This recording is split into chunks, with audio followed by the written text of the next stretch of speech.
intuition showing your future is false. All intuition giving solution for your future to manifest. Understand the difference between this. Surrendering your intelligence. Surrender with intelligence. The intelligent surrender will be towards you. Intelligent are those, winners are those, initiated are those, my disciples are those who withdraw their focus from the unwanted and place it firmly.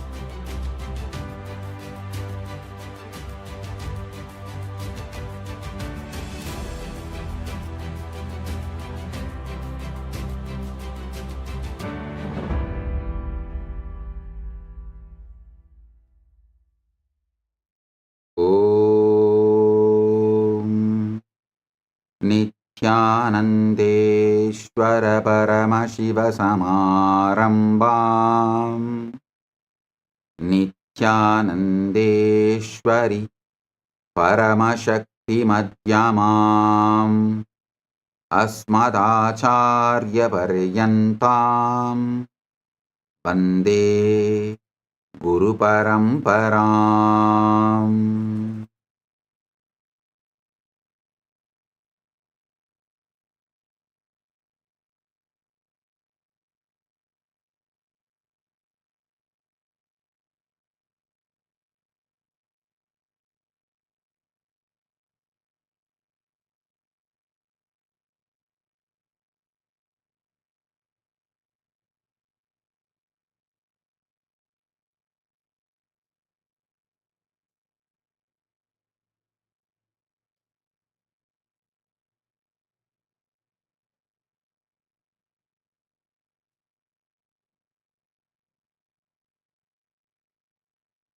Oh, oh, oh.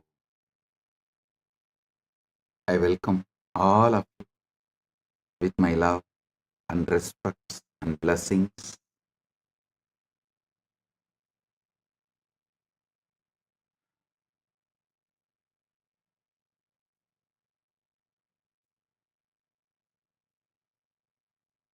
As the ultimate manifestation of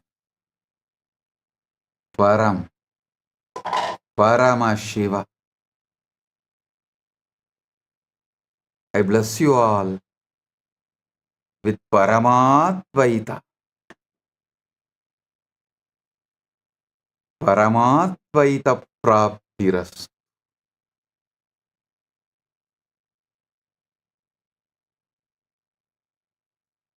From today, Paramashiva manifests and blesses everyone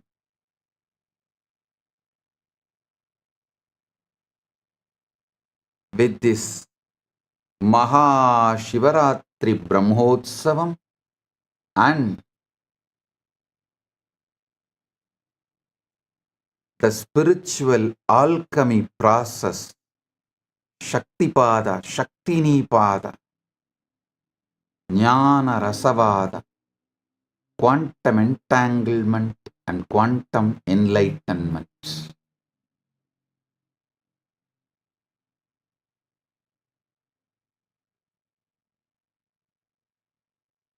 From today, the series of satsangs starts on quantum entanglement, quantum enlightenment as the ultimate manifestation of Paramburul, Paramashiva Paramburul. I bless you all with Paramadvaita.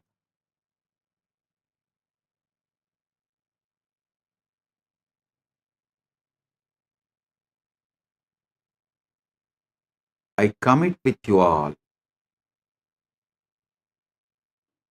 Just sincerely, with Shraddha, listen to the satsangs. You will experience Paramadvaita. You will have the Shakti Pada and Shaktini Pada with Paramashiva, and you will manifest Paramadvaita.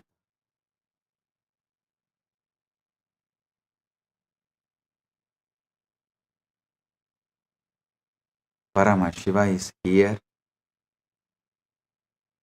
to give you Paramadvaita. From today, 17 days continuously, every day on the same time, Indian time 8 to 10 p.m.,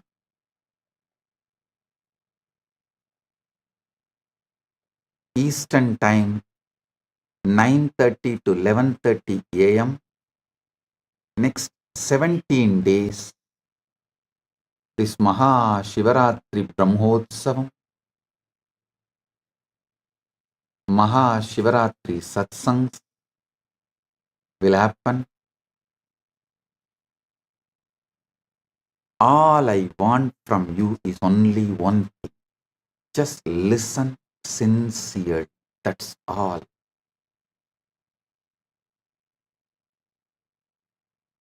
When you sit and listen, not just these words, this experiences Paramashiva emits as the frequency, a powerful vibration. It enters into your being and gives you the Paramadvaita experience. So get ready for this great spiritual feast, spiritual blast. Paramadvaita Anubhuti.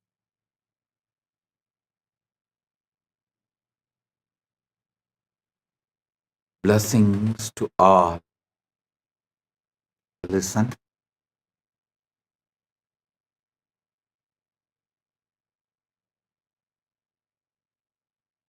These 17 days,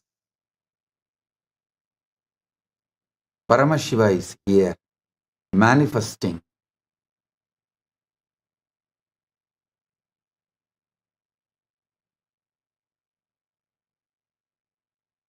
Maha Shivaratri Brahmotsavam.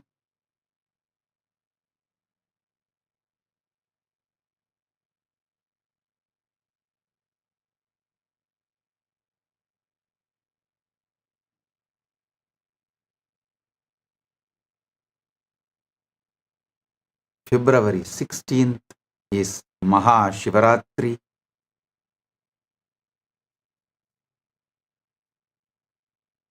We will be celebrating this 17 days with various celebrations, rituals, festivals.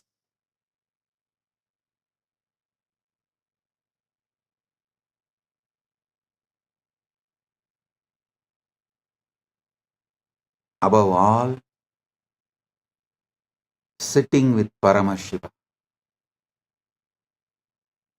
living with Paramashiva, manifesting Paramashiva, Paramashiva's state, Paramashiva's space,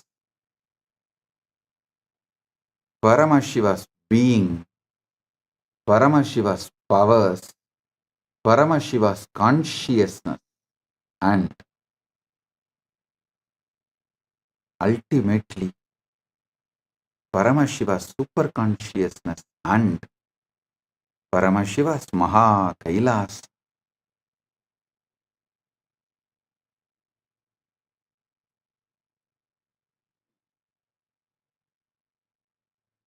Get ready for this great, powerful, spiritual alchemy process.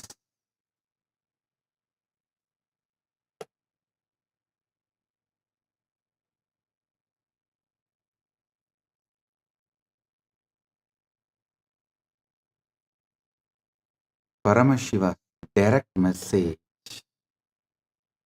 from Maha Kailasa for this whole 17 days satsang series, this Maha Shivaratri Brahmotsavam, Paramatvaita praptirastu. Paramatvaita praptirastu. Paramatvaita praptirastu. Let you all experience quantum enlightenment and quantum entanglement. Let you all experience the ultimate quantum enlightenment and ultimate quantum entanglement. Sarva Mangala Praptirastu. Sarva Aishwarya Praptirastu. Sarva Ananda Praptirastu. Sarva Arogya Praptirastu. Sarva Ananda Praptirastu.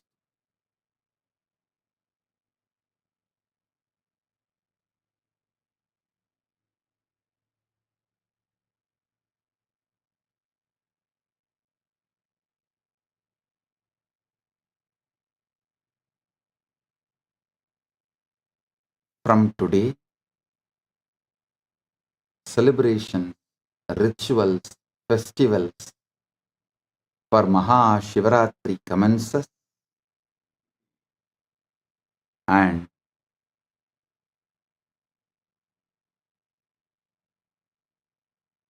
till February 22nd, Utsavas happen.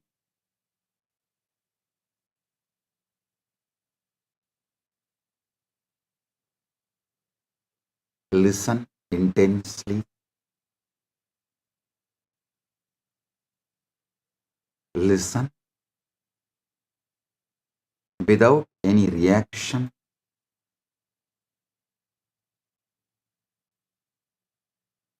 Listen to this first great truth.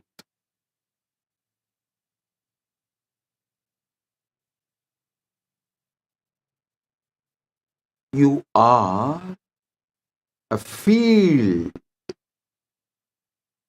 called Paramashiva, Param, ultimate. Listen. You are a field of Paramashiva. The field Paramashiva controls your body, mind, your life. You are not just body. You are a field which is centered, grounded, rooted in ultimate Paramashiva.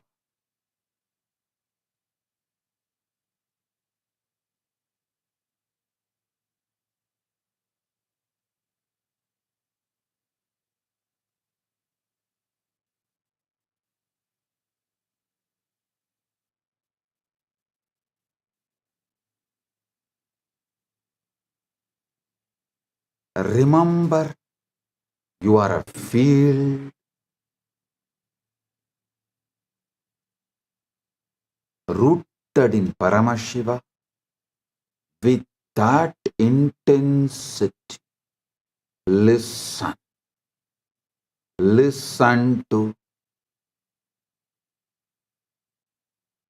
this whole satsang.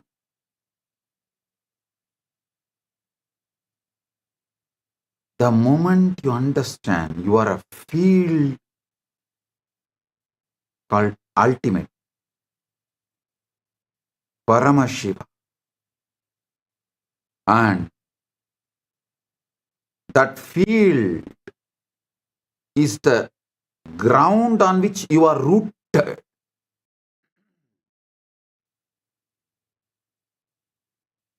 That field is larger than your existence, larger than what you know as your body, mind, emotion, consciousness, life.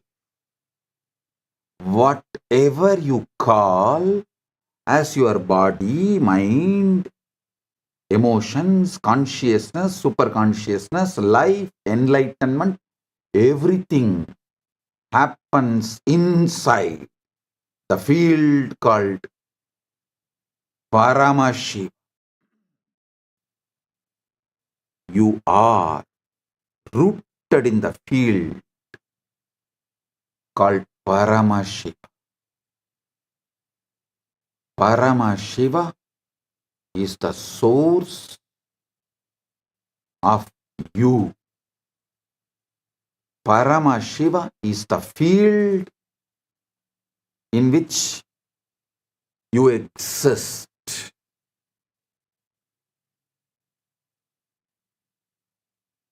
I'll give you step by step the ultimate truths. Listen.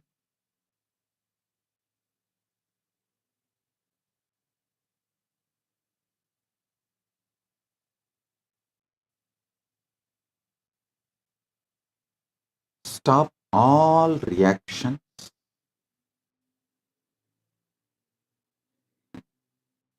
Stop endless distractions. Stop endless diversions. Stop endless triggered reactions. Stop all of it. Discard your past. Sit fresh. You are the field. Paramashiva. Sit as a field. Paramashiva. And listen intensely. Om. Listen intensely.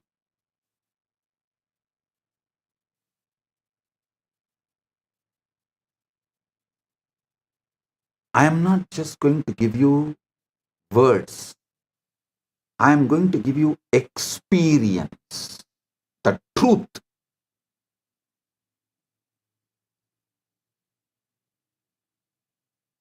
When I say you are Paramashiva, I know what all kind of reactions come inside you.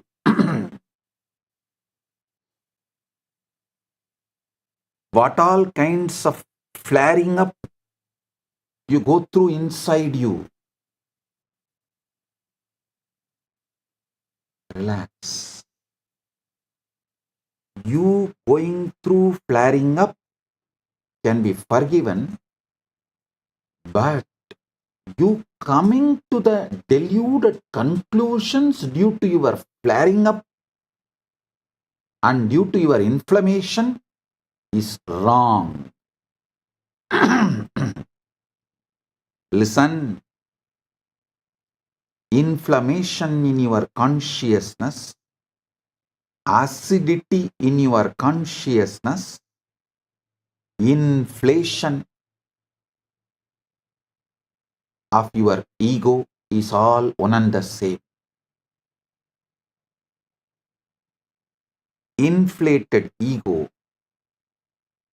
and inflammation in your consciousness,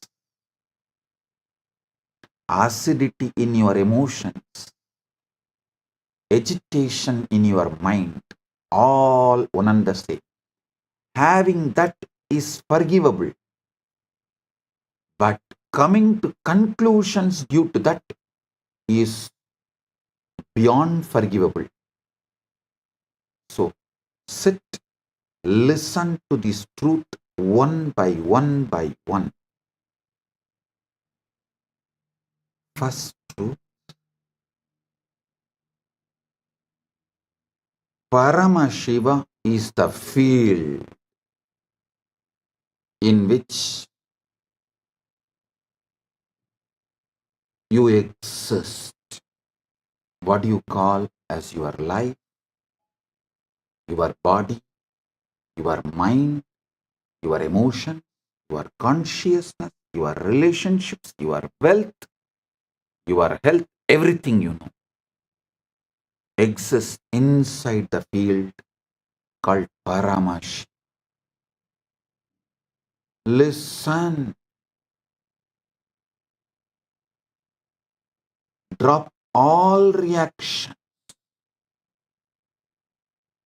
all agitation, all resistance, all doubts. I'll explain one by one how your doubts are absolutely delusion, useless, vicious circle.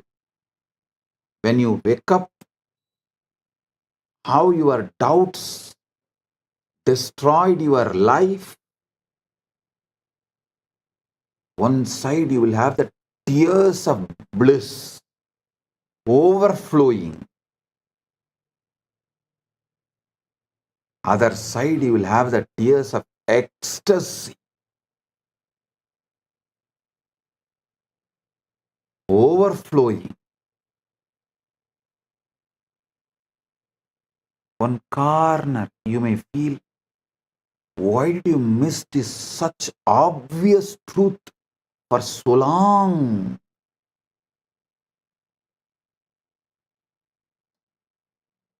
Now listen,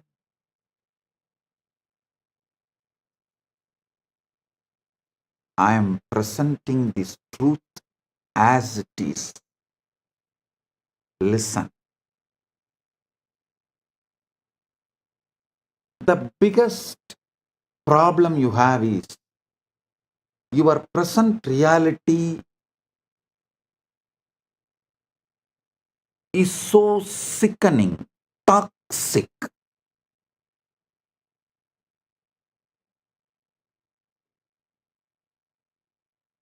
Due to your talking, you made your life sickening, toxic. That's one level. And always toxic. Health, not as you want.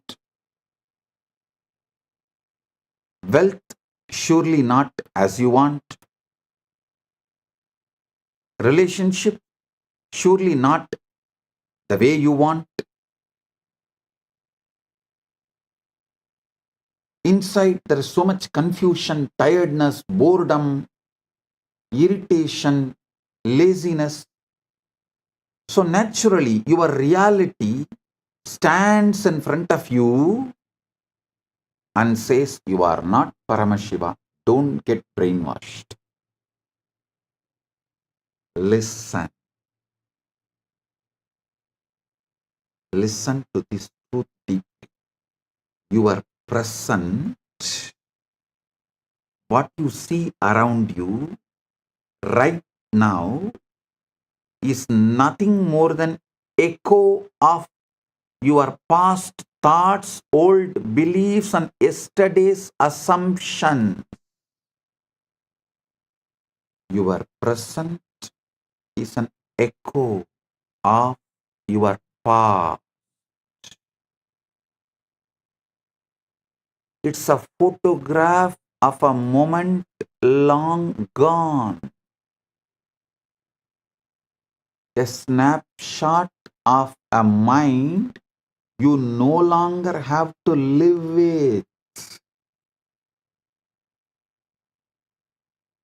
Mandukya Upanishad says beautifully,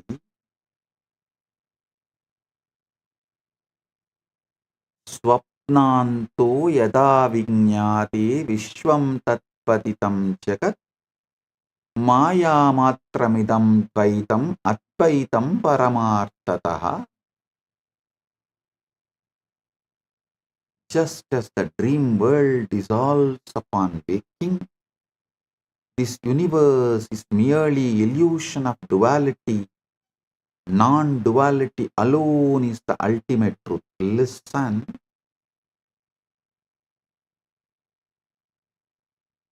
The present you are seeing, your life, your universe, the whole thing is echo of your past beliefs. I'm repeating, it's a snapshot of a mind you no longer have to live with.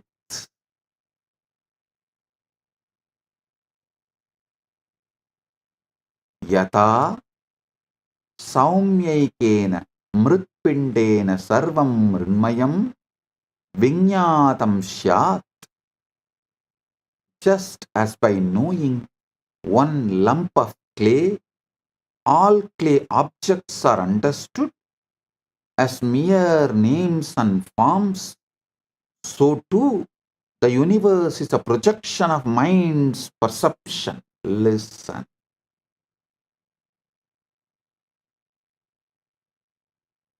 What you see around you is just echo of your past thoughts, old beliefs, yesterday's assumptions. Don't call the echo as the truth. The greatest error you can make is to look at this picture and call it as truth. The greatest error you can make is to look at this picture and call it as truth. The truth is not what is before your eyes. The truth is what you hold in your field. The quiet Icha Shakti imagination field. Listen. You are Paramashiva. Your imagination is Icha Shakti Manonmani. In your imagination, quiet imagination, what you hold is truth. The truth is the scene you dare to inhabit, the story you choose to tell yourself.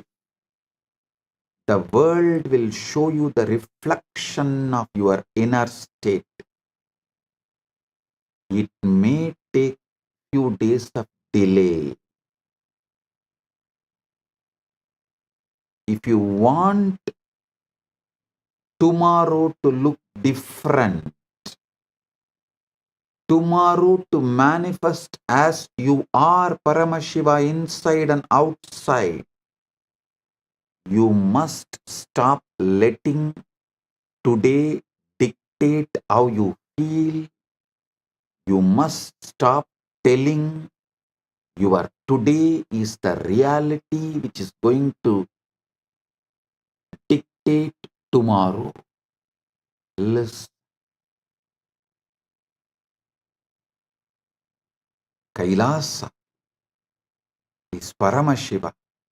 Manasarovar is Parashakti. Paramashiva's Icha Shakti is Manonmani. If you understand the Sanskrit words, you will understand.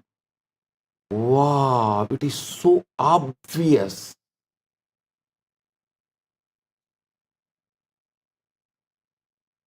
In your Icha Shakti quiet imagination,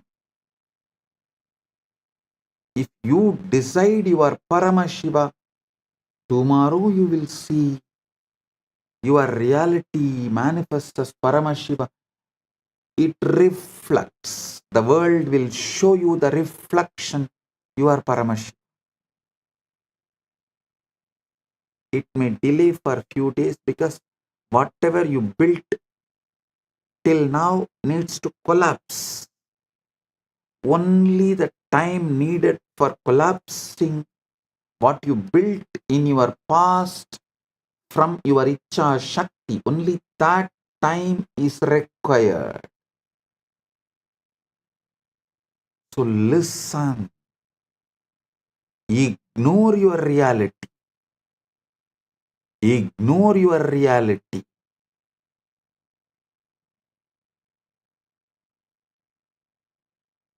Your reality, the present reality, will try to speak loudly. It will wave its hands and demand your attention, saying, no, no, no, you are not Paramashiva. You can't be Paramashiva. You can't be Paramashiva. No, no, no, no, no. See, you have to pay your bills. See, you have a back pain. See, you have a knee pain. See, your mind is so tired. See, already you are bored. It will wave its hands and demand your attention. It will tell you what is real, what is possible, and what is likely. But reality is a poor prophet. It only knows the past. It does not know the future. All intuition showing your future is false. All intuition giving solution for your future to manifest the ultimate is right intuition. I am defining what is intuition. Intuition means it will give you the tuition to manifest your ultimate and the right and the best. Not it will warn you that this may happen. Anything which warns you is solidified fear from the past leaked.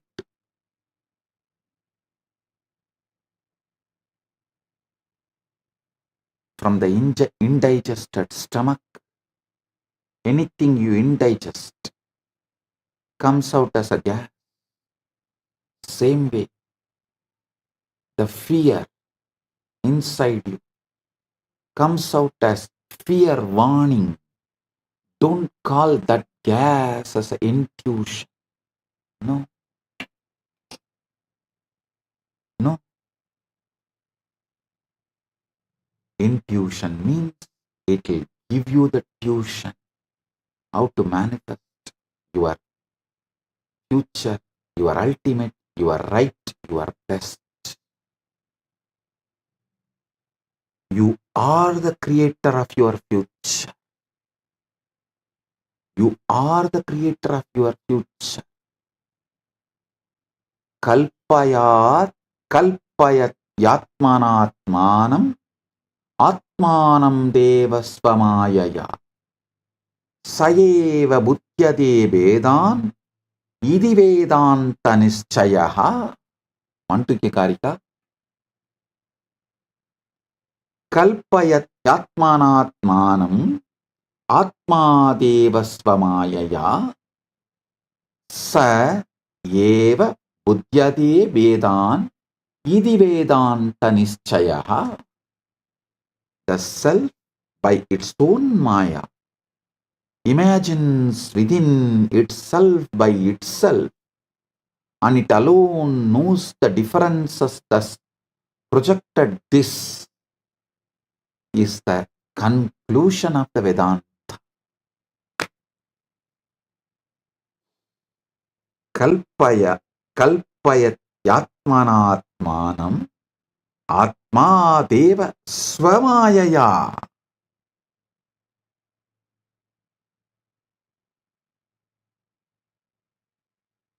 The self by its own maya imagines within itself by itself, and it alone knows the differences thus projected. This is the Vedanta's conclusion.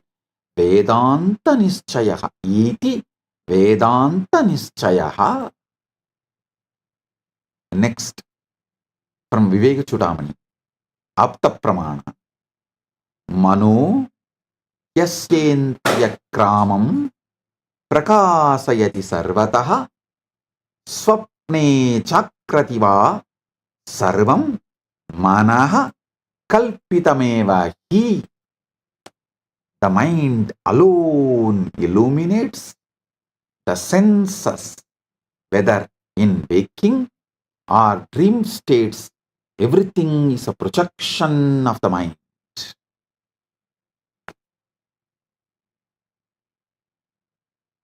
Listen. In Vedanta tradition, when a guru initiates a disciple, you are the ultimate. Tattvamasi. Tattvamasi. Listen. See, in Vedantic tradition, that imparting of the knowledge happens in the Gurukul ecosystem. So, Guru is the life for the disciple.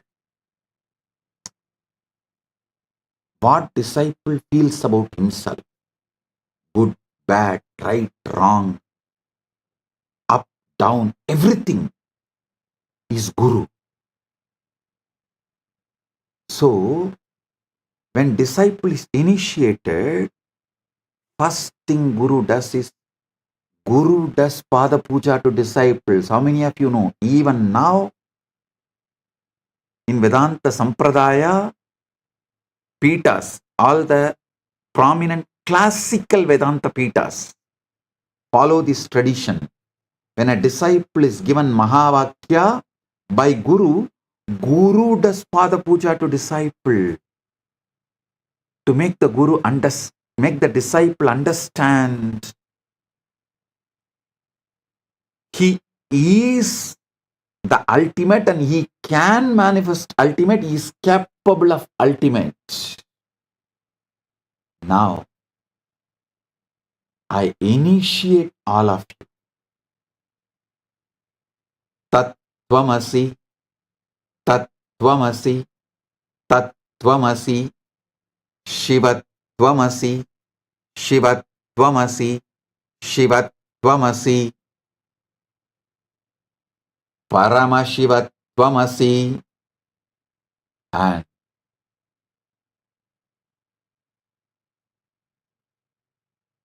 wake up to this truth. Aham Brahmasmi, Shivoham, Paramashivoham, Nithyananda Paramashivoham. Everything else which opposes this truth will fall down, collapse, disappear. Don't worry.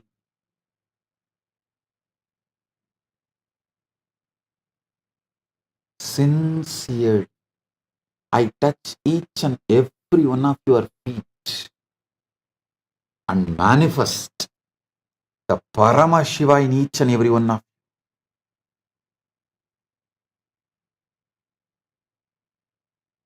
By touching your Sahasrara, Shaktipada is showered on you. Tattvamasi.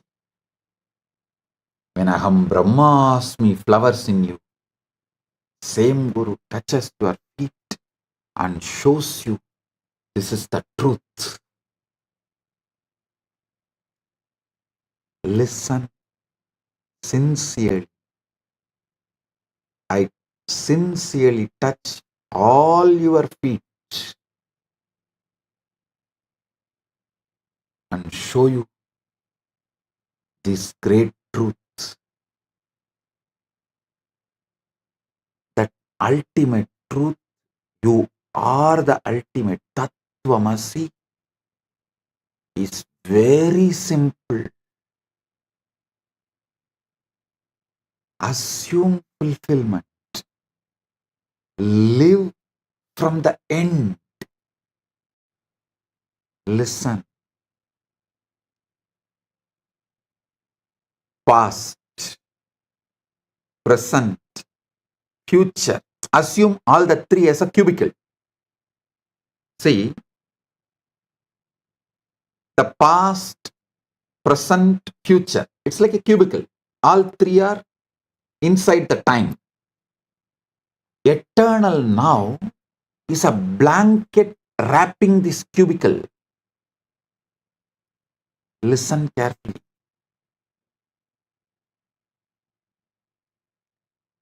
Past, present, future is like a cubicle. All three are inside time. Sometimes your past appears, sometimes your future appears, sometimes your present appears. But this whole thing is covered by a blanket called eternal now. Because only in eternal now all these three appears. Don't live from your past, live from your future. Listen. For example, if your age is 25, 25-year-old person, you are at the age of 5, you at the age of 10, you at the age of 15, you at the age of 20 is in your past. You at the age of your 30, you at 35, you at the 40, you at the 50, you at the 60 is in your future. You always try to look your life from your past, because that seems to be known devil. You always think known devil is much better than unknown angel.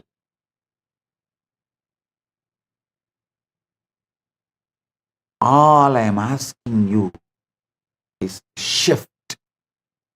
See your past. You were without health. You were without wealth. You were tired, bored, irritated, low.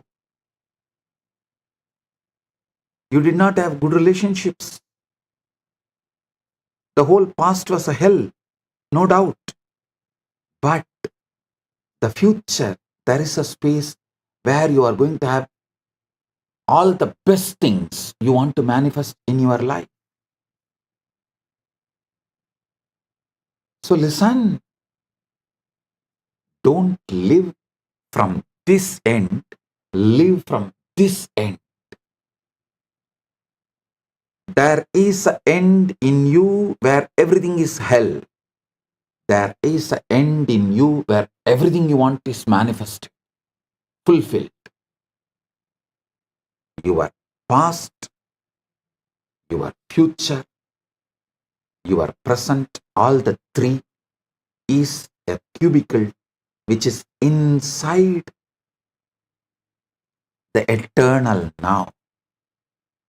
Eternal now is the canvas on which this past, present, future is painted as a circle.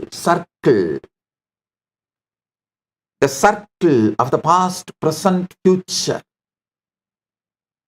Felix circle of the past, present, future is painted in eternal now. Eternal now is the blanket wrapping the past, present, future. Stop living from the past end.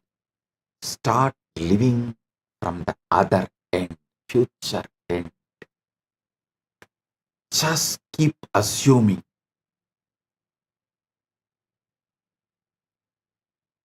Trust me.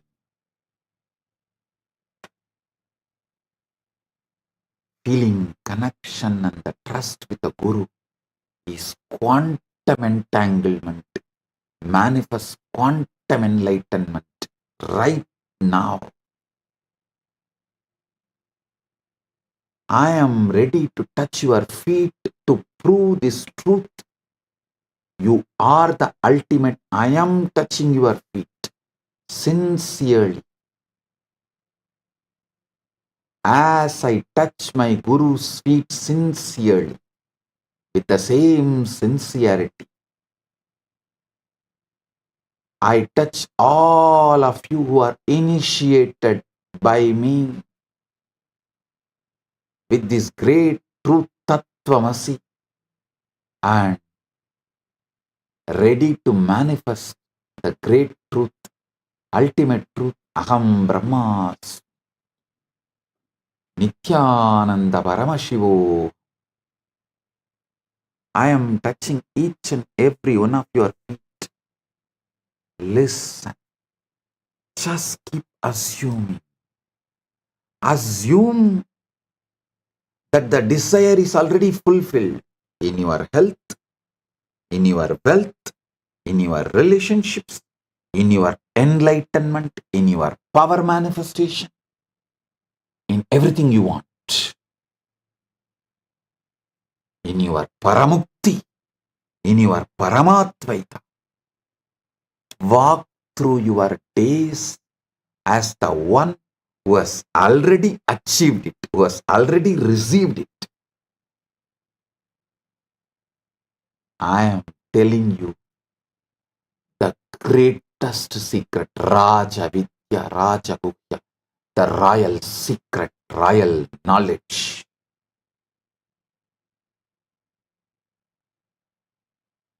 I am not telling you these secrets for all of you to be my slave or sitting at my feet as disciple. No, I am telling you this truth and asking you to live it, touching your feet. Because Paramashiva celebrates by making everyone Paramashiva, waking up everyone to their Paramashiva. When you wake up to your Paramashivatva, you are not a competition for me. You are one more body I have got to manifest me. You are my addition. You are complement to me, not competition to me. That is why I am sincerely interested in awakening you to the Sadashivatva, Paramashivatva. Uyurayen Bugatturaye. I won't lie. I am sincere.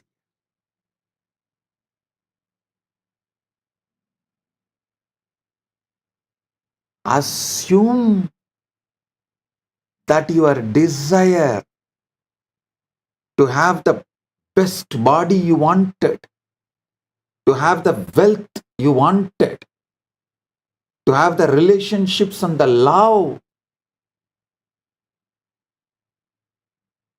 loving and being loved, whatever you wanted,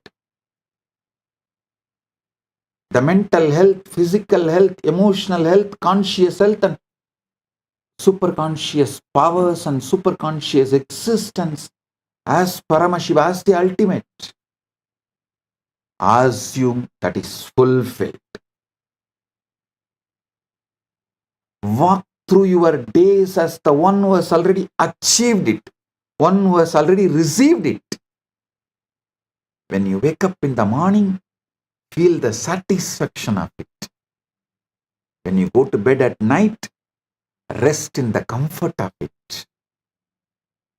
Let your assumption be more real to you than any circumstances or the devil laughing at you from your past. The devil bringing you the fake evidence of the past photographs, past CCTV footages, past video recordings.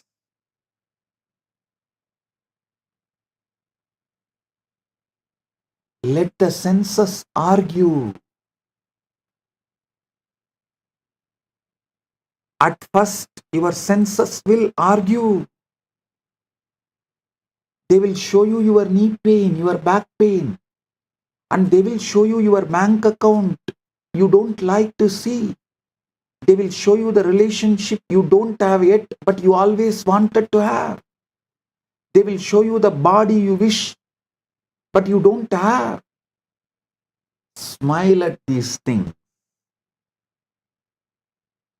for they are only the fading remnants of the life you have outgrown. Do not fight them. Have udasi bhava. In Vedanta Sampradaya, there is one Sampradaya of sannyasis who are called Udasina Sampradaya, who have the Udasi Bhava towards their past, pre-initiation past. They treat their pre-initiation past, other than their initiated truth. They treat everything else with Udasi Bhava. Do not fight them. Do not engage with them. Do not fear them. Just ignore them. Because if you fight, if you engage, you will invest your emotions into it. You can never logically win over your wife. You can never logically win over your wife. You can never logically win over your past. The only way you can win, make your past disappear, is Udasi Bhava. Ignore. Just ignore them.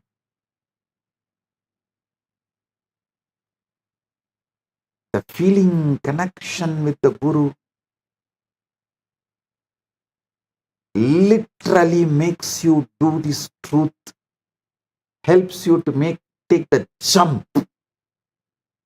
That is why I say feeling connection with the Guru is quantum entanglement.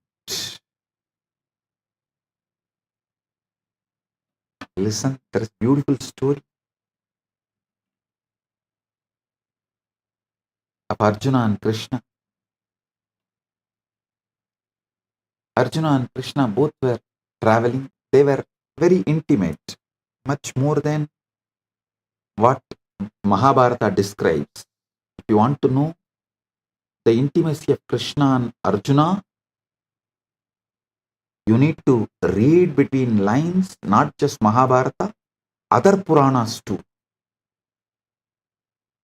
Krishna and Arjuna were very intimate, and they were the incarnation of Naranarayana, the twins.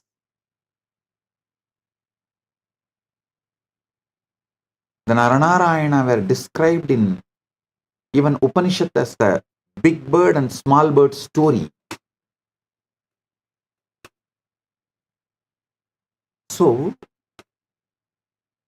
when Arjuna and Krishna were traveling, suddenly Krishna says, "Hey Arjuna, look, there are white crows in the tree." Arjuna says, "Yes, yes, master, beautiful white crows." After a few minutes, again Krishna says, "Fool, don't you see? It is just a black crow, not white. It's not white." Arjuna says, "Yes, yes, master, it is black, not white."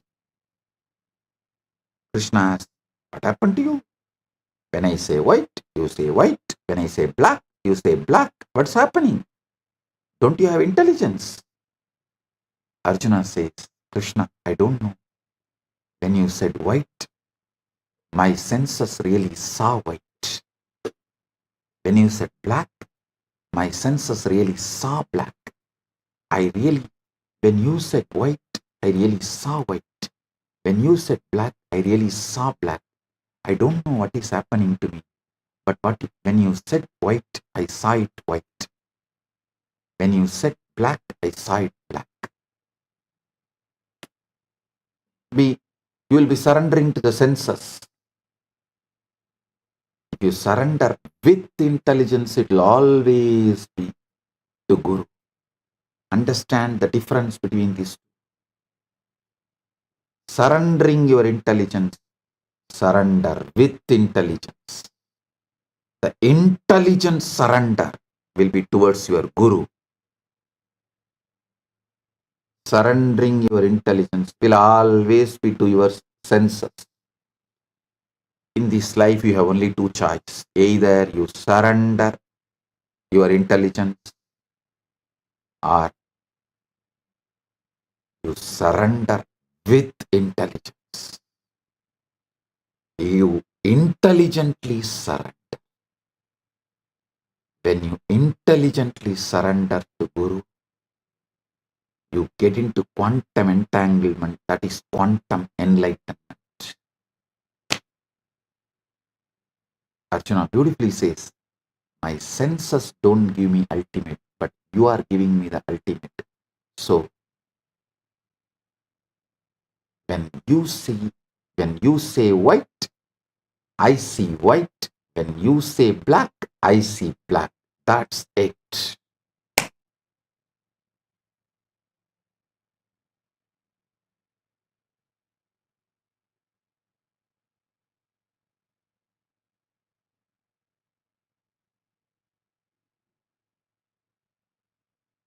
Listen.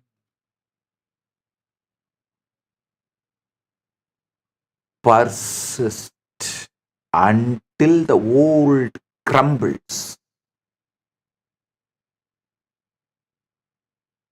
Keep living in the future end.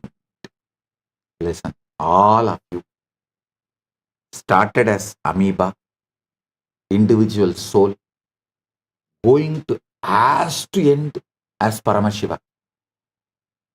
Ultimate enlightenment,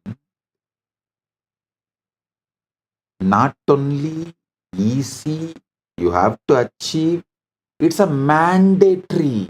I am not only saying you can achieve, easy, you have to achieve. No. These are all small statements. I am saying ultimate enlightenment is mandatory.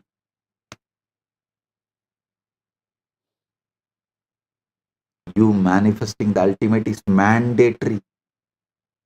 So instead of living from the past ends, start living from the future end. Keep seeing yourself where you wish to be, not where you are, because where you are is not the reality. It's a photograph of the past.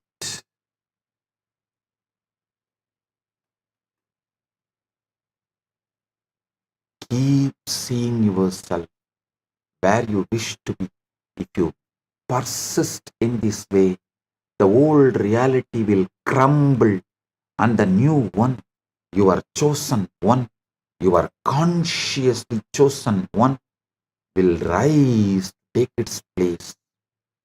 Your only task is to hold to the vision. Everything else is distraction. I repeat, you are nothing but your pure intention. Everything else is your hormonal, chemical ups and downs. You are nothing but what you want to be. Nothing else. 10 years before, I gave this powerful cognition for power manifestation. Now I am repeating it. You are just your intention to be. Your only task is to hold on to the vision. Everything else is a distraction. It will just wither away, melt down. Ignore what your mind and body and senses shows as your present reality. Keep assuming, hold your intention, what you want to be.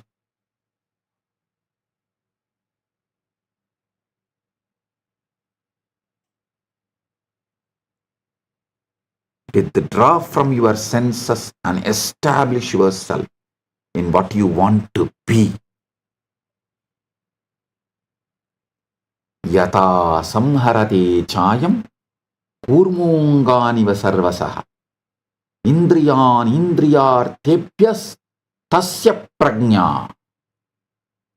one who is able to withdraw the senses from their objects, just as the tortoise withdraws its limbs into its shell, is established in divine wisdom. Gita, 2nd chapter, 58th verse.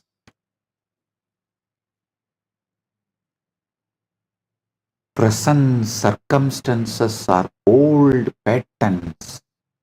What stands before you in this moment is not a measure of your worth, your potential, or your destiny. It is simply a reflection of what you once believed, once felt, once assumed about yourself and the world. Every circumstances you see right now is the result of old mental patterns. Thoughts that have already done their work, which is not needed anymore. You have outgrown.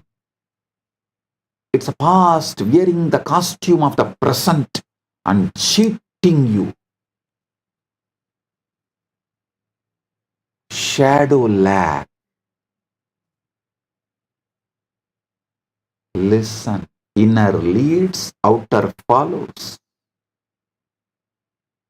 Agam leads, igam follows. Just like the shadow on the ground lags behind the person who casts it, your current reality lags behind your inner state. You must understand the present conditions are not telling who you are, but who you were. They are echoes, delayed responses, fragments of an old script you have already outgrown.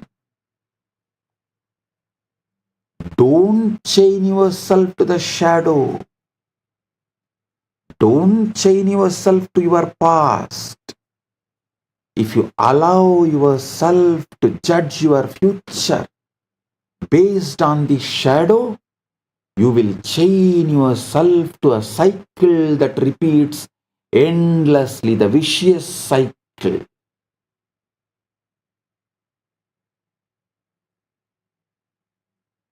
This is why it is so vital to stop reacting to what is your past showing, what is your mind showing as the present, what your mind showing as a present but the past.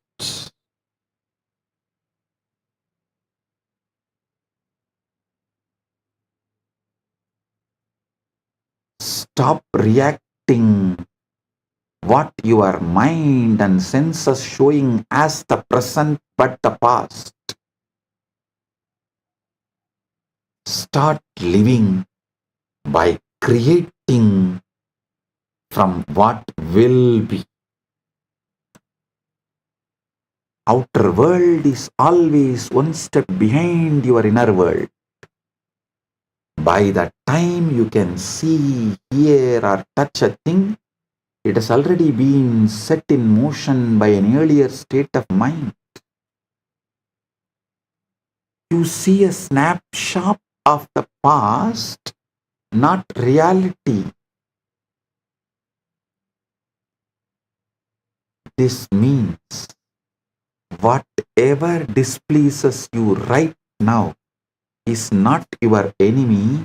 It is simply outdated like an old photograph. It is no longer represents your living truth.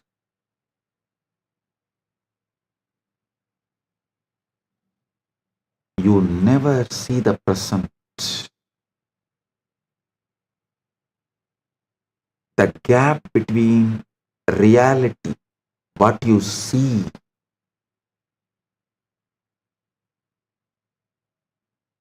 you never see the present. The light hit your eyes, the sound reached your ears, and the touch touched your skin all at different times. Your brain edits the delay, sinking them into a fake now. What you call this moment is already history of a second-old rerun of reality projected as live.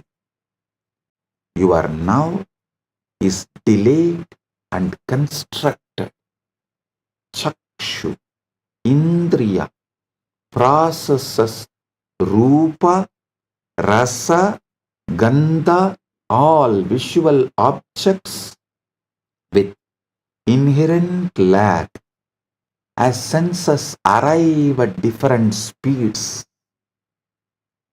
Sushruta Samhita describe Netra as Prasada Baha, clear tissue from Majjudhatu, but perception is a buddhi, intellect reconstruction of your present, and manas edits the past and future prediction. So understand this truth called saccades in science.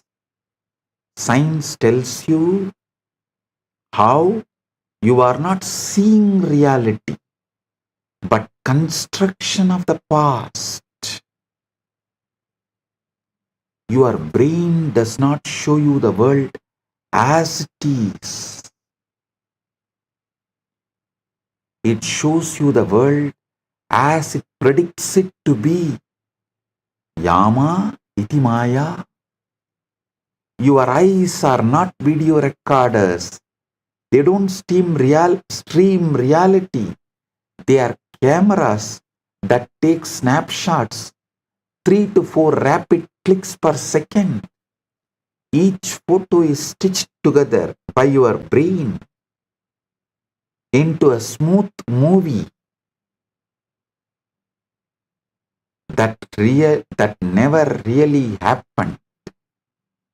You don't see the truth. You see the highlight reel your mind made up. Every second your vision blacks out for about 50 milliseconds. During these micro movements called saccades, that adds up to roughly 2 hours of blindness every single day. Your brain hides those gaps with clever guesswork, filling in what it thinks should be there. Saccades and blindness gaps aligns with what Ayurveda says Nimisha Unmesha, meaning blinking and opening, the rapid eye movements called Netra Vikshepa, controlled by Vartma, eyelid and Vyanavayu. During these 50 milliseconds blackouts, totaling to almost 2 hours per day, Chakshu does not see.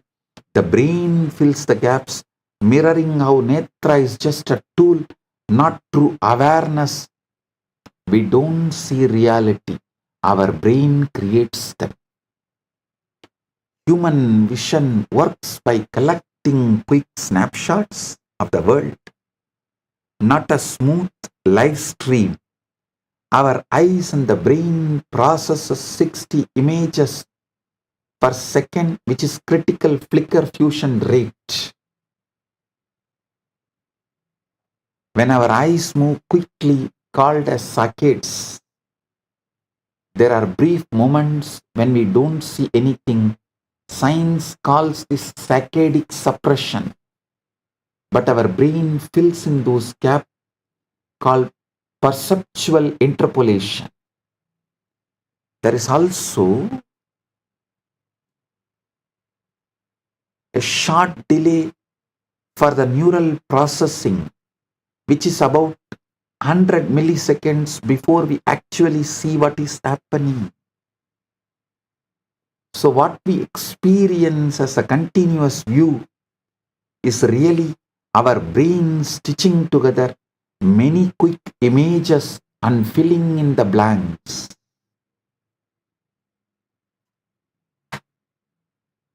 So listen to this truth deeply and internalize.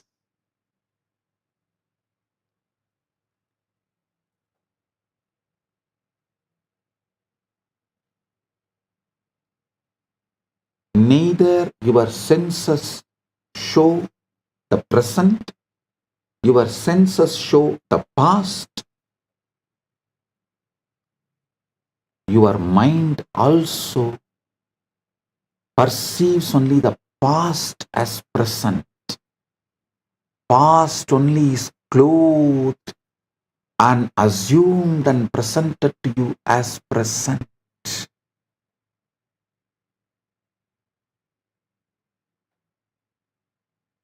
Listen to this truth deeply.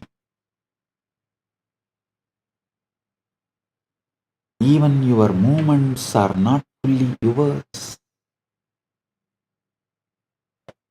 Even your movements are not fully yours. By the time you decide to react, your body has already moved. Your nervous system is faster than your awareness. You are just catching up to what already happened. And your emotions, they are not responses, they are guesses too. You don't feel anxious because the situation is bad. You feel anxious because your brain predicts it might. It prepares your body first, then tells you a story that makes it feel true. You are not seeing the world, you are seeing your brain. You are seeing your brain's best guess of it. A mental hologram that updates every blink, every heartbeat, every thought. Reality is out there, but you are living inside the version your mind created for you. Understand the cosmic delay. We see history at night. We perceive stars. See, when you see the sky, we perceive stars to be right next to each other, but in reality, they are millions of light years apart. Light takes millions of years to reach Earth from the stars. Light year is the distance light travels in 1 year, which is nearly 6 trillion miles.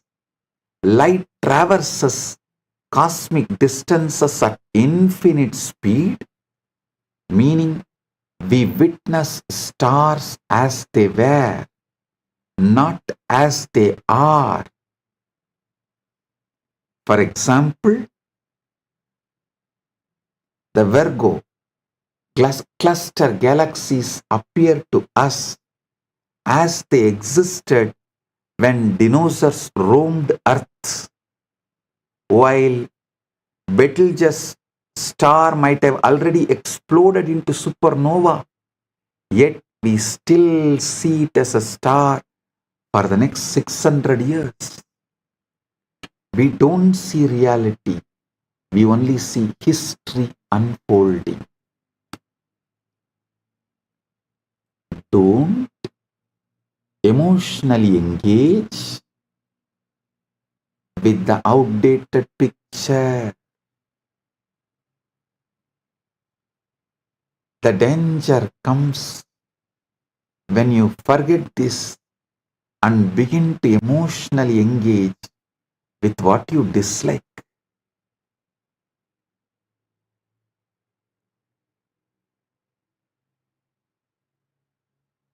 The moment you give it your attention, your fear or your frustration, you begin planting the seeds to experience more of it. The wise creator does not take present circumstances as an instruction for how to feel. They know that feelings are the blueprint of tomorrow. So they refuse to let the current picture dictate their mood. Instead, they withdraw their focus from the unwanted and place it firmly on the unseen vision they have chosen.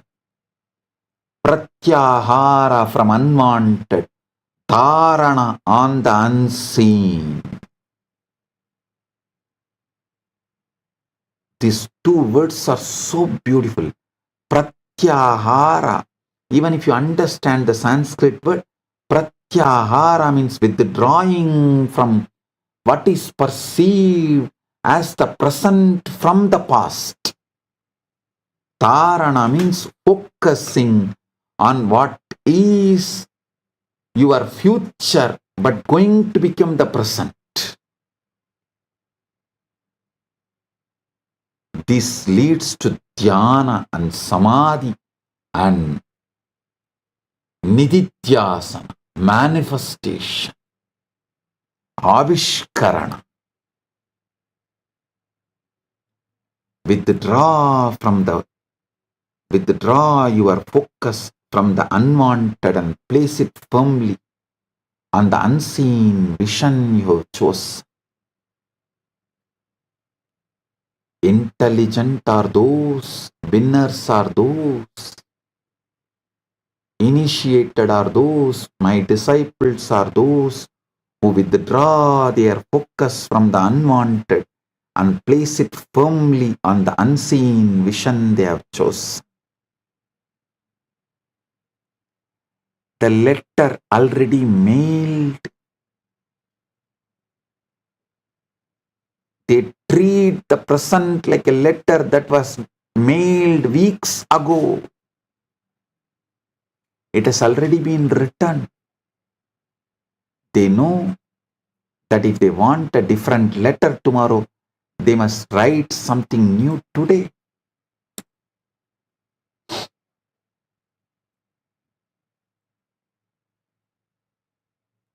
Understand?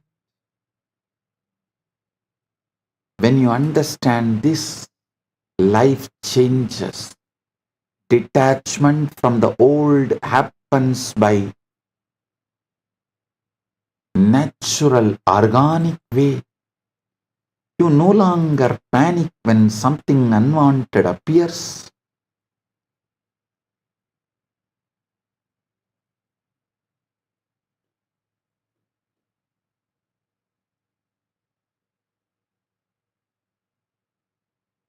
Because you know it is already on its way out. You no longer rush to fix the outer because you know the inner has already taken care of it.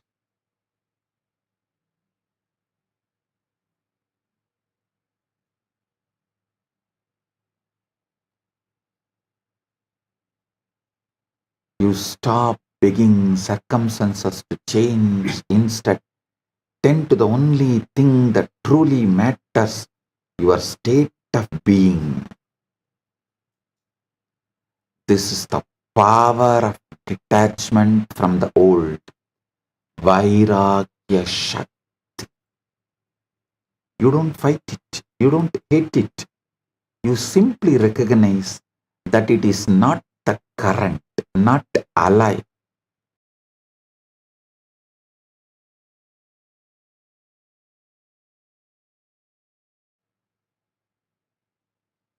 You simply recognize that it is not current, not alive, not defining you anymore.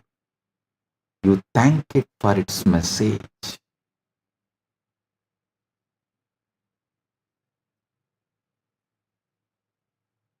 It is here to show you where you once stood, and then you move on. You live mentally from the place you wish to be, and you hold on to it. You hold to it with a quiet persistence. In time, the old fades away entirely, and the world catches up to the self you have already become.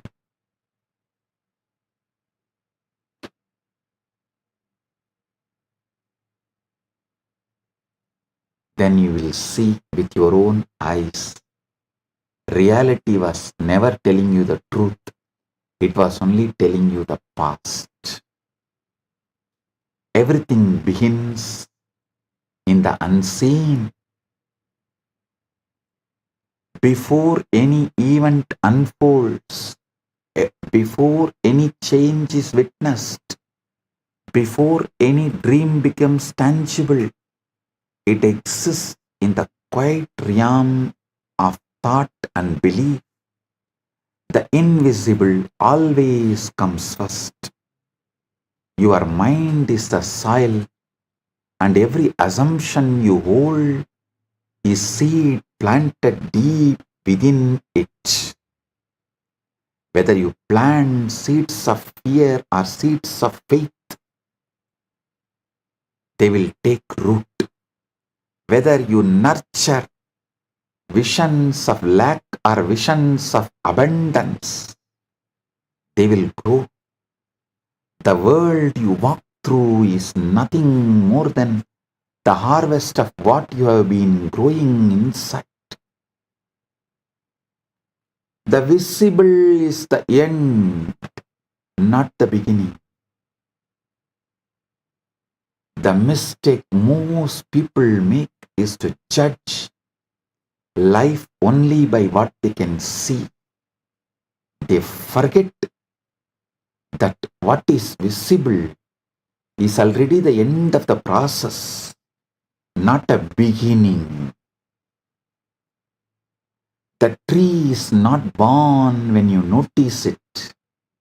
The tree began long ago as a seed beneath the surface. Likewise, the success, the love, the health you desire will not appear out of nowhere. It is born the moment you assume it is already yours. Use your Icha Shakti and assume it is already yours. And Kriya Shakti will manifest. This is Jnana Shakti. The moment you feel the reality of it in your inner world,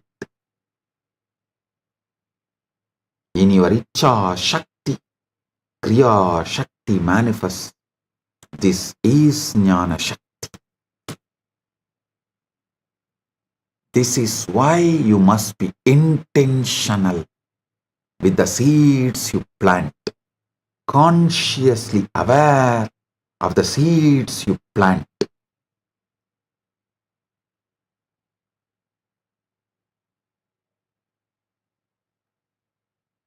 Every thought charged with emotion, every assumption you accept as truth is dropped into the fertile soil of your subconscious. And once it is planted, it grows whether you notice it or not. If you spend your days replaying fears, expecting disappointment, or believing in limitations, you are watering weeds, not seeds. Weeds do not ask your permission to grow. They thrive in the attention you give them. But you have the choice to plant something different. You can consciously burn all the weeds right now with a ferocious declaration, you are Paramashiva.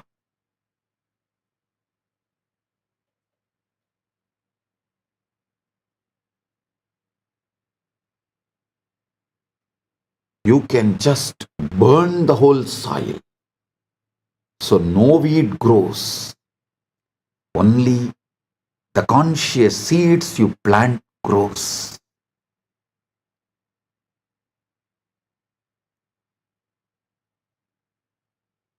The farmers in Indian villages will put fire to the whole field to burn all the seeds. You can do that. Putting the fire, that is what is Aham Brahmas, ferociously declare, I am Paramashiva. Paramashivu.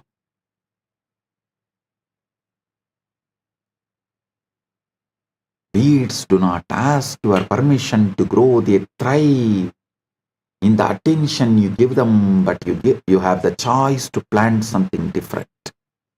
You can choose to assume, consciously assume, using your Icha Shakti, that your desire is already the reality. Your conscious intention to be is already your reality. You can choose to hold that assumption as if it is sacred. It were sacred, tending to it daily with your thoughts and feelings. When doubt appears, you refuse to feed it. When appearances contradict your vision, you remind yourself that they are simply the remnants of your old seeds. Let them pass without attention.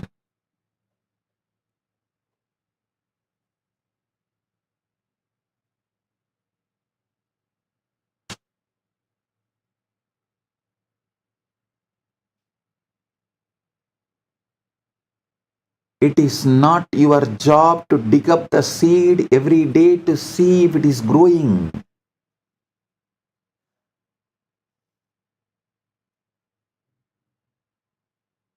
In fact, doing so only delays the process. Your task is to water it with belief, to keep the soil warm with the feeling of wish fulfilled, and to protect it from the weeds of fear and frustration. Harvest will come in its own time.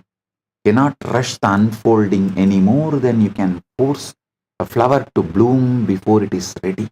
Listen, I always used to tell the three monkey story.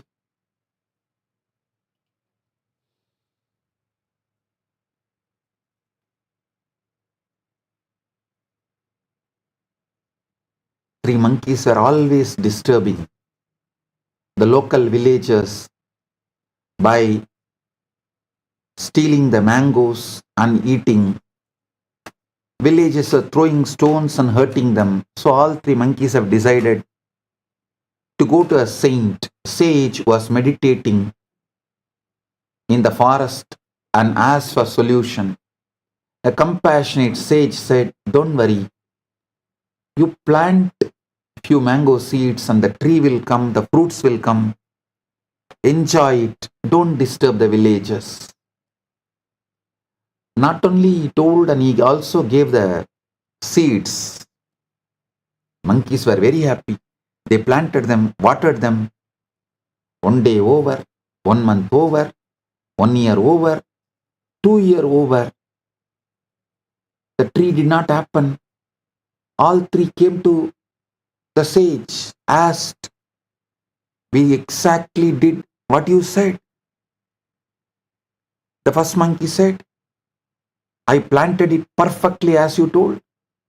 Second monkey said, I am pouring the water and putting the manure, everything as you said. The third monkey said, I am every day without mistake or without missing even 1 day, I am digging it up and seeing whether the seed has sprouted or not.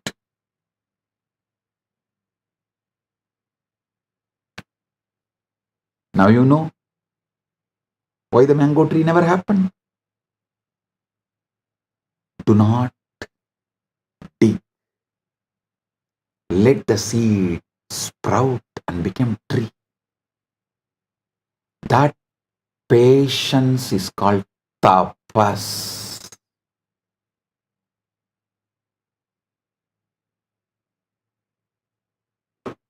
Listen.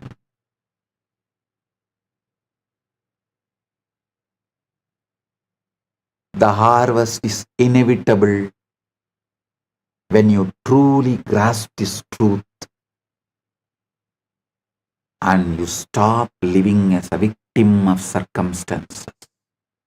You stop being fooled by the afterworld because you know the invisible comes first.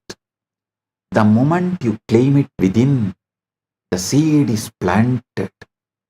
The harvest is inevitable. So stop tending the weeds. Stop feeding the unwanted with your attention.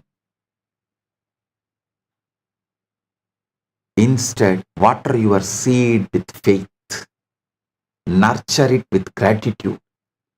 Trust that what you cannot yet see is already alive beneath the surface, growing into the life you have chosen.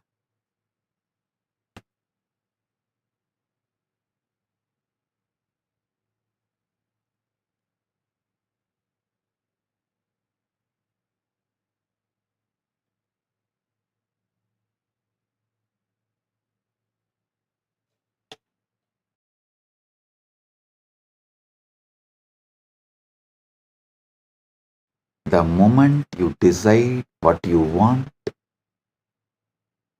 your task is not to wait for proof. Your task is to live from the end as if the desire were already fulfilled.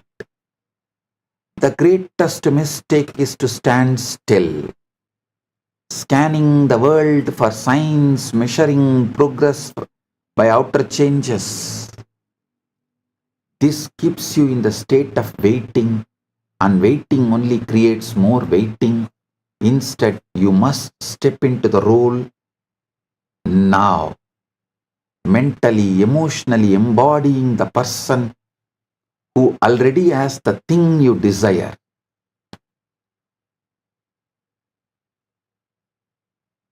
You cannot think of yourself as poor and expect to live in wealth. You cannot see yourself as unloved and expect to be cherished. You cannot carry the feeling of someday and expect the gift to arrive today. What you hold in your mind and heart becomes your reality, not what you wish for in the distance, but what you claim in the present. So, claim it in the present. Paramashivu. Om Nithyananda Paramashivu. Right now. Right now. Right now.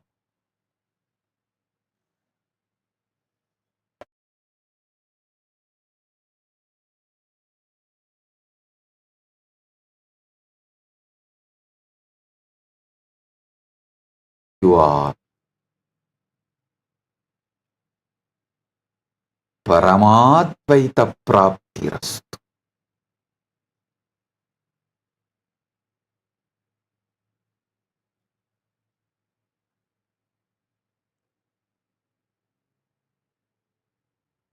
This Maha Paramashivaratri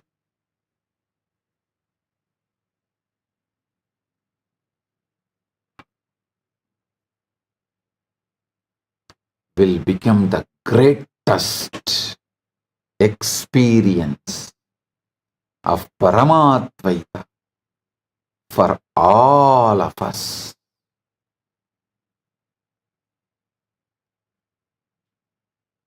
We had a YouTube poll. This Maha Paramashivaratri, what do you want to manifest? 45% voted as quantum enlightenment. 25% voted as oneness and surrender with SPH. 13% voted as higher consciousness and awareness. 17% voted power manifestation and breakthroughs. I bless you all with tatas. So with this, I bless you all. Paramatvaita Praptiras. You are Paramashiva right now.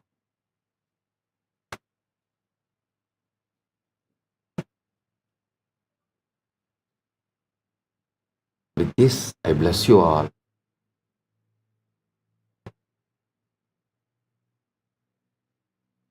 Let's radiate Paramatvaita, Paramashiva with Nithyananda, the eternal bliss, Nithyananda. Thank you. Be blissful.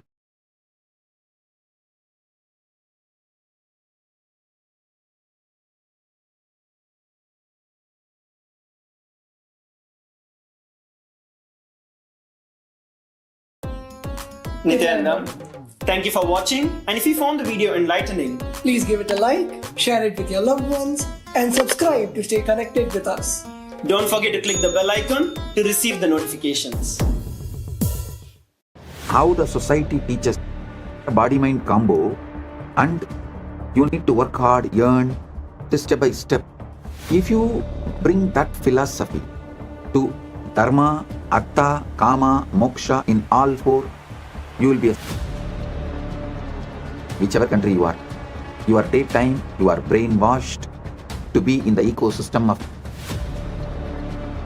best practical way is just give your night time to me. I will shift your whole. This whole Shivaratri is all about awakening you how to use the night to manifest.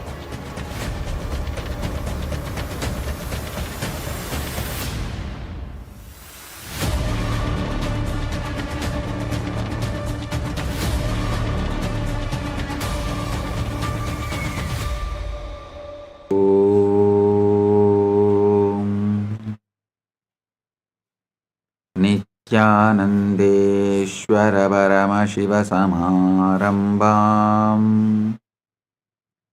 Nithyanandeshwari Paramashakti Madhyamam Asmatacharya Paryantam Vande Guru Paramparam.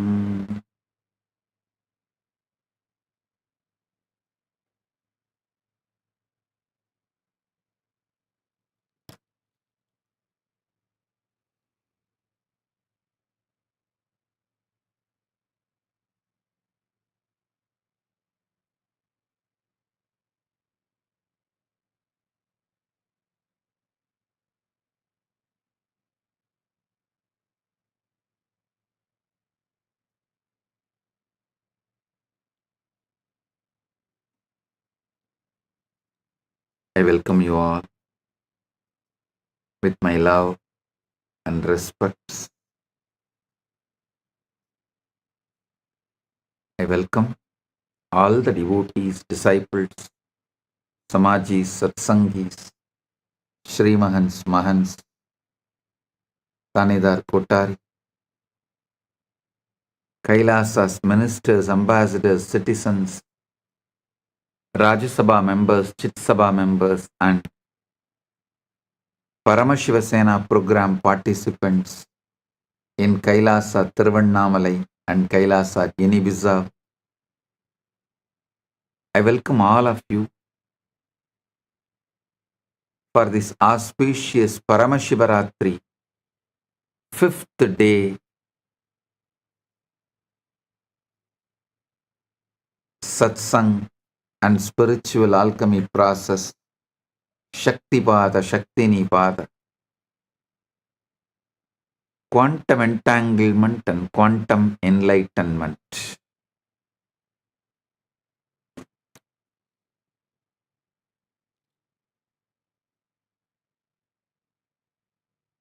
The festivities of Mahashivaratri Brahmotsavam is happening in all Kailasas. 5th day celebration and satsang. Paramashiva's direct message from Maha Kailas for all of us. Listen. Live moksha-centric dharma, moksha-centric artha, moksha-centric kama, moksha-centric moksha.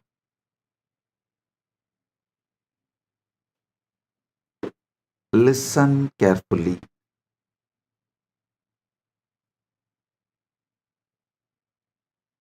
I am teaching you the ultimate truths, giving you the ultimate experience of life.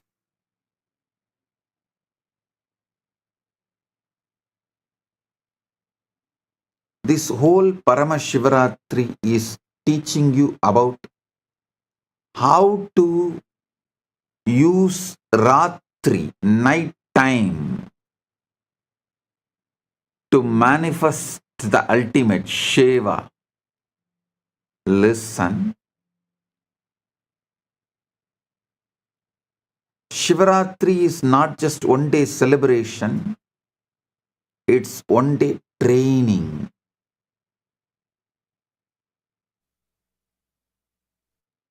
To make every night as Shiva's night.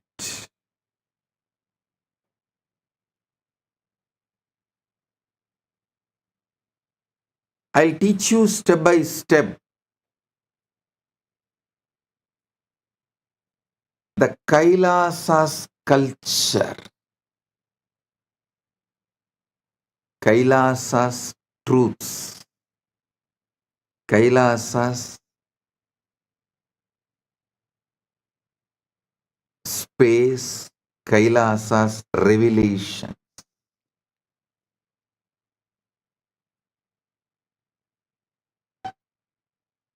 Listen intensely.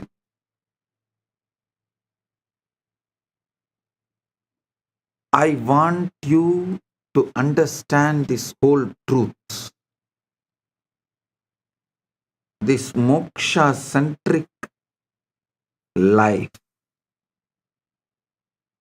Your whole life should become moksha-centric.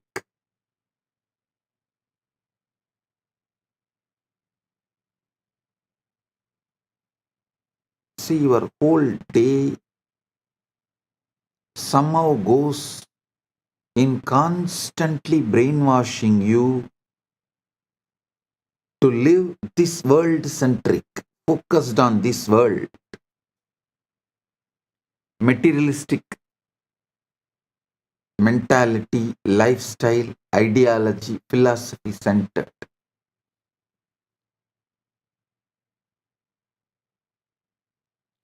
Materialistic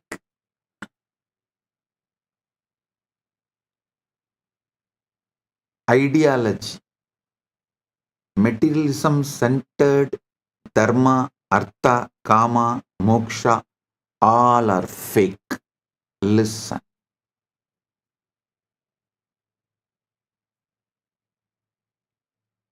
You should know the big difference between materialism and moksha-centric life. See, how the society teaches body-mind combo, and you need to work hard, earn, this step by step.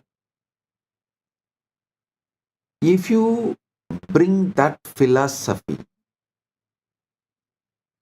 to dharma, artha, kama, moksha in all four, you will be a slave forever and failure forever.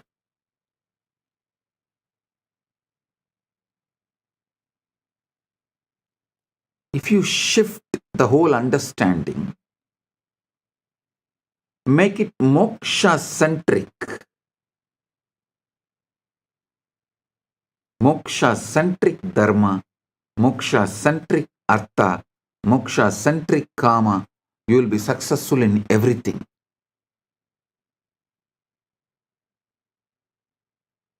The best time to do this shift is night time.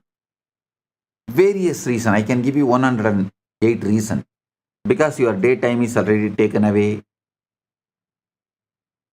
How much ever I may tell you, you will not be able to give your daytime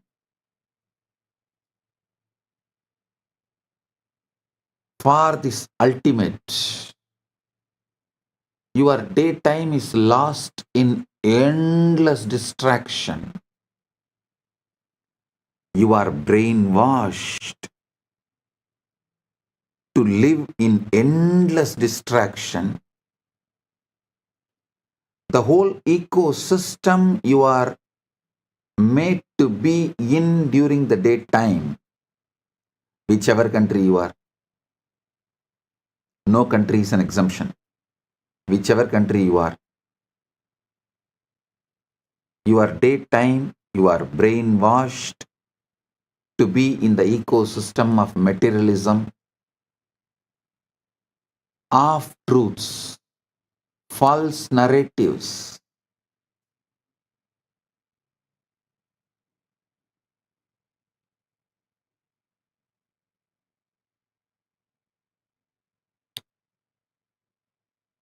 Your whole ecosystem makes you feel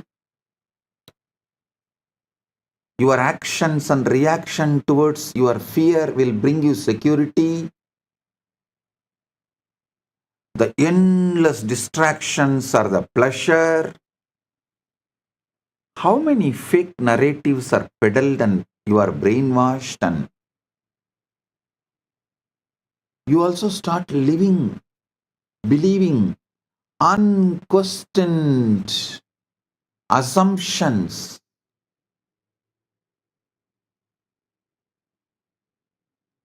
Such large blind spots, larger than the black hole. Like how the black hole sucks the whole planets into it. The blind spots you carry sucks your whole life into it.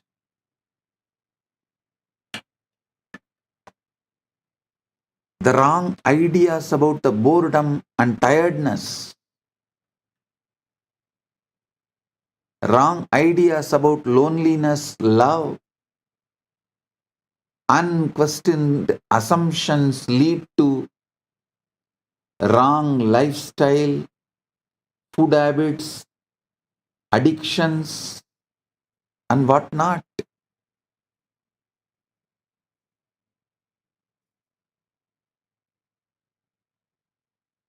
Best practical way is just give your night time to me. I will shift your whole energy and give you enlightenment. It's my commitment. This whole Shivaratri is all about awakening you how to use the night to manifest oneness with Shiva.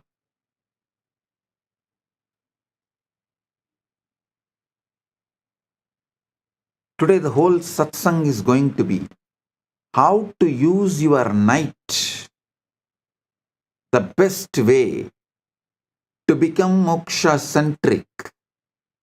Your whole brain, body, mind, consciousness, everything needs to be rewired to experience oneness with Paramashiva. To experience Paramadvaita.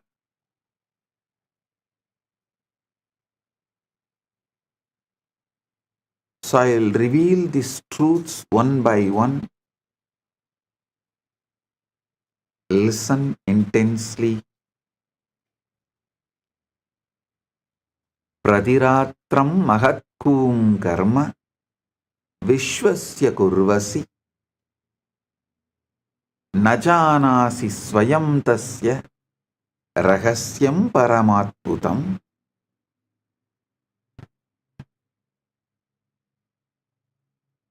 Nightly disappearance and mystery of sleep.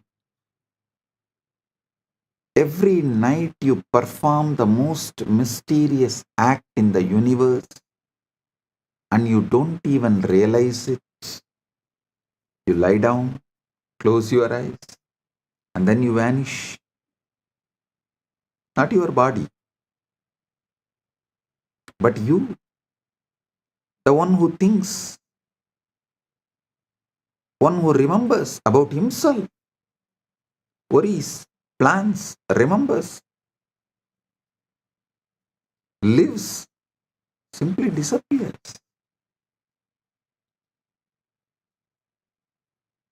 Here is what you really need to wake up. You have absolutely no idea where you go tonight. Pratiratram mahatkum karma viswasya kurvasi najanasi swayam tasya rahasyam paramatputam sayano nimishonmilya na deha nachamarutaha nasam yasi swayanchaiva chindakaha smrutyurochakaha smartru yochakaha kva yasitu nisayam tvam na kinchitapi vedasi layam apatyate cheto kulikena pate.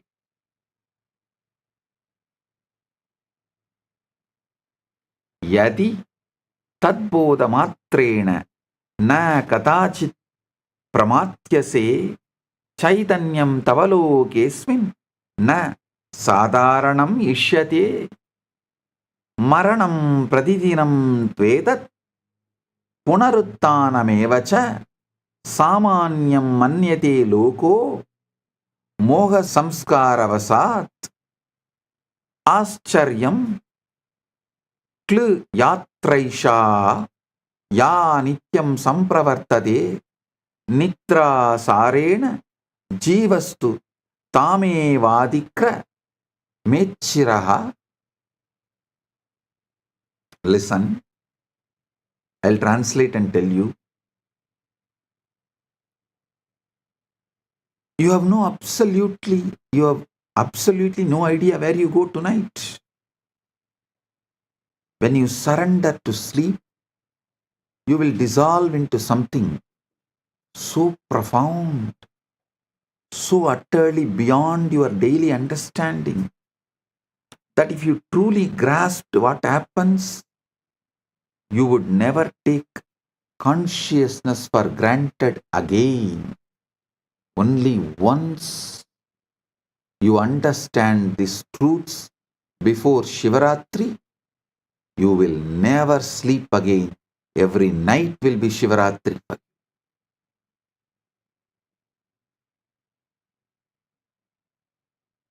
But you have been brainwashed to treat this daily death and resurrection as ordinary.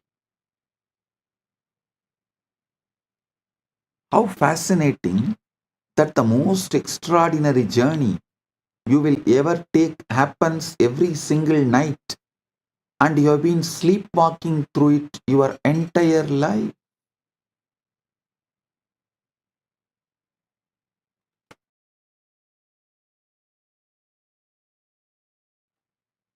Adara vamahe kinchit bedagam hridayangamam sayam swayam krityam maranam svikuroshivai nanatyam nachabashaisha यदार्थोऽयं निरूपितः यत्तदात्मेति मन्यन्ते स्वेच्छया तन्नलीयते चिन्तकः कल्पकश्चैव अनुभोक्ता स्वलक्षणः स्वयं प्रविशति शून्यं स्वनामावतिवर्जितं नित्यनासेऽपि तस्मिन् तु न विस्मयम् अवेचक्षे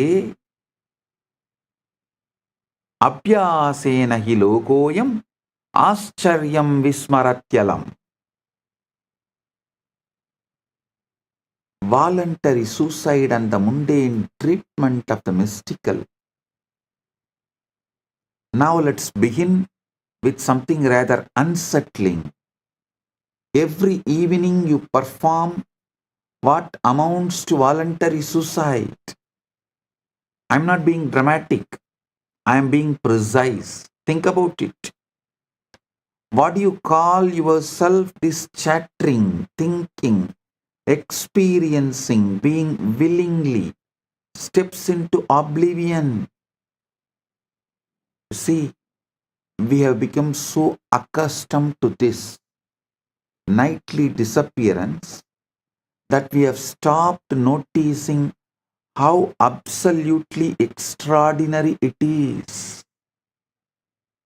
Your thoughts stop. Your sense of time evaporates. Your precious identity, all those opinions, memories, and concerns you clutch so tightly, simply dissolves.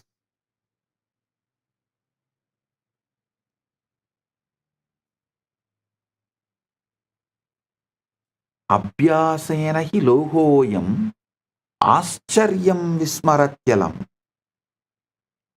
न विचारो न कालोत्र न अहंकार प्रपञ्चना स्मृत्यः कल्पनाश्चैव सर्वं तत्र विलीयते तथापि किञ्चिदस्त्येव न त्वं न च न त्वमेव तत्. स्थितं मौनं परं साक्षि रहस्यं गहनं ध्रुवम्. शून्यतां बौद्धभाषायां दर्शयत्येष नित्यसः अहङ्कारविरामे तु सुप्तः सत्तावशेषितः. निद्रां साधारणं कर्म मन्यते मूढमानवः. यदा यन्त्रस्य संसिद्धिर्विद्युत् संभार एव च अहोगतं महामोहः अद्भुतं साधु साधु च. लौहीकं कृतवान् लोहो नित्यमायावसात्. Listen.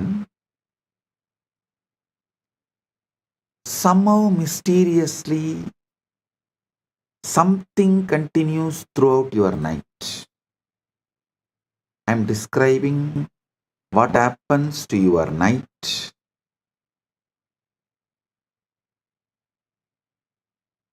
And what should happen? What happens and what should happen? So listen carefully.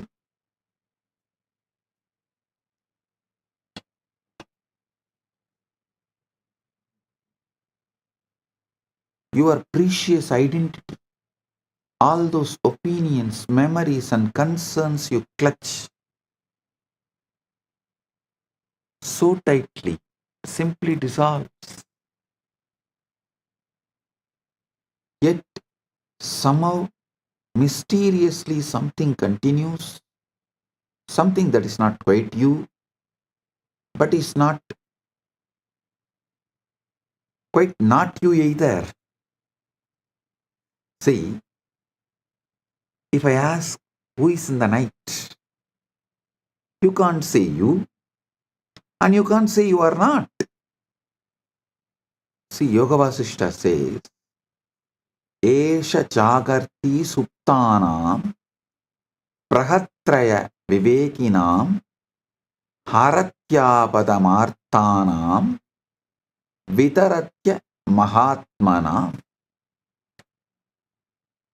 This self remains awake among those who are asleep.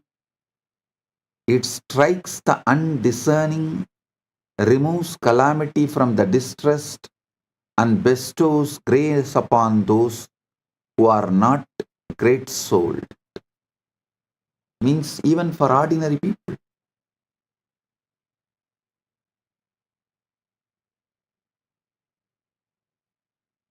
Listen.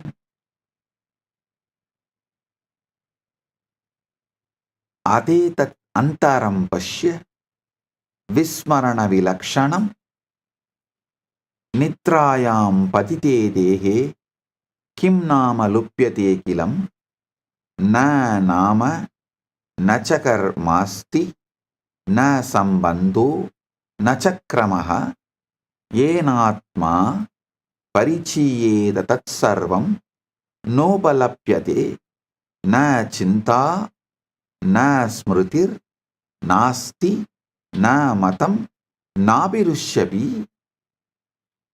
य पुमान् दिवसे एषः स रात्रौ न प्रवर्तते सर्वस्मृति विनाशोऽयं पूर्णो विस्मरणात्मकः न तत्र मरणबुद्धिः न शोकः न विलापनं कस्मात् तत्र न शोकः स्यात् नासितो य शुचिर्भवेत् योचिता सोचिता स्वयमेवात्र निद्रयालयमागतः अहो विरोधमाधुर्यं नित्यं दर्शयसि स्वयं स्वभावेन विना जीवः सुखमेव प्रवर्तते. Listen. What vanishes and the paradox of existing without identity. Now let's examine this disappearing act more closely. What exactly vanishes when you fall asleep? Your name does not matter anymore. Your job, your relationships, your endless to-do list gone. Your endless distractions are gone. All those things you think define you.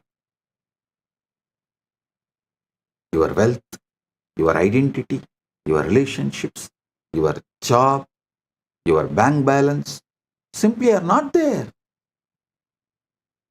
The person who was worried about tomorrow's meeting, who remembered yesterday's conversation, who has opinions about politics and preferences about coffee, about the food, entire construction just stops.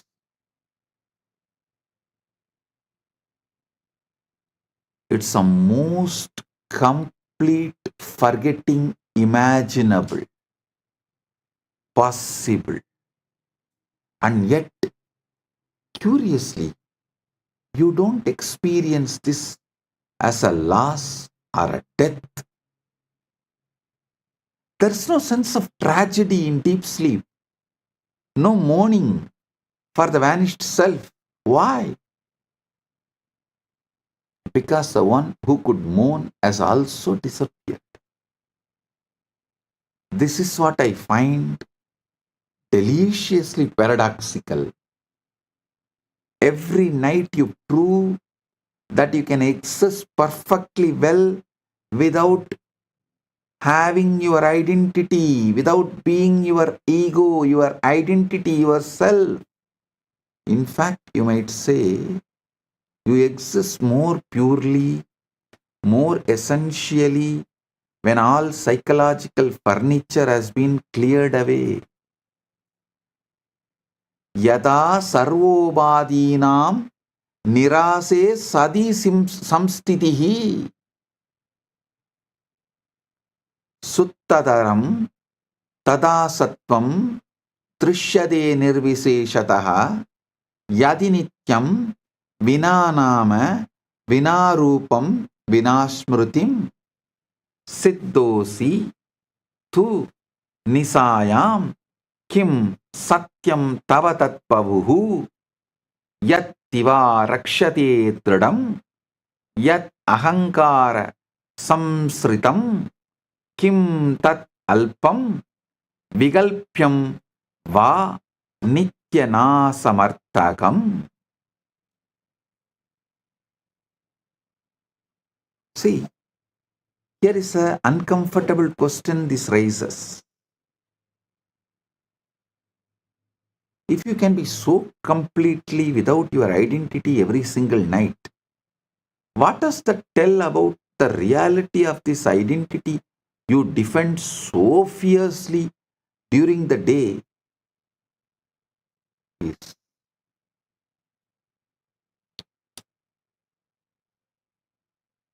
less than just dust, less than just ash. Could it be what you think you are is far more optional than you have been led to believe by the society? The brainwashing, conditioning of the society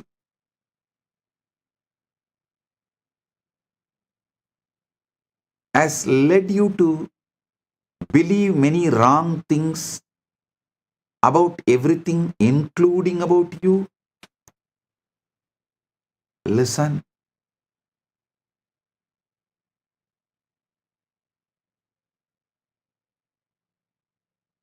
This is what I find deliciously paradoxical.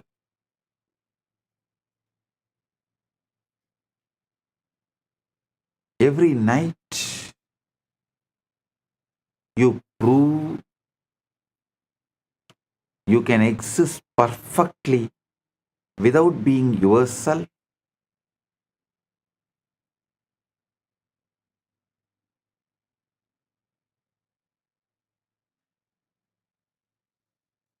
So, you need to realize maybe could it be that what you think you are is far more optional than what you have been led to believe?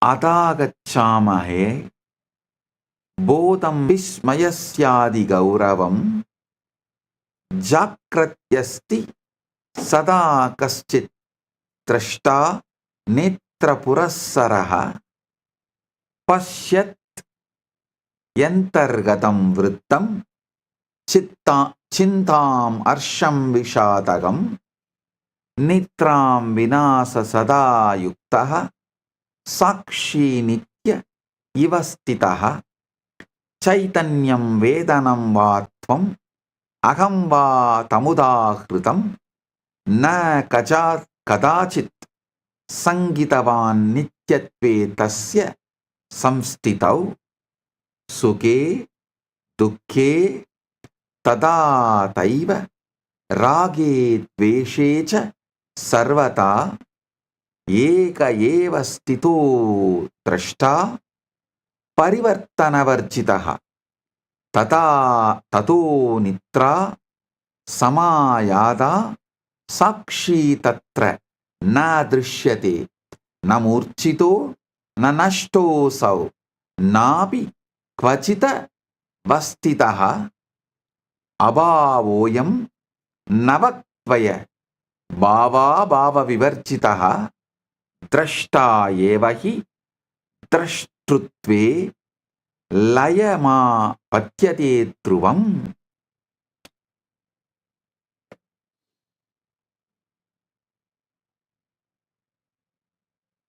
Watcher dissolves into the watching. Observer dissolves into observing. Now we arrive at something truly puzzling. During waking hours, there is always this sense of someone watching, isn't there? An observer behind your eyes, a witness to your thoughts, a constant companion who never seems to sleep. You might call it consciousness, awareness, or observer, or simply you, I. This watcher is so persistent, so reliable, that you have probably never questioned its permanence. It is there when you are happy, it is there when you are sad, it is there when you are bored, it is there when you are excited. The one constant in ever-changing experience. But then sleep arrives, and this eternal observer, this supposedly permanent witness, simply is not there.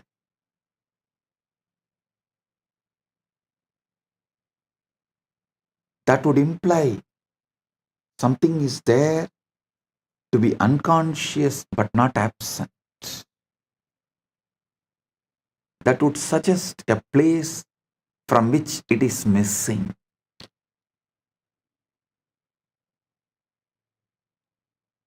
Kimedidi pruchandi chetanaya swabhavataha krantikari bhavedartaha bodhasyasya vicharane na drashtatvam yata manye stiro मूलः सनातनः आविर्भाव क्षणिकस्त्वेष तरंग इव वारितौ यथा निद्रा समायादि तरंगोलयं मृच्छति अप्तिष्ठति नित्यं तु स न शून्यः न पूर्णकः. See, it's more mysterious than that. The watcher itself dissolves into watching. What does this mean? Well, it suggests something rather revolutionary about the nature of consciousness itself. Perhaps this observer you think you are is not quite as solid, as permanent, as fundamental as you have been assuming, as you have been brainwashed, as you have been conditioned by unconscious society. Instead of exploring all these great obvious truths and questions in front of us, instead of teaching this to our next generation in the school as the preliminary education, we go on teaching stupid things, especially things which is never going to be useful in our day-to-day life, which has no meaning or relevance for our living. Never you have been made to think, made to question about your identity or consciousness. Maybe the consciousness is not something you have, but something you temporarily appear in, like a wave appearing in ocean. Perhaps the observer you think you are is not quite as solid, as a permanent, as fundamental as you've been assuming. When sleep comes, the wave subsides back into the ocean. But the ocean itself, that remains. The question is, what is this ocean is less than or greater than?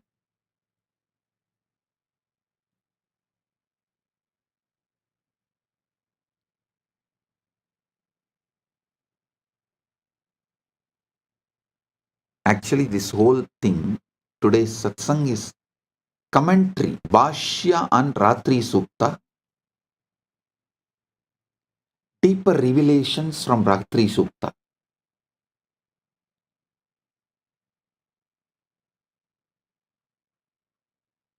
Suptau na swapno na mano na buddhihi na dehabhavo na cha kaladeshau naham na chanyo na sukam na dukkam tatapi sattvam na kadapi nashtam na kinchit lokyati tatra chetaha na kinchita kankshati na smarathyapi anubhava bhavasame vi tasmin astitvamatram pravi bhatyadiya diva na drishyate na tatra na vetyadava na bhukta bhogo na cha bhoga sadhanam tata vibodhat prabhutyate janaha susupti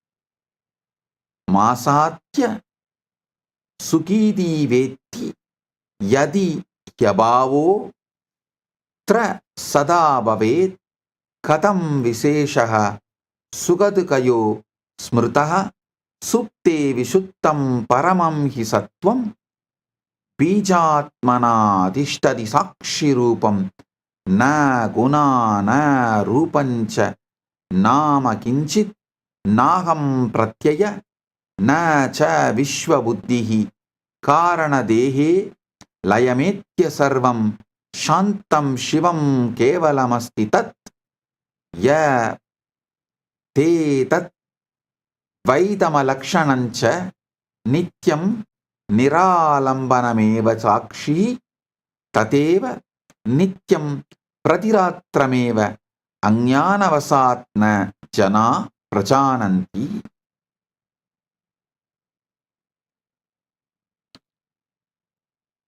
Listen, it gets even more mysterious because sometimes in this state where you have supposedly vanished, the most extraordinary theatre production begins.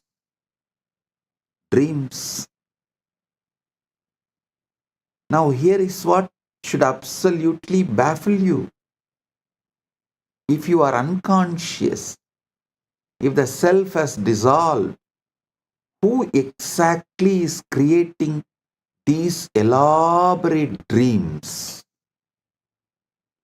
Who is writing the script? Who is casting the characters? Who is designing the sets? And most mysteriously of all, who is watching the show? In your dreams, you meet people you have never seen. You visit places that don't exist. You have conversations you would have never had. The creativity is astounding. The detail is remarkable. The dreaming mind constructs entire worlds, complete with the physics, relationships, the storylines that can be more compelling than any Hollywood production. But the dreamer, the one who would normally take credit for such creativity, is supposedly absent. It's as though Shakespeare's plays were being written by someone who had completely forgotten they were Shakespeare. And here is the most fascinating part. In the dream, you believe it is all real. You are convinced that dream you is real you. The dream world is real world. The illusion is perfect until you wake up. Now this should make you pause. If consciousness can create such convincing realities while you are absent, what makes you so certain that this waking reality is not just another kind of dream, perhaps one being dreamed by something far more vaster than your individual mind?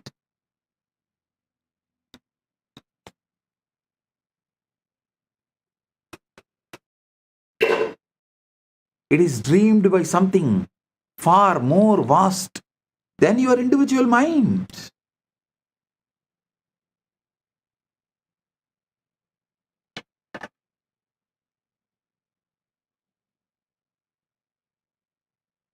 Sushupti sapara avastha yatra swapno vidyade tatra kinchitapi nastiti pradibadi vilakshana na tatra chinta na mano na buddhihi na sparsha rupam na rasapravaha na kalavoto na tisham vikalpaha naham na chanya praviliyate tat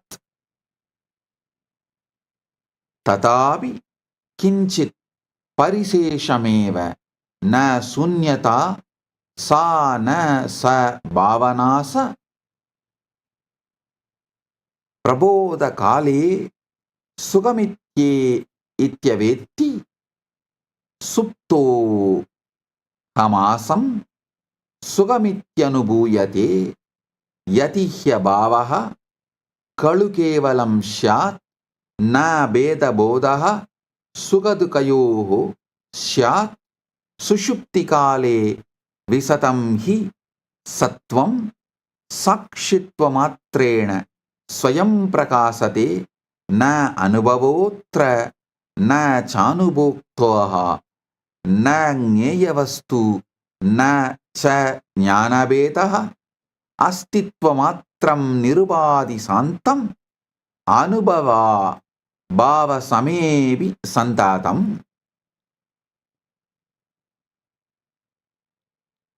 नाट्योपमाने विवेचनीयं न दृश्यते किंचन तत्र किंचित् तथापि सत्ता न विनश्यते हि प्रपंचलीला लयमेव याति कारण सप्तेन मुनिपृक्ता अवस्था सा बीजरूपा हि नित्या न गुणा न धर्मा न च नाम रूपम नाहम प्रत्ययो न विकल्पलेशः यदेततात्मा स्वयमेव सुप्तः न कर्तृ भोक्यादि विभागयुक्तः न एव शान्तः परिपूर्ण एषः प्रत्येकमात्र प्रतिरात्रमेव यतन्विषन्ति तपसा च योगैः ध्यानैः समाधौ सा चिरं मनीषिणः तदेव सर्वे सुषुप्तिकाले स्वभावतो यान्ति न जानन्त्येव. Listen. Let's venture into the most mysterious territory of all, which you should have been taught by the age of 5 to venture. By the age of 5, you know the difference between deep sleep, dreaming and waking state. Till the age of 3, you don't know the difference clearly. That is why many times, even after eating fully, kids start crying in the dream state when they feel the hunger in the dream. Kids react in a confused way. For things happened in the dream, they react in waking state. For things happened in the waking state, They react in the dream because they do not know the clear marking, the boundary, territory. But by the age of 5, you know it. By 5, any intelligent society should have started teaching you and made you question, understand this whole dream, deep sleep, and waking state. But the society is too busy in brainwashing you and making a slave out of you. The chronic capitalistic leaders are trying to make a worker out of you.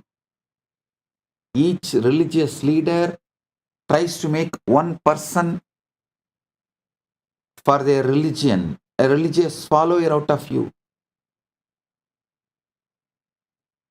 Society is trying to make you a best slave out of you. Mother is trying to make good son. Father is trying to make good son. Everyone is trying to make what they want from you. The personality they want as you. Nobody is interested in your enlightenment. Nobody is interested in you.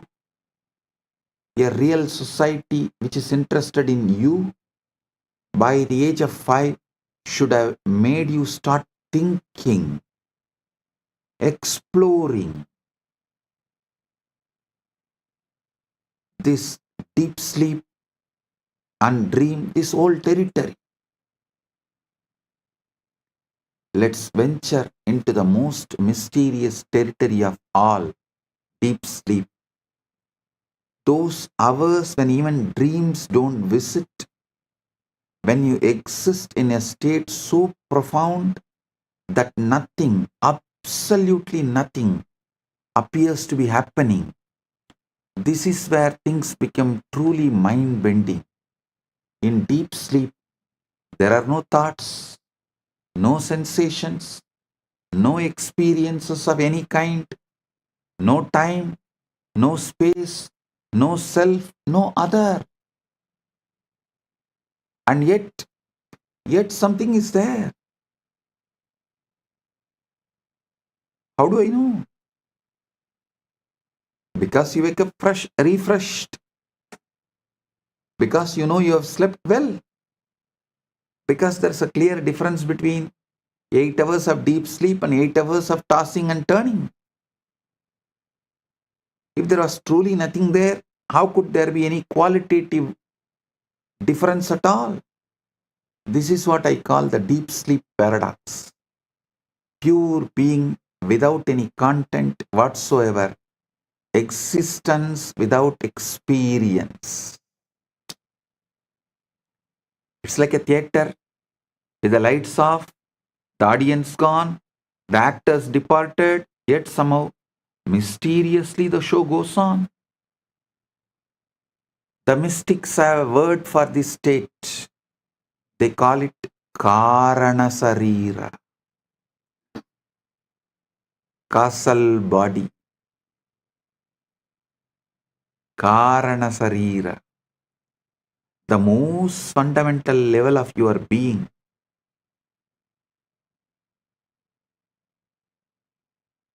It is you without any qualities, you without any attributes, you without even the sense of being you. Meditation, in philosophy, in religion, you experience it naturally every time you fall into deep sleep. The cosmic joke is that enlightenment puts you to sleep. Your existence aware of itself without needing to think about it. What is shocking is that you visit this state of perfect peace, perfect wholeness, perfect being every single night. The very thing you are searching for in Listen. Sushupti darsayate spashtam na tvaya chetana stita tva aham bhavana mataya nityaiva sa pravartate nama rupam kada chaitya swabhavopi viliyate itihasah pravrittischa sarvametat pranashyati tatapi bodha sanyaiva na kadapi nivartate दीपस्येव प्रकाशोऽयं न पात्रेण स्वगीयतां कटो न प्रकाशं तारयति प्रकाशः कटमेव हि सीमां तत्त्वा क्षणं तिष्ठन् स्वतन्त्र स प्रकाशते एवं चित्तोपाधिभेदात् चेतना न विसेक्षिता अहङ्कार विहीनेषु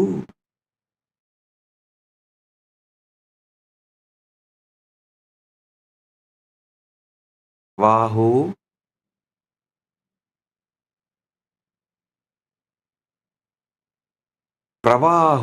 प्रवाहे सा विवर्तते न ममायं न तवायं न जीवस्य स्वभावतः सुत्ता सैव परासत्ता सर्वत्र समवस्थितं वेणुरेव न वा तस्य स्वामी भवति कर्हिषित् स्वराकारं क्षणं तत्त्वा वायुरेव प्रवर्तते तथा देहेन्द्रियैः केवलं रूपं यान्ति विभूतयः चेतना न तु देहस्य देहस्तस्या उपाधिका यदुक्तं मुनिभिः पूर्वं महच्चैतन्यमव्ययं न लोकान्तरवृत्तान्तस्वानुभूतिप्रदर्शनं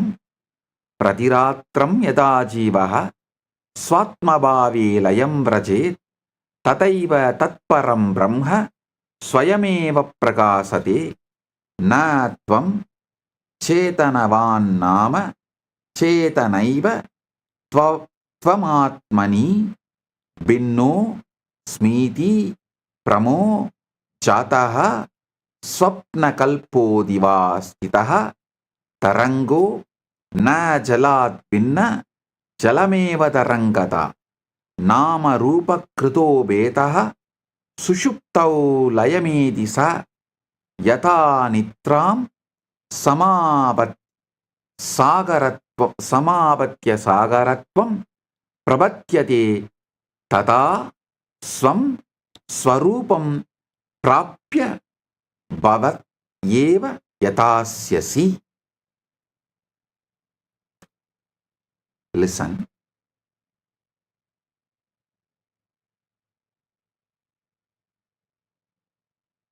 Now we are approaching something that might disturb your carefully constructed sense of self, because what sleep reveals is this: consciousness does not need you to exist.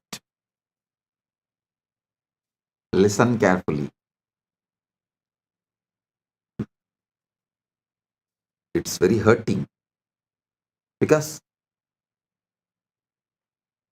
you are not needed.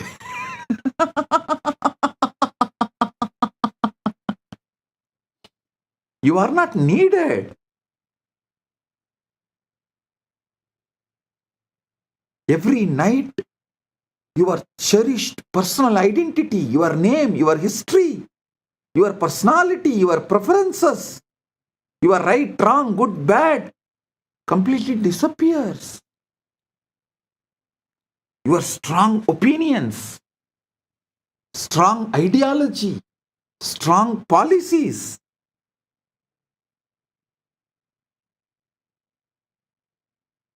and yet awareness itself continues. It's like discovering that the light in your room does not actually belong to the lamp. The lamp just temporarily shapes and focuses a light that exists independently. During sleep, consciousness flows freely, uncontained by the boundaries of your ego. It's no longer your consciousness. It is simply consciousness itself playing through the instrument of your nervous system like a wind through a flute. Like a wind through a flute. The flute does not own the wind. It just gives it temporary form and melody. This is what the ancients meant when they spoke of the universal mind, the cosmic consciousness, the Buddha nature. They were not talking about some grand otherworldly concept. They were pointing of what you experience every single night when your individual awareness dissolves back into the ocean of pure being. And here is what is both beautiful and terrifying about this realization. What you call your consciousness was never really yours to begin with. You are not a separate being having conscious experiences. You are consciousness itself, temporarily dreaming that it's a separate being. The wave is not separate from the ocean. It's the ocean expressing itself as a wave. And every night in sleep, you return to your oceanic nature. Swabhava. You become what you have always been, but temporarily forget you were.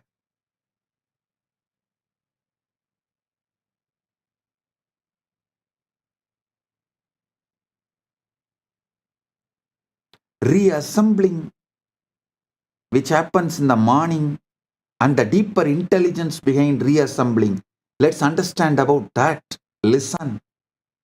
Pratak kale vichintyaita katam jiva punarbhavet layat samakra vinyasaha katam swayameva jayate sushuptau sarva samharaha nabarupati samstite prabodhetu punas sarvam samyuccheva pratiyate pratamam bodhamatram hi naham bhavo na smrutayaha na purvam na bibhavyam cha swapragasa eva hi ushas pratamavasaha yada nisapta eva sa tata bodha swayam jyoti swatman eva prajayate tata smrutaya upeyuhu aham bhavascha vartate itam grihamitam karma iti bandha prajayate kramena manasa punjaha samskara samupastita vyaktitvam iti yannama tatsarvam punarudditam nagudobi samayatam nabahirnabi chantare bija shakte samutpannam swayameva vyavastitam nakarta nacha gartrutvam ahankarasya vidyate kakarotiti prashasa nakadapi vichintyate yadi suptau vinashtasyat aham bhava samulataha kappuna smarate margam kassam yojade punaha naham na manasa karyam na smritya na chetasa ya buddhir nitya sanchari sa karyam kurute swayam yaya kesa vartayante hridayam yat pravartate.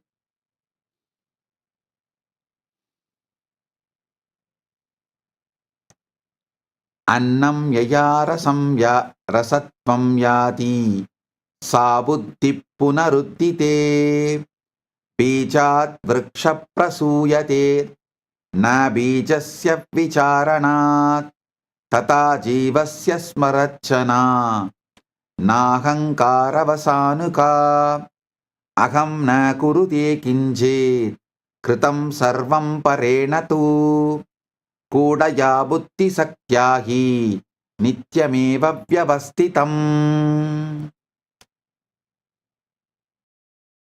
Listen, let's examine something equally mysterious. How you manage to reassemble yourself each morning. This is too important. See,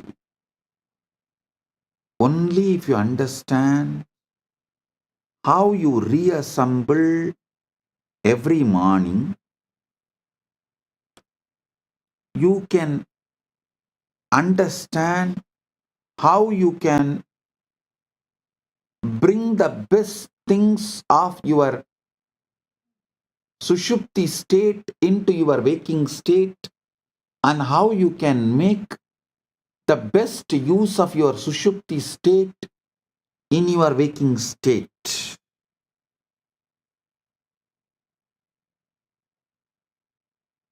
Let's examine something powerful, very mysterious, how you manage to reassemble yourself each morning. Because that's what happens, isn't it? After hours of complete dissolution, somehow all the pieces of your identity magically come back together again. Watch this process carefully the next time you wake up. First, there is just pure awareness. No sense of being anyone in particular, no memory of yesterday, no anticipation of today, just consciousness awakening to itself. Like the first light of dawn. Then gradually the familiar structures begin to reassemble. Oh yes, I am this, my name. I live in this house. I have this job. I was planning about this meeting.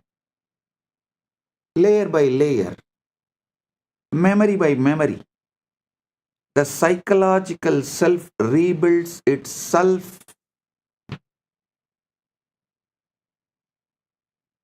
From what exactly? From nothing but pure potential. From Karana Sarira, you are rebuilding your identity again. It's like watching a magician pull an entire personality out of an empty hat. And the most fascinating part, you do this reconstruction so automatically, so swiftly, that you never stop to wonder who is doing this rebuilding. You take this for granted. If you are truly gone during sleep, who remembers how to put you back together? If your identity was genuinely dissolved, what force knows exactly which thoughts, which memories, which personality traits belongs to you?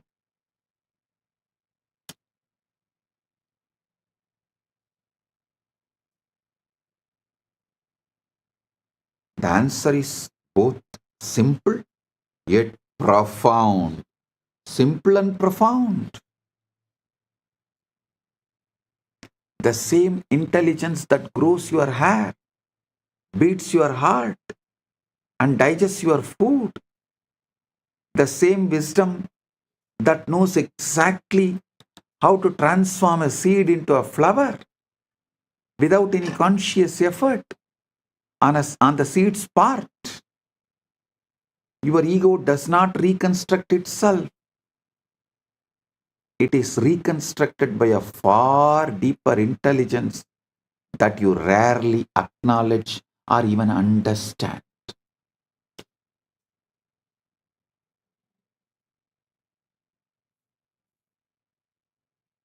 Look in, the same process is happening now in waking life.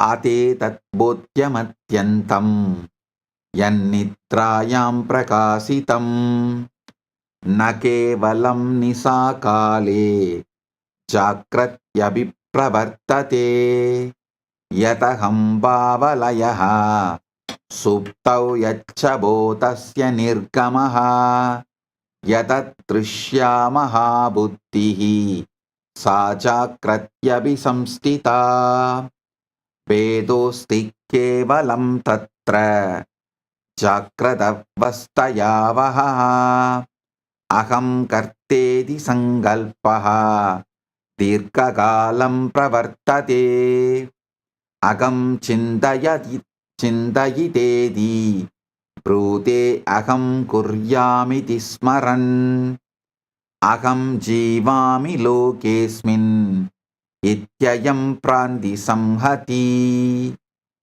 agadam chindanam kinchit na purvam viniyojitam prema vatveshaye vatra na sankalpat pravartate hridayasya pravrittischa pasanam rasarupanam natvaya kriyate kinchit niyanta na cha drishyate dehe kosagananam shaya samanvayakarakah naham sa na cha me buddhis kutas sarva karma krit yasuptau swapna srishtim cha smritim samrakshanam tata देहधारणम व्यक्रम सा बुद्धिर्जाग्रति स्थिता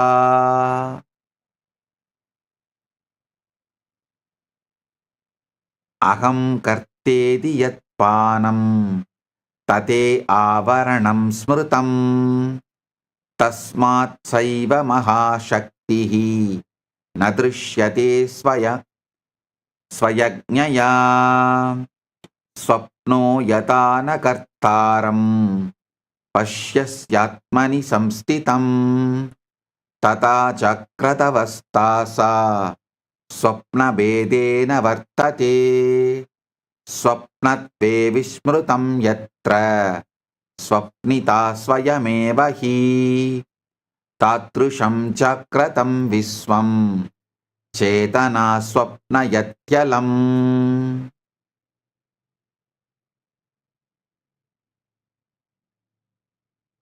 Now, actually, we arrive to the truly shocking realization. Everything I have been describing about deep sleep, the dissolution of identity, the flow of consciousness without a container, the mysterious intelligence that operates without a supervision, all this is not just happening at night. It is happening right now. What you call as your waking life. You see the difference only between sleeping consciousness and waking consciousness is that in waking there is a persistent illusion of someone in charge. The ego steps forward and claims ownership of the entire process.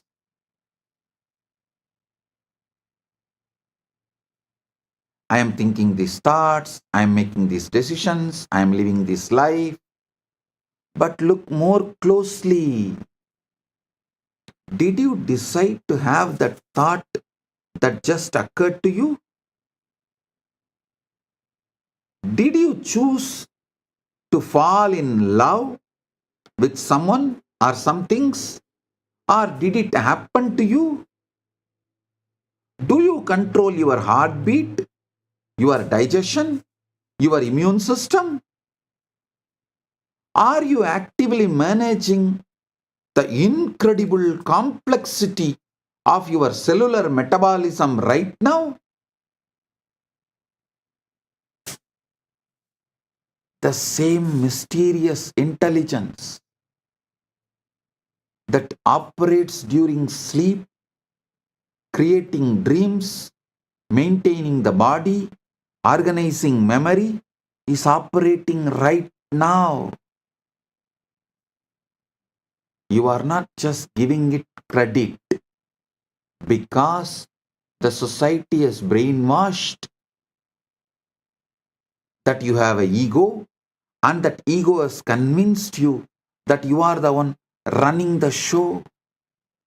The society's conditioning and brainwashing has gone so deep into you. It created the fake identity called ego.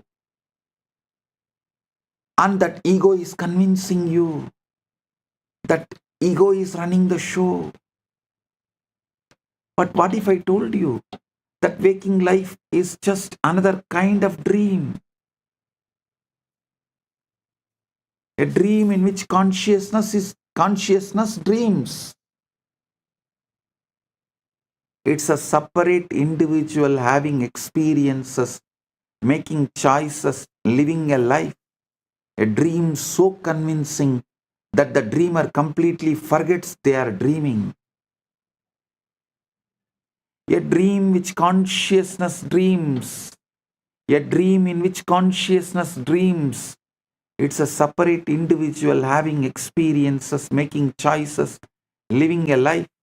A dream so convincing that the dreamer completely forgets they are dreaming.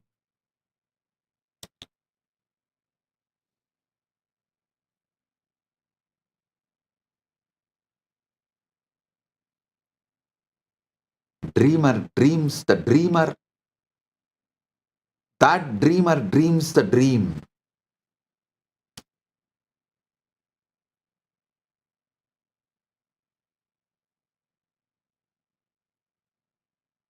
ऋषयः सदैव जनन्ति तस्मान् जागरन् वदन्ति न निद्राया जागरणं न तु स्वप्नस्य वेदनं स्वपरत्तस्य प्रान्तिं त्यज्य सत्यप्राप्नोति चेतना न जीवः चेतनावान् अह किं तु चेतना एव हि जन्मान्तरमापादयति स्वात्मभावे क्रीडमानम् एतत् न नवीनं किञ्चित् पुरा तु तत्पूते शास्त्रैः सप्तसहस्र वर्षेषु महाशक्तिमुक्तं दृष्टं नामभेदैः विविधैः प्रहं बोधस्वभावः स्वर्गराज्यम् अन्तस्थम् इत्येतानि सञ्चितानि सर्वाणि तु तदेकं वर्णयन्ति यं त्वं प्रतिरात्रि सुषुप्तौ अनुभवसि नित्यम् उपनिषदः चतुर्विधान् चेतनावस्था प्रतिपादयन्ति जाग्रत् स्वप्न सुषुप्ति सदा सुषुप्तिस्थानं चतुर्थतुरीयं हि च न तु अवस्था खलु स नित्यबोधस्य प्रकटीकरणं यत्सर्वेषु अन्येषु अवस्थासु प्रत्यक्षस्फुरति जाग्रत् स्वप्न सुषुप्तिर् चित्रतत्रापि साक्षीपदलं sarvada sakshi sthiti chetanam eva tvameva sakshat na lagudara tarangaha vyaktis tvasya nityamukta sahara eva swayameva satvasya adaraha sima samartaya ahankaraditam. Supti pravese pradiratram grihamava navat anubhava swatmava swarupe pratiprapti paramasatvam pratyaksham cha na lakhu jivaha swasamasya nacha sima yukta kaschan mahatvam yat simatidam sarvan samasyaധാരണം క్షయ సుందరం ఉక్తవంతః స్వప్న ప్రాంతి పరిత్యజ్య సాక్షాత్కృత్య జాగరణం యదా యత్ త్వం సత్యమేవ సహ సర్వస్వప్నం వినశ్యతి సుత్తబోధేవ నిత్యం చ సమానంతరమశేషం న లఘు జీవః స్వసమస్యా న చ సీమాయుక్త కశ్చన మహాత్వయత్ సీమాసీదం సర్వాన్ సమస్యాదరన్ క్షయ సుందరం ఉక్తవంత స్వప్న రాంతి పరిత్యజ్య సాక్షాత్కృత్య జాగరణం యదా యత్ త్వం సత్యమేవ స సర్వస్వప్న వినశ్యతి సుత్తబోధ ఏవ నిత్య చ స్వాం సమాన అంతర అశేషం స్వయమేవ సత్వస్యాధారః అసీమసామర్థ్య అహంకారాతీతం. Wow.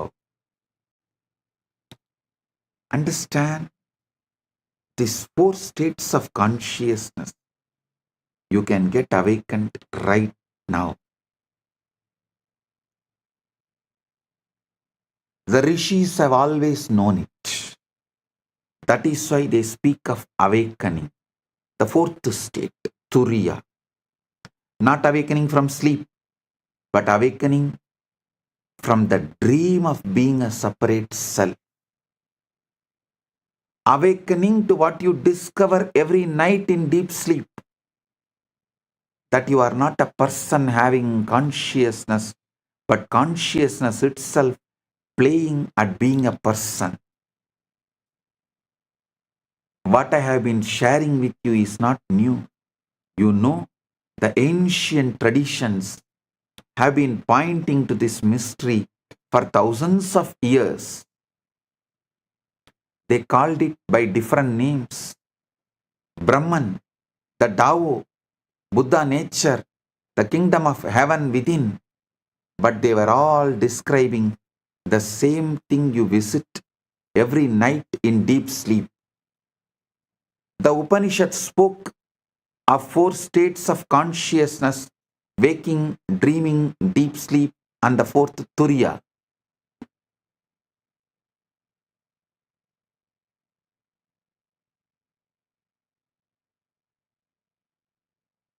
This fourth state is not really a state at all, but the unchanging awareness that witnesses all other states.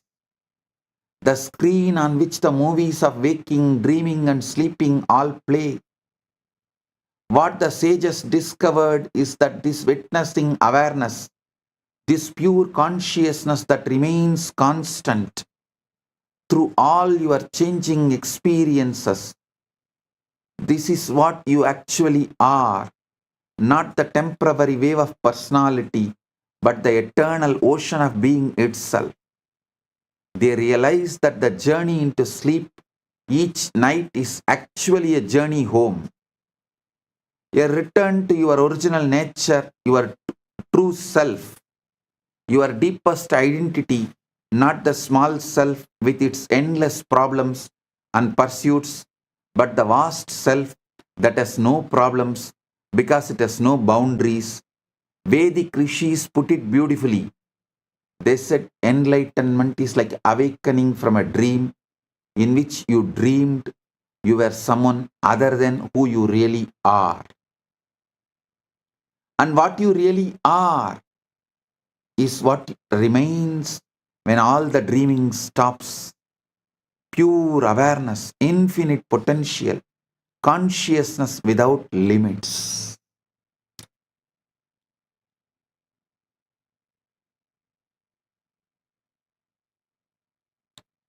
Listen carefully. Today's satsang is very powerful. You need to listen at least 2-3 times. Listen to it at least 2-3 times. Go through it.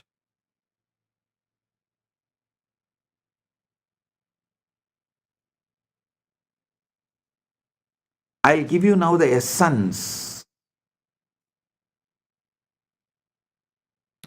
Implications for daily life and the sacred journey into sleep.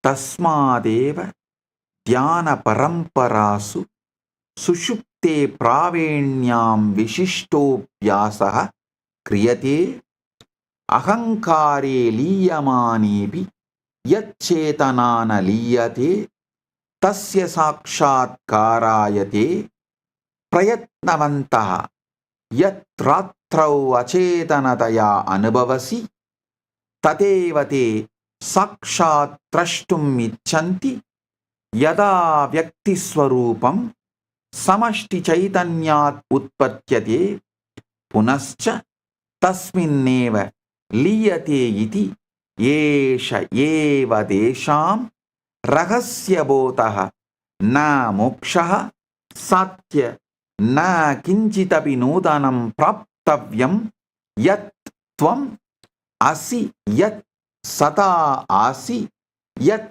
pratiratram ahambhava parityage vishuddhaya anubhavasi tateva avabodhaniyam avayedat tanaindina jivena kim karoti sarvam parivartayati punaha kinchana na parivartayati uttishtasi tantadavanam karoshi swakarmasu pravartase kintu aduna yatarte kim pravartate iti janasi ya ayam janaha iti manyase yasya natyam vasana vaya kalpana sa abhi swapna patravat shana bangurayeva आकर्षक स अनुभव योग्य किंतु अंतत चेतनायाम उत्पन्नः चेतनायाम लीन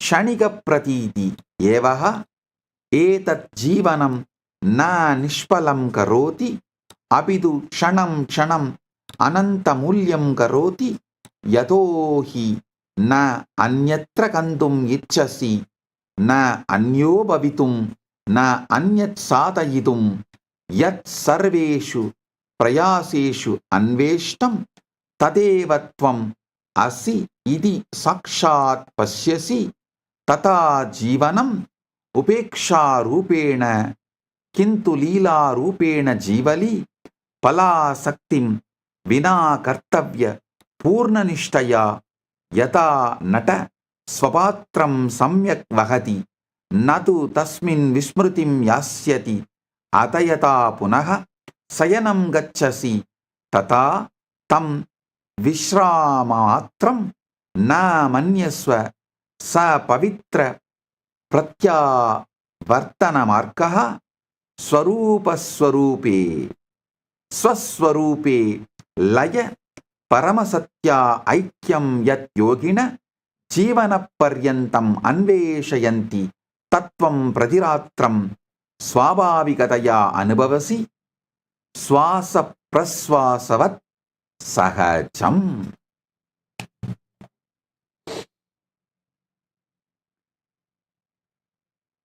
Prabhade uttishtan ksanamatram ahambhavam na grihana tasmat purvam yatvilasam santam chaitanyam tatradishta kshanam pasya yavat tvam kaschana na abhavaha tavat tvam kiyat visala asiyidi esha eva dhyanam na kriya kintu swabhavikastitihi yada atyadikam kratum viramasi smara chetana na tava vastu tvameva chetana chetanaiva sarvam karoti pratiratram sushupti rahasye sa chetana vyaktitvat viramya swarupa eva ramate kiyat adbhutam brahmahasyam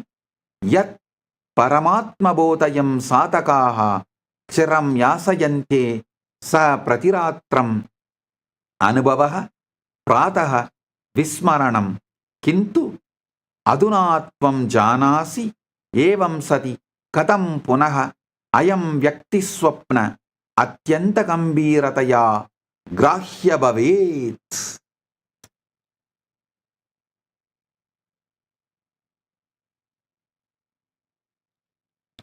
Listen, I'll give you the essence of this whole satsang.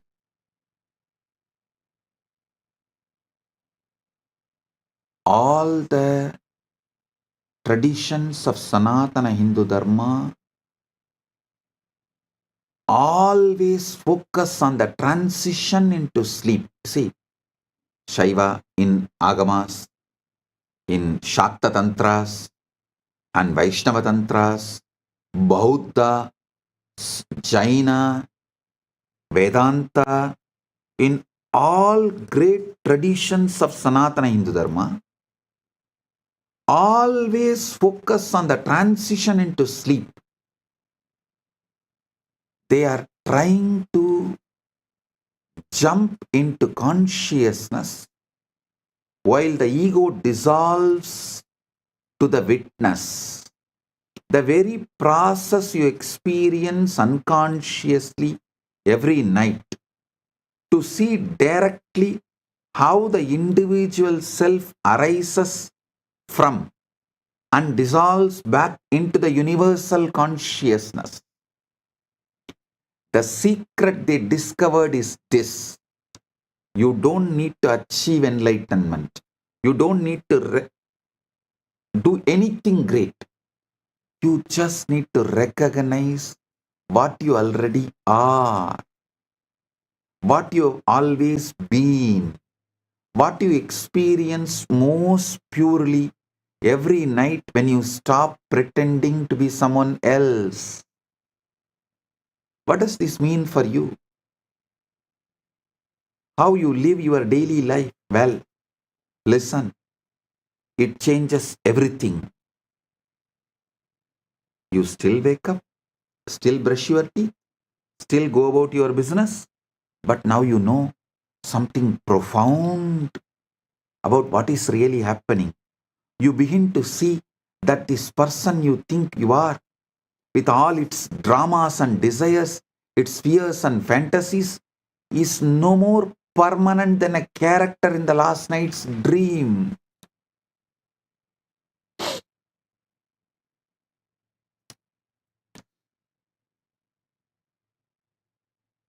Fascinating. Yes, engaging. Certainly. But ultimately, it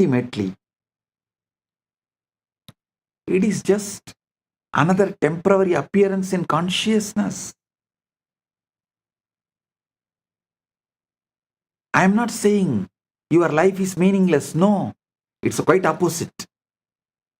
If you understand your ego is meaningless, you will realize your life as a grand purpose, meaning, existence. It makes every moment infinitely precious because you are no longer trying to get somewhere else, become someone else, achieve something else. You begin to recognize what you have been seeking through all your pursuits and struggles is what you already are in your deepest being. You start to live with what I call divine Sakshi Bhava. See,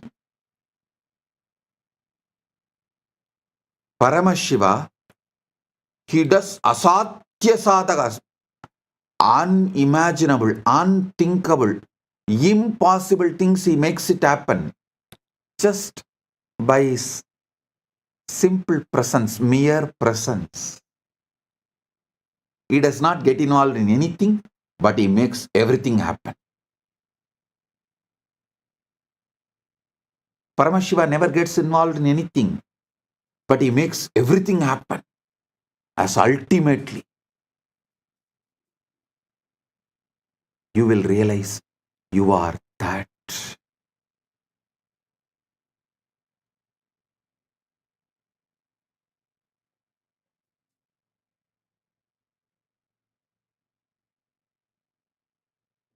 It makes every moment infinitely precious because you are no longer trying to get somewhere else, become someone else, achieve something else. You begin to recognize that what you have been seeking through all your pursuits and struggles is what you already are in your deepest being.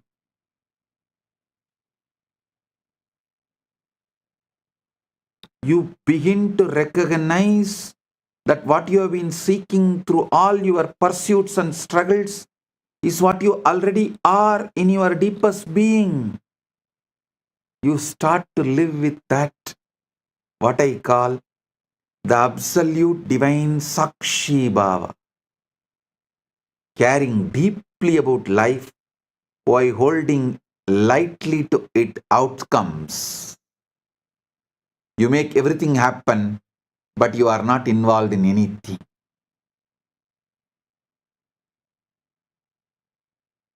Like an actor who plays their role with complete commitment while never forgetting it's just a play.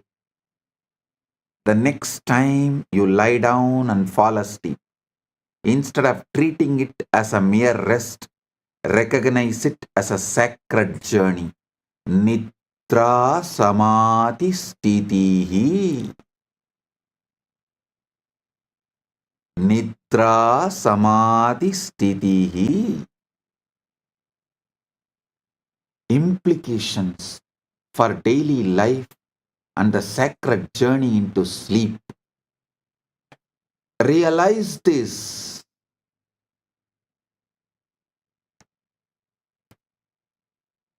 If you understand your sleep is a sacred journey, you will understand its implications for daily life and the sacred journey into sleep, how important it is. You are about to dissolve back into your true nature, to experience what the mystics spend lifetime seeking, unity with the Absolute, oneness, Paramadvaita. And you do this every single night as naturally as breathing.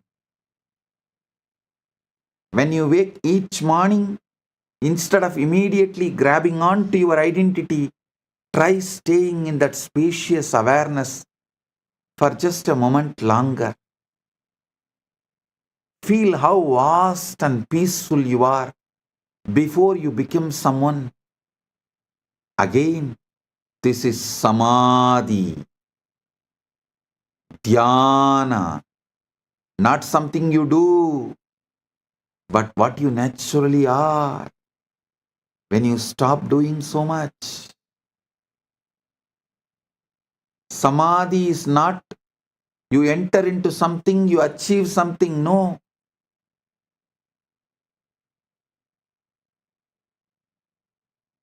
The achiever, when he dissolves, you dissolve into something, that is samadhi. You relax into something, that is samadhi. You rest into something, that is samadhi. Remember, consciousness is not something you have. You are something consciousness is doing. Consciousness is not something you have. You are something consciousness is doing. And every night in the mystery of sleep, consciousness takes a vacation from being you and simply enjoys being itself. What a marvelous cosmic joke that the deepest spiritual realization is something you experience every single night and wake up forgetting every single morning. But now you know. And knowing this, how can you ever take this dream of being someone quite so seriously again? No.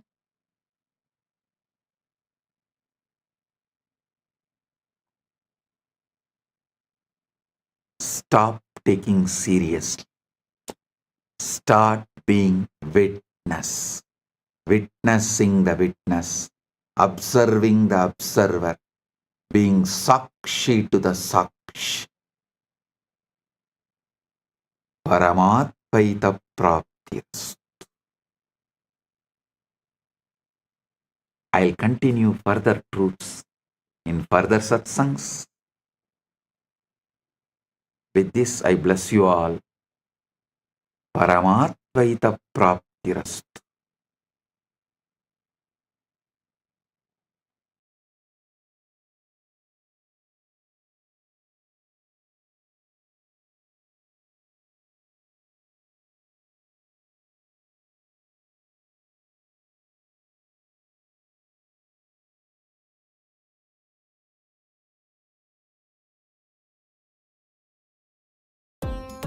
Nithyanandam, thank you for watching, and if you found the video enlightening, Please give it a like, share it with your loved ones, and subscribe to stay connected with us. don't forget to click the bell icon to receive the notifications. You don't need any pre-qualification for manifesting the ultimate other than your only enlightened ones know. It is very difficult to change the. A teacher who accumulates slaves will be your original assumption about yourself. If this body-mind combo, you are born out of Prapancha Dharma is inner creates. In the end, the power to transform your life lies not in reacting to what you see, but in. If Agam is aligned, Igam and Param all. The moment I gave you Shaktipada, your manifestation is not coming. It is. Icha Shakti must be felt. A picture without emotion is just a thought, but a picture infused with a belief, gratitude, and felt completion becomes.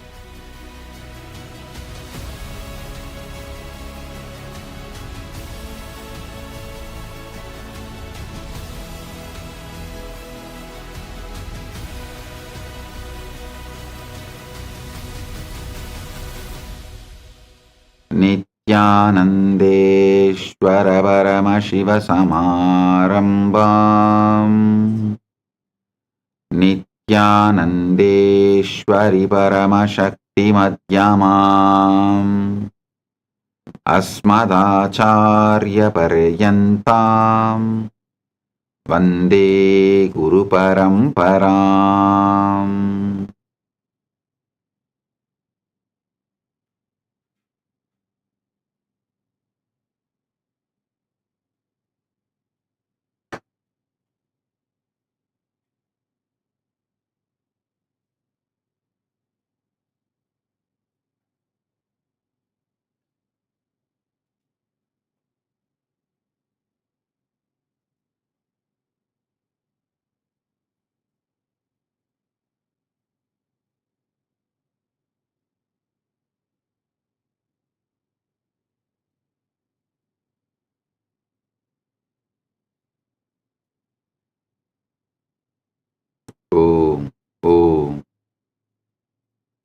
I welcome all of you with my love and blessing.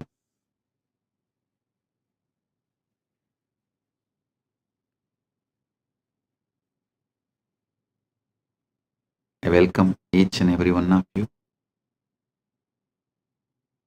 for this Shivaratri Brahmotsavam, day 2 of 17 days. It's the second day, Shivaratri Brahmotsavam. Quantum entanglement, quantum enlightenment, satsang, spiritual alchemy process series, second day.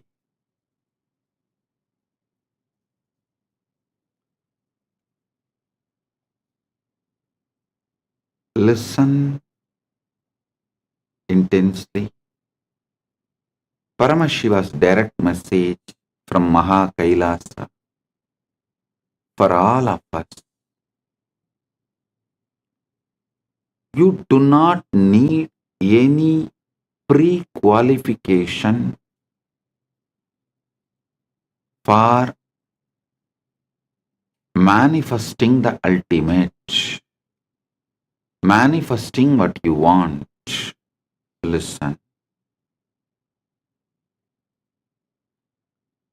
Listen to this fundamentally.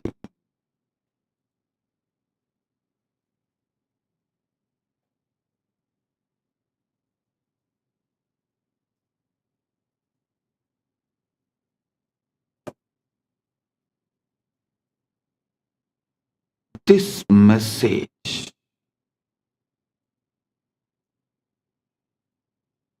this is ultimate truth. You do not need, you don't need any pre-qualification for manifesting the ultimate other than your conscious decision,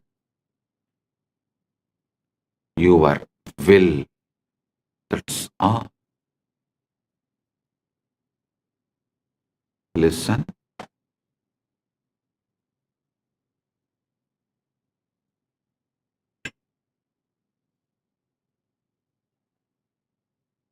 All your doubts, problems, questions, I know it much more than you know it. You know only how you perceive the doubts in your mind, but I know even the roots from where it has come.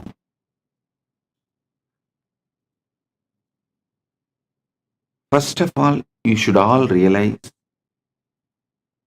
all of you have grown up in an artificial plastic society, fake society, where man-made laws, man-made economical systems, man-made social systems,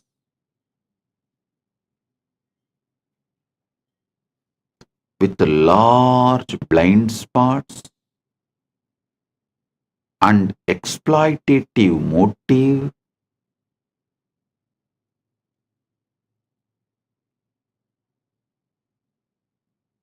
untrusted, with that kind of a structure, you all have grown up so naturally.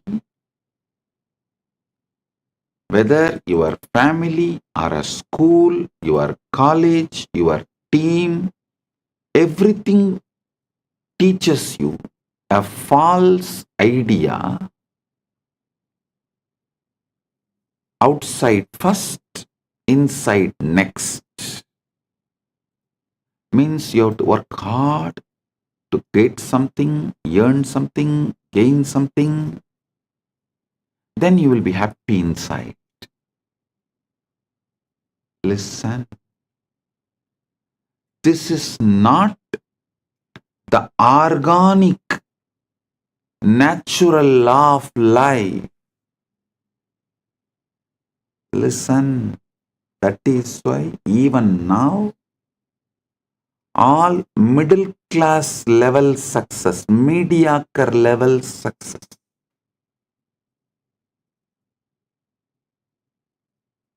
maybe few houses, few cars, little money in the bank,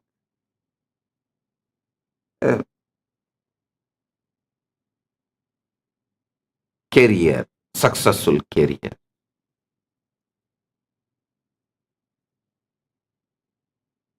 Only all these can be achieved if you follow the rules of the unconscious society, because it is designed to keep you mediocre. It is designed for mass. Don't follow the mass. Many times in the mass, M is silent.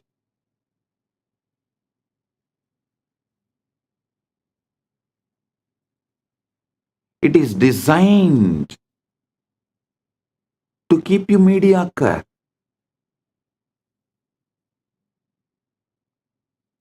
This is the knowledge for generalized. See, the moment you generalize, the organic growth is destroyed.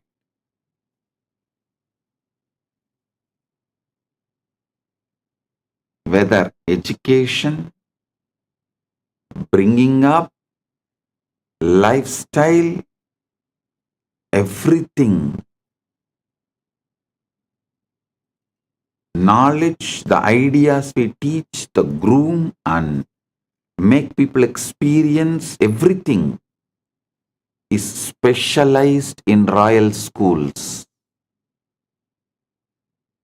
Understand? I treat you all as the students of royal school. I am not giving you the generalized teachings given to the mass. No.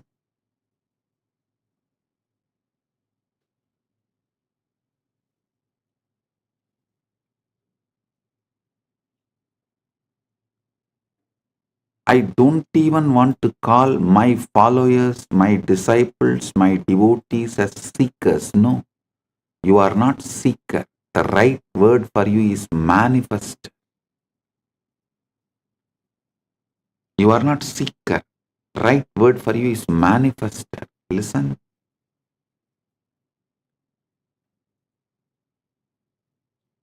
The primal assumption,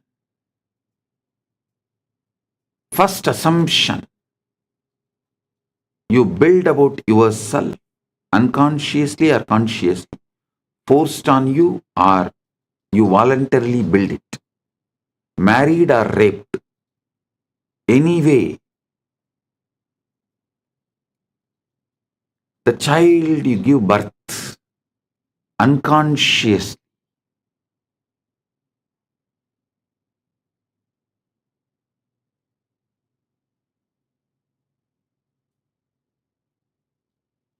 remains as a load on your system,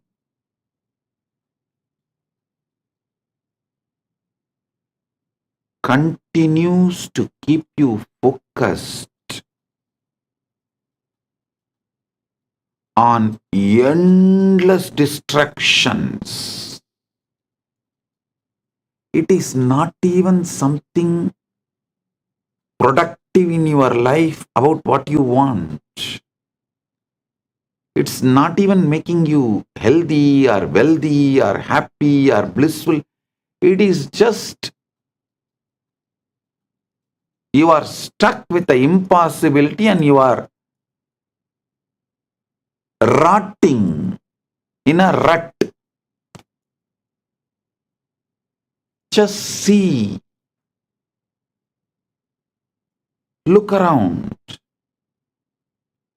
All enlightened beings know it is very difficult to break the primal assumption, the preliminary assumption you have about you. Sometimes it takes even janmas to break the preliminary assumption you have about you.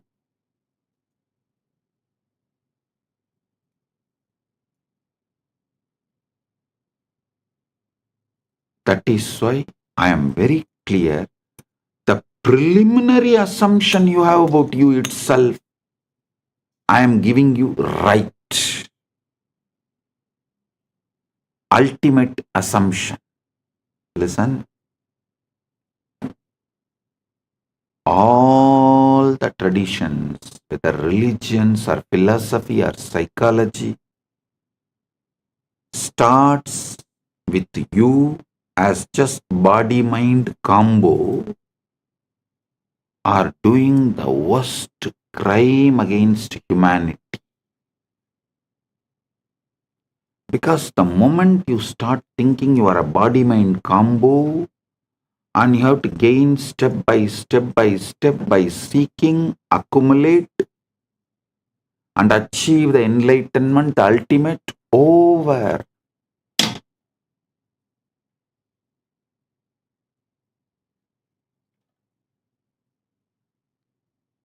You are put in a bullock cart,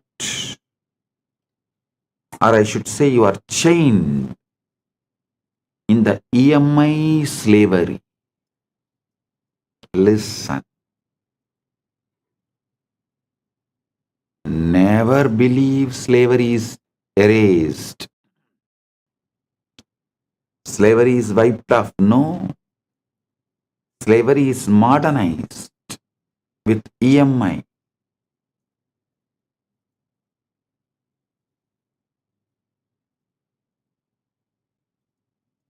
Economy should be indigenous. Religion should be indigenous. Social rules and regulations should be indigenous. Food should be indigenous. Clothes should be indigenous. Even social laws, criminal laws, right, wrong, philosophies, all should be indigenous. Organically grown. Not because someone commits a crime in remote area. The preventive laws and rules imposed on us who don't even have an idea about those crimes.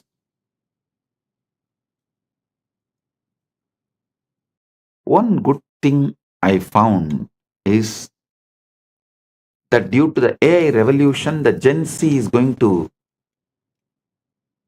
live only organic life.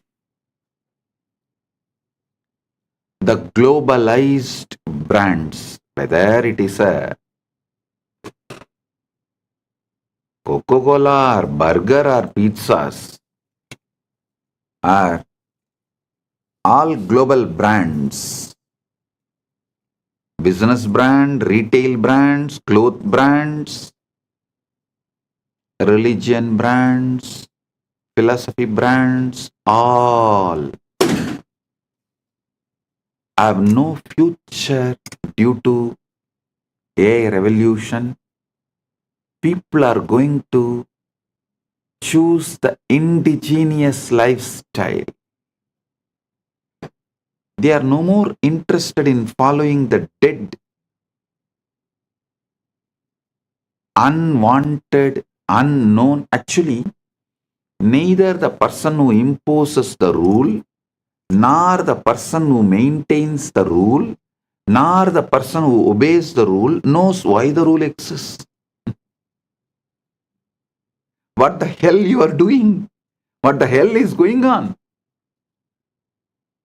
No, neither legislature nor executive or judiciary or the obedient citizens, all four do not know why this law exists. That kind of laws exist in every country. In every country, practically.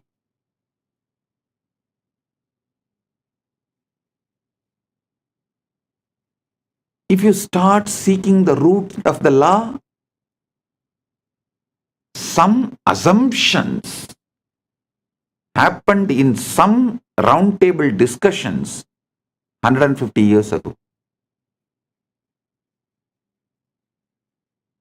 Is the origin of the law absolutely irrelevant? But unfortunately, these laws are teaching you your primary assumptions, preliminary, original, first assumptions about you. Your first assumption about you need to be corrected and the truth to be told. Don't start as a body-mind combo. Even the religious structures and philosophies which begins telling you are a body-mind combo and that body-mind combo has to work and do something, this, that, yearn and achieve enlightenment, dump it. They are making hell for you. No. Only enlightened ones know it is very difficult to change the preliminary assumptions. Sometimes it takes janmas. Always it takes years to change the preliminary assumption. Sometimes janmas. That's why when Krishna starts his teaching, the first word is you are Atma. You are the field.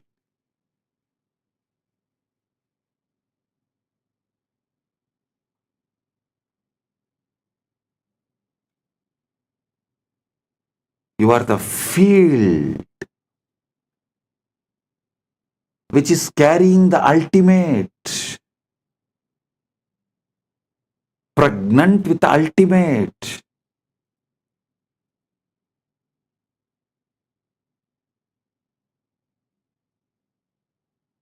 When I tell people you are ultimate, many of the even sincere Hindus who are trying to achieve enlightenment, educated in scriptures, even they try to say, Swamiji, what you are saying is ultimate truth. We know, but I don't think it should be taught immediately.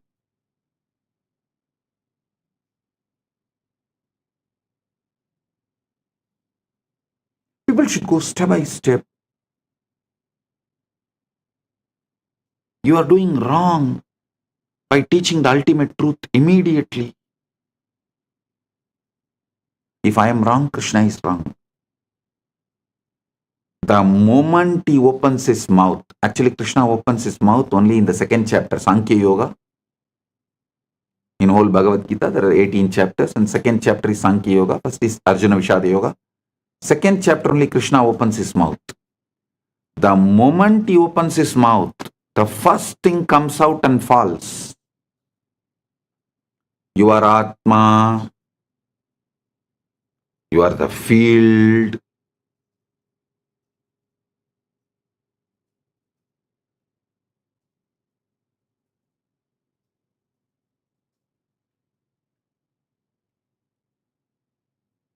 Which literally carries the ultimate.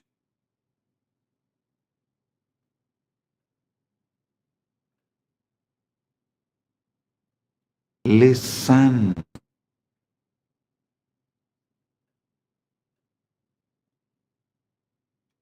preliminary assumption should be right.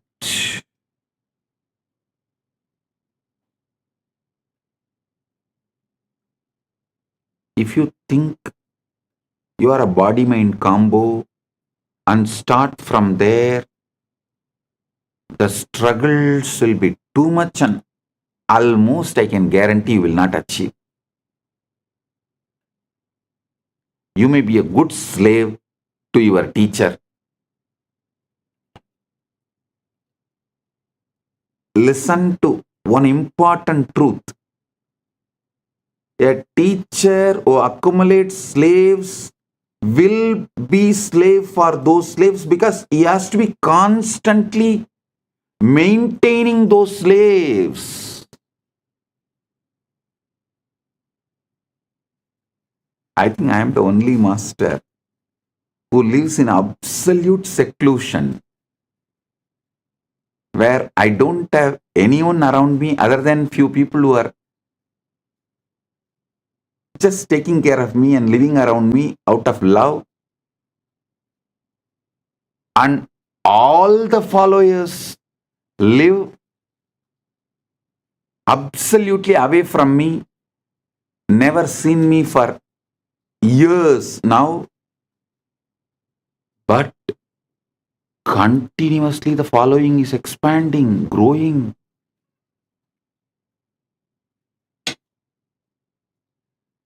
Because I don't collect slaves. I collect leaders. I make Paramashivas.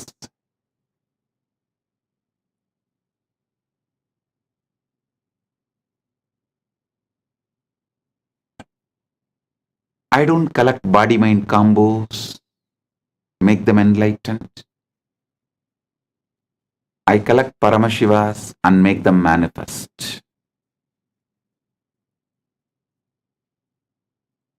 You are Paramashiva. Start manifesting. All your struggle, your problem, why you are not manifesting, why if you are Paramashiva, why your reality is not reflecting it, all that problem I will attend.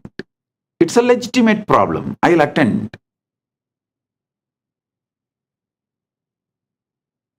But assuming your body-mind combo and trying to evolve,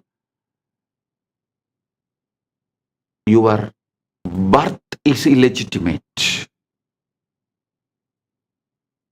Your very preliminary assumption is illegitimate.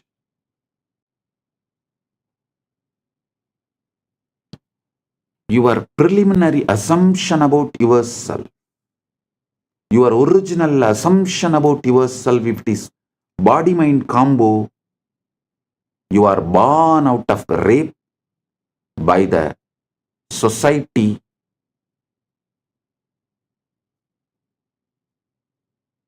forcibly on your consciousness.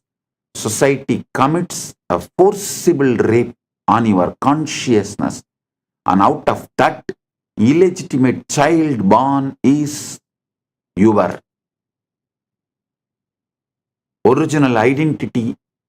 If you think you are a body-mind combo, listen. I give you the legitimate cosmic ID card. Paramashiva. Param, you are ultimate. That's a legitimate cosmic Aadhaar card, social security card. I think I'll start issuing one. Legitimate cosmic ID card.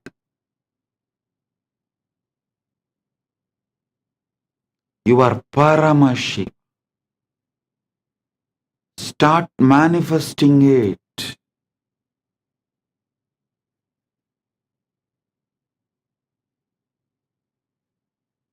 If you ask, oh, if I am Paramashiva, why my reality is not reflecting it, radiating it? You are asking a legitimate right question. Now I'll answer you.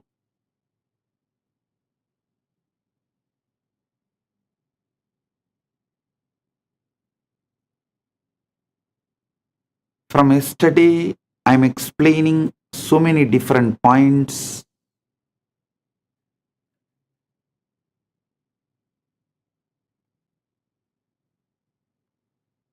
Answering this one question, if you are Paramashiva, why your reality is not reflecting it, and how to make your reality reflect, radiate, you are Paramashiva. Listen. When you assume it is done, when your original assumption, original identity about you, if it is done, means Paramashiva, you are ultimate. Param aham. Aham brahmasmi. Then you stop approaching your desire as a request and start approaching it as a fact. I am Paramashiva. So if I want, I will manifest the body I want, as I want, how I want. I am Paramashiva. So if I want wealth, I'll manifest it as I want. I am Paramashiva. If I want relationships and to be loved or love, to shower love or to be loved, I will manifest as I want. Why I am not manifesting? Maybe I need to look in and understand where I wanted, what I wanted, when I wanted, why I wanted, now how I can want rightly. That's all. It is not about pretending or forcing yourself to believe through sheer willpower. No. It's about entering into a state of being where you organically, naturally feel the truth of your assumption, your ultimate. How can you be anything else? Hey, Paramashiva is not cheap to produce, create something less than him. An artist is ultimate only if he produces the ultimate which he carries externally. Paramashiva is a greatest artist. He does not have tiredness, boredom. He doesn't flow, this one masterpiece art I created. So, second, let me take it easy and do something low grade. No. Everything he produced, created, manifested is he. Whether you or me, everything you see, he manifests as he.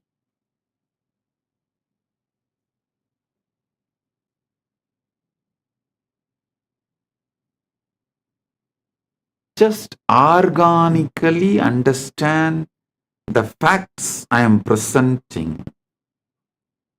You will see the truth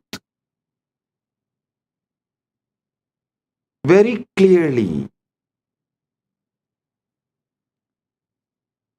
The truth I am revealing about your original assumption. Your original assumption should be you are ultimate.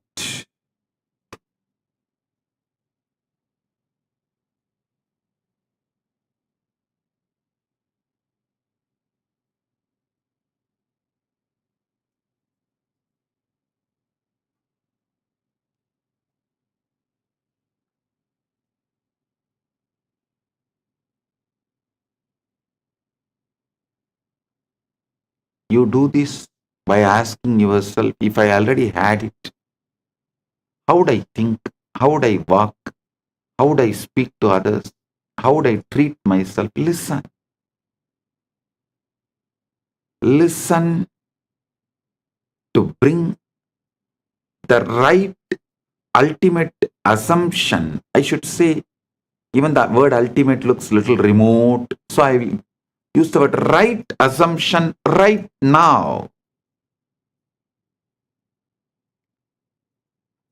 Right original assumption you need to carry is, yes, I am already Paramashiva. I am Paramashiva. All I want, I have. The wealth, health, relationships, bliss, inner knowledge, powers, everything I have. How I would think, how I would walk, how I would speak to others, how I would speak to myself, how I would treat myself, how I would treat others. Just sit and drown yourself into that Icha Shakti, Manasarovar Manonmani. This is the Manasarovar bath, Manasarovar Snan.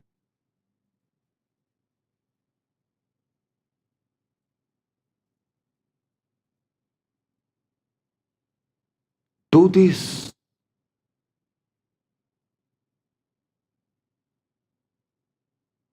Best time to do this is night when you go to bed.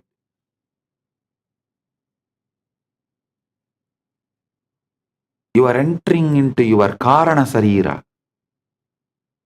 The word Karana Sarira, listen. The West calls your sleeping state as unconscious or subconscious, dream as subconscious and deep sleep as unconscious. No. In the East, we call it beautiful word.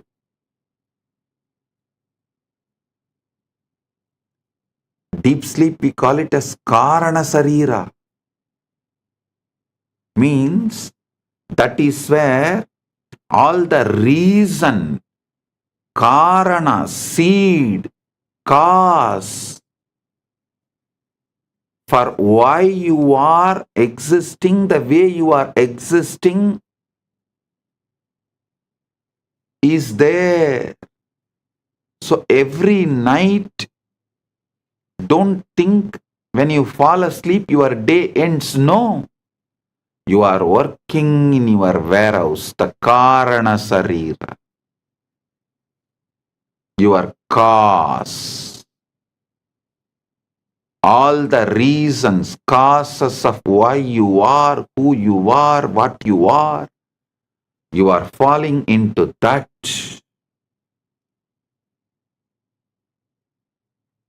Every day when you fall asleep, your shop closes, you enter into the warehouse.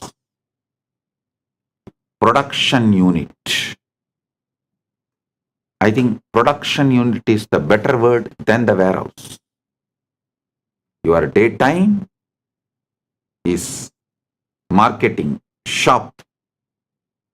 Your nighttime is production unit. The time you attend to the cause.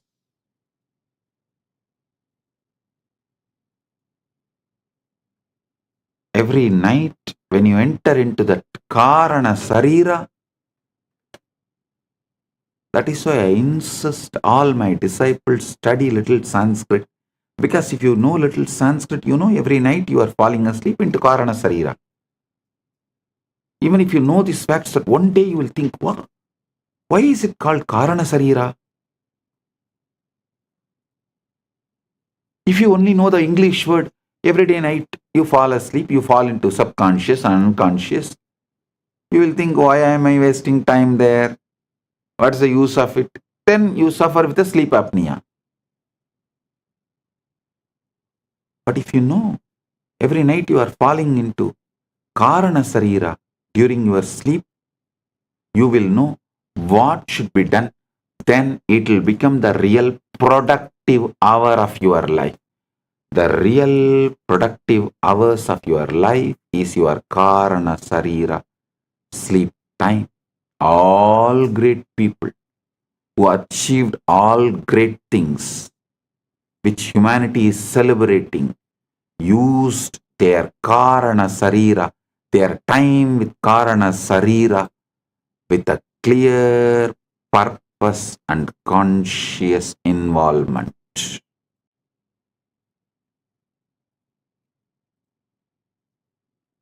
Mediocre people fall asleep. Great people use night time, your sleeping time, to be in the Karana Sarira and generate, manifest what they want as life. That is why not only Krishna, all spiritual scriptures of Sanatana Hindu Dharma says, yogi does not sleep in the night.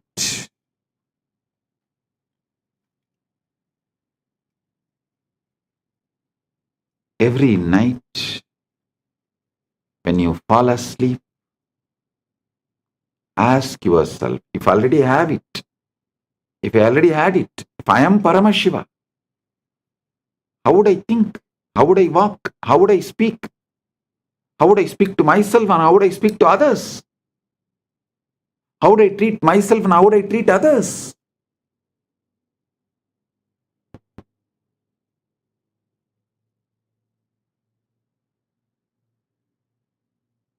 Visualize, think, plan how you will manifest when you fall asleep, when you go through the Manasarovar Snan, Manon Mani, Karana Sarira. When you wake up, manifest it, live it. Stand tall as Kailasa. Kailasa is your waking state. Manasarovar is your deep sleep.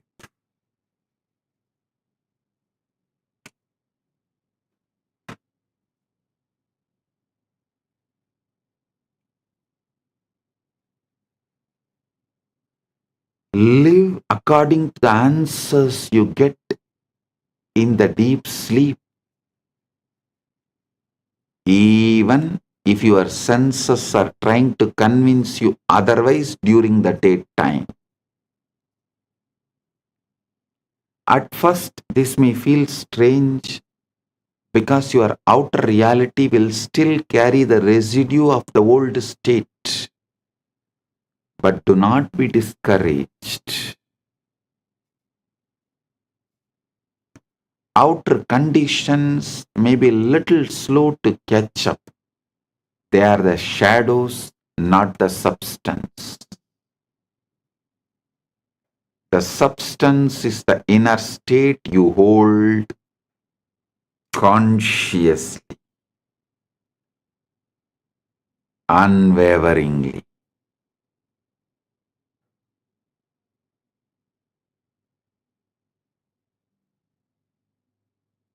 Your mind is the director. The world is the stage.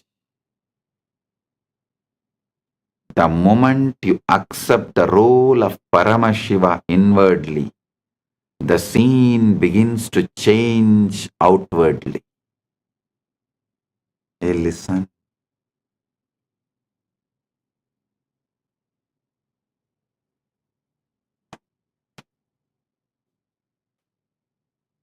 All those who teach you devotion first are deceiving you and teaching you deception as the devotion. All those who teach you the ultimate truth, you are Paramashiva.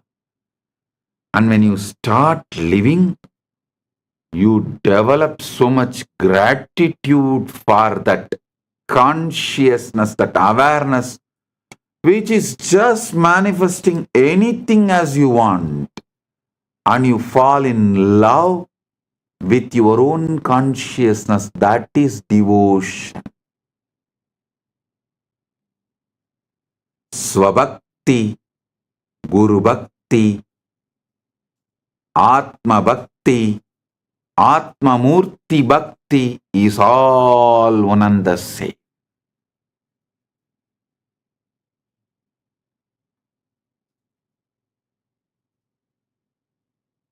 You fall in love with your consciousness, which is just manifesting anything you want as you want.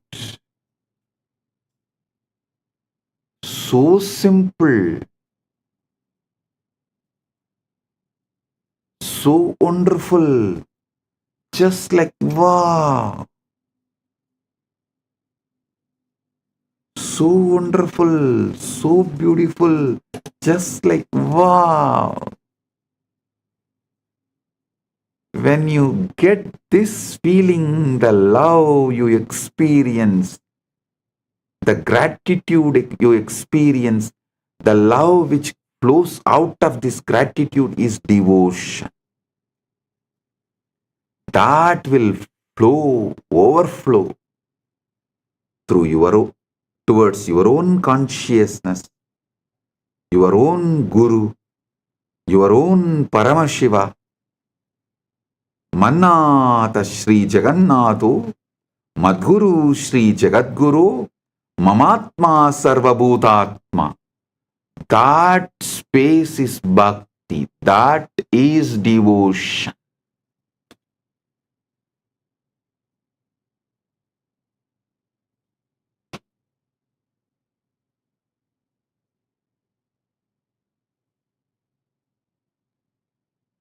Do not wait for the circumstances to give you permission to feel successful, happy, loved, or abundant.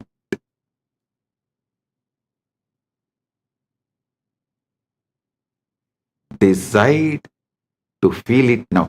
Don't allow others to steal your Paramashivatva. Don't allow society, situation, circumstances to steal your Paramashivatva. When you live from that inner certainty, the world will mirror it back to you in ways you could never predict. Suddenly the opportunities will arise. People will respond differently. Events will arrange themselves in your favor. You will no more have tiredness, early morning, or boredom to do yoga or gym, or attachment to the addictive food, the unhealthy food. Suddenly all of that will disappear. The right things will start raising. It's like a screen opening. Not because you forced them, but because you aligned with original right version of you who already lives in that reality. Listen, there are parallel universes. In one universe, you are living as Paramashiva. In one universe, you are living as a human. In one universe, you are living in hell as a devil. Which one you give more and more power, emotion, attention, energy, and empower, that will get strengthened and manifest as your reality. I will reveal about the parallel universes. That is not lokas. Be very clear. Lokas are different from parallel universes. Vertical time zone is different. Lokas are different. Parallel universes are different. all the three meets, crisscrosses. The junction for all three is Buloka. You see, parallel, see, like the vertical time zones are airport network, the flight network. Multiple lokas is like a train network. The parallel universes are like a bus network, road network. All three meets on planet Earth. Planet Earth has a bus station, railway station, airport, all three. But all three are different networks. I'll reveal more details about these parallel universes.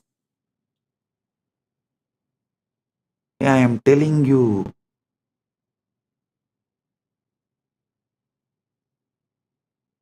how many of you have seen that Interstellar movie?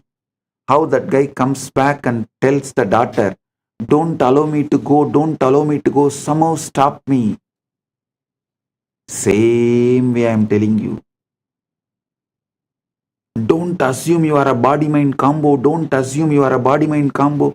You are Paramashiva.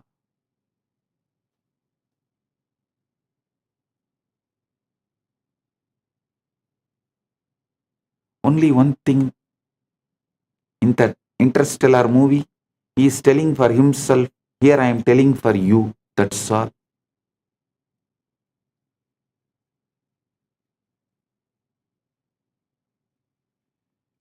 Actually, right now, one version of you is living as Paramashiva in Mahakailasa. Just give attention to it, you will manifest it. That's all.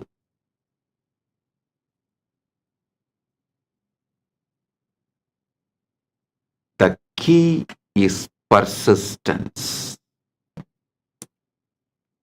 Persistence. Collapses the gap. You cannot step into a role for an hour and then return to doubt for the rest of the day. Hold the state as naturally as you hold your own name.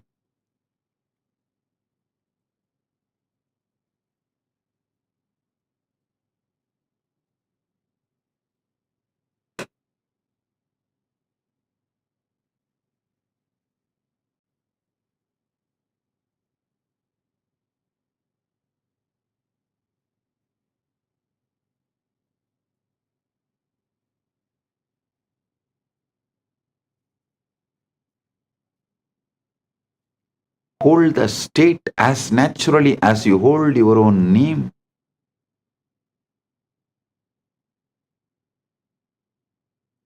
Carry it in your posture, your words about yourself, your inner dialogue, your words towards others and your inner dialogue, your emotional baseline and energetic posture. Carry it. If you fall into the old patterns, gently return to this energetic posture of you are Paramashiva. Your wishes are already fulfilled. You are the Kalpataru. Not only fulfilled for yourself, you are powerful to fulfill for others.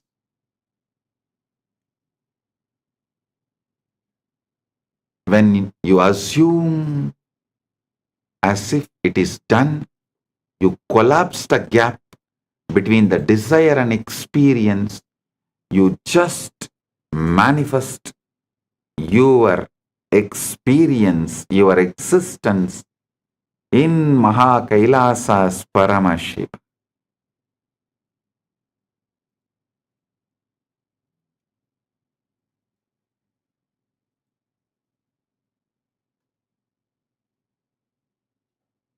You are no longer someone trying to get there. You are someone who is already there in consciousness, and the world has no choice but to follow. The evidence will just appear.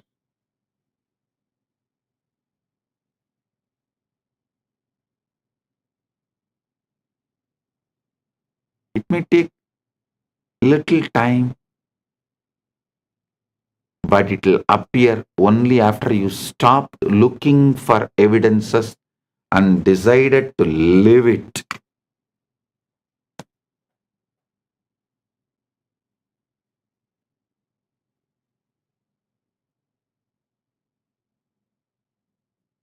Continuously I get questions. Oh, Swamiji, that guru tells like this guru tells like this, that guru tells we are all servants of this God, or devotees of this God. Okay, I am telling you, you practice that guru, then after your death or when you get the experience, you will live as a servant of that guru or that God in their world. But when you listen to me and manifest and practice what I am saying, while you are living, you will manifest, you will live as the living Paramashiva.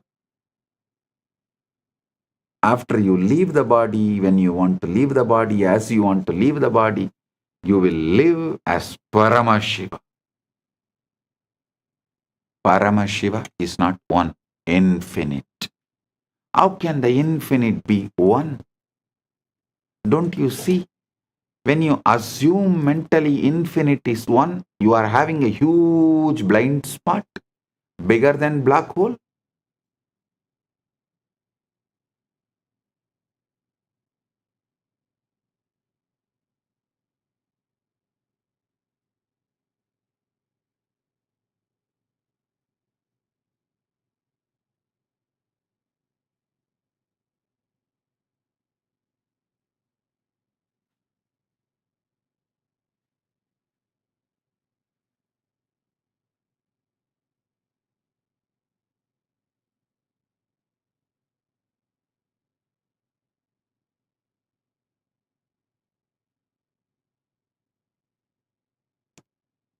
There will always be voices, some from others, some from the books written by others, books, even the so-called philosophical literatures, and from all sources, there will be always voices. Sometimes those voices even get inside you and try to even control you mildly. Yes, you are Paramashiva only, no doubt. But this much is possible for you, and these are all not possible for you. And your mind will even try to tease, oh, if you think you are a Paramashiva, you already achieved Paramashiva, why don't you just grow 25 heads overnight? Listen. Listen. Don't ever think it is not possible.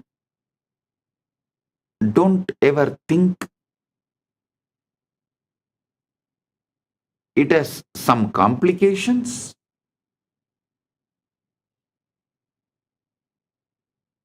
Just decide, I already have 25 heads and I am living as Paramashiva in Maha Kailasa, and I am manifesting that in this body. Whatever I want to manifest right now, let me start manifesting. When I really want to manifest, or when I need 25 heads, I will show that. I will manifest that. Do not be cowed down or convinced about any impossibility.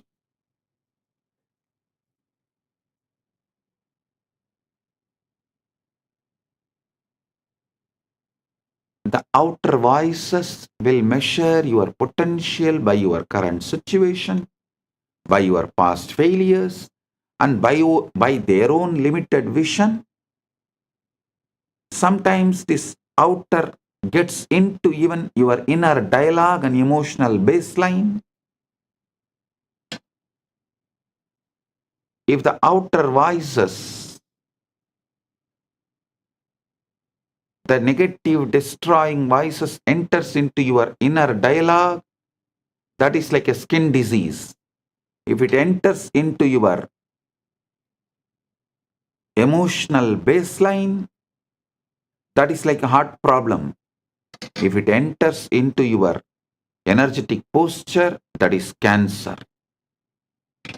Don't allow in all three levels. Don't allow in all three levels.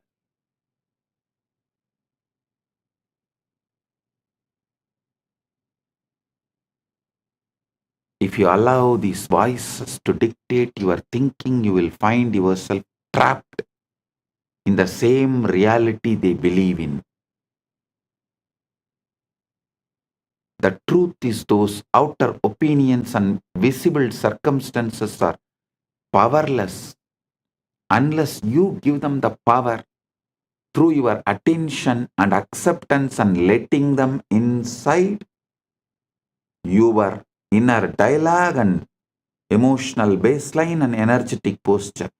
See, a thief, a robber, a murderer can come and kill you only if you allow him to inside your house.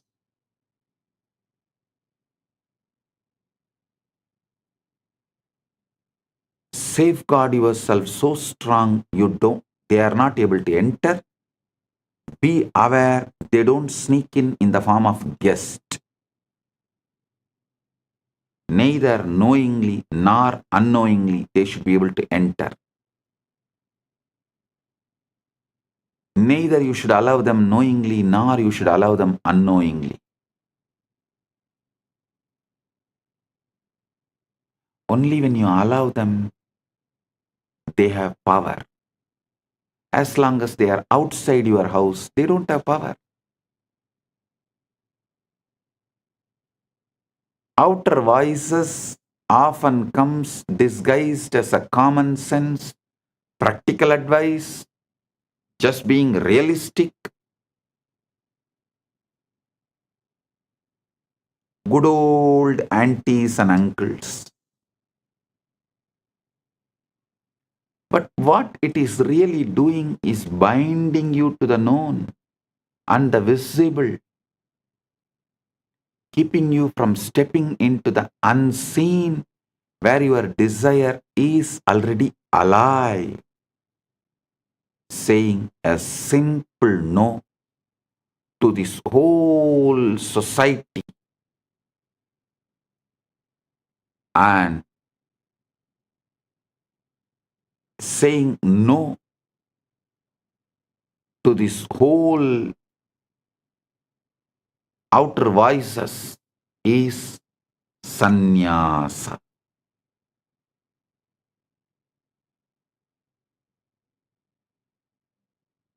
That is becoming Kailasavasi. If you want to create something great, new, you must learn to silence these outer voices. If you do not silence them, they will continue to pull you out every day. And you do not silence them by arguing or convincing others to agree with you. No.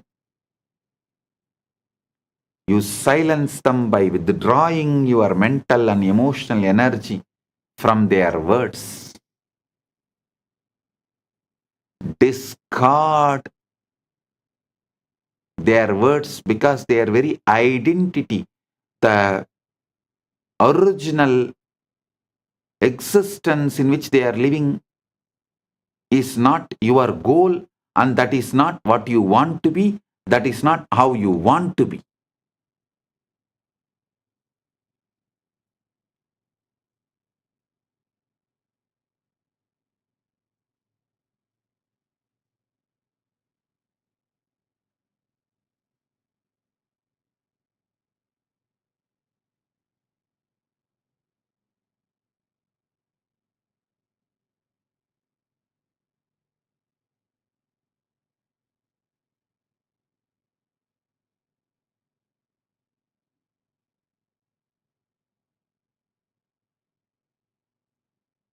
If you want to live ever as a mediocre in the rut of EMI,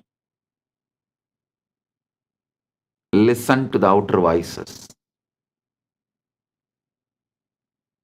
If you want to live as Paramashiva, not only fulfilled but also fulfilling others, listen to your Guru's words. Paramashiva is here to make you Paramashiva.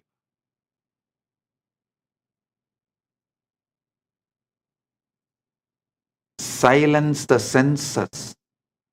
Your senses too will try to persuade you.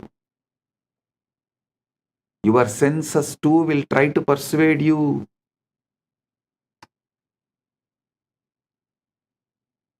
They will present you with the facts, numbers, and images that seem immovable. They will whisper, look, nothing has changed. This is your reality. But your senses are the reporters of the past, not the prophets of the future.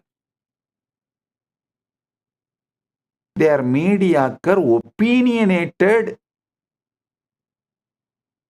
yellow journalists, not the prophets of the future. They can only confirm what has already been created through your previous states of mind. If what you see and hear contradicts your desire, remind yourself that it is only fading echo of old beliefs.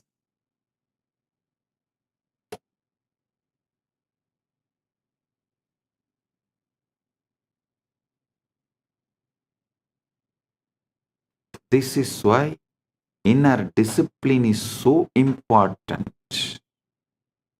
You must become the guardian of your own mind. When doubt tries to speak, you gently turn your attention back to the vision you have chosen. When fear presents its case, you refuse to sit in its courtroom. When people insist that you are foolish for believing in what they cannot see, you silently bless them and return to your own inner knowing.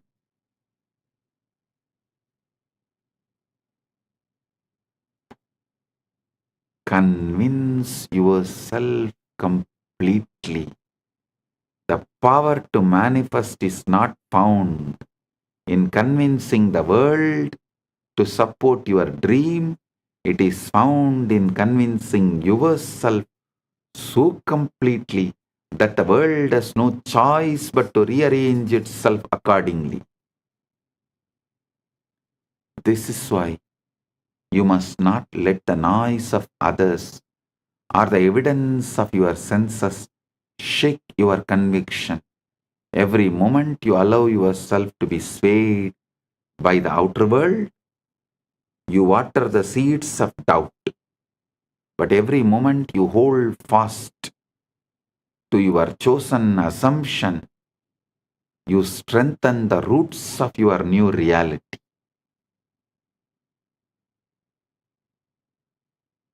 There will be times when the silence feels lonely, when it seems easier to agree with the loudest voices or the surrender to the facts of the outer world. But remember, every great change begins in mana unmana, in the quiet place where your belief is nurtured without interference in solitude. So guard that place, protect it, keep it free from the weeds of doubt and fear. Ignore the doubters, ignore the circumstances, ignore even the reporters of your own senses if they disagree with your desire. The only voice that matters is the one within you that says it is done. Live in the end.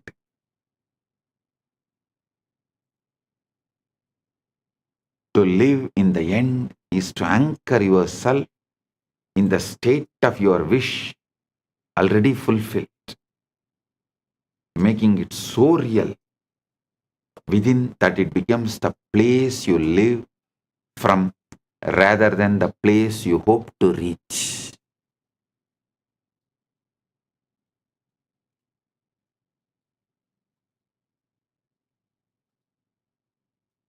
Most people live their lives always moving toward their desires, imagining them as distant goals that will happen someday if circumstances align. But when you live in the end, you remove the distance. You claim the end result now in thought and feeling, energetic posture, emotional baseline, inner dialogue. And you let that state define your decisions, your actions, your inner dialogue every single day. The key is to make this end state your mental home, not a fleeting daydream you visit occasionally, but a dwelling place you return to in every moment. Just as your physical home surrounds you with familiarity, comfort, and a sense of belonging, your mental home in the end result must give you that same feeling of certainty and stability. You are not wishing for it anymore. You are living it now.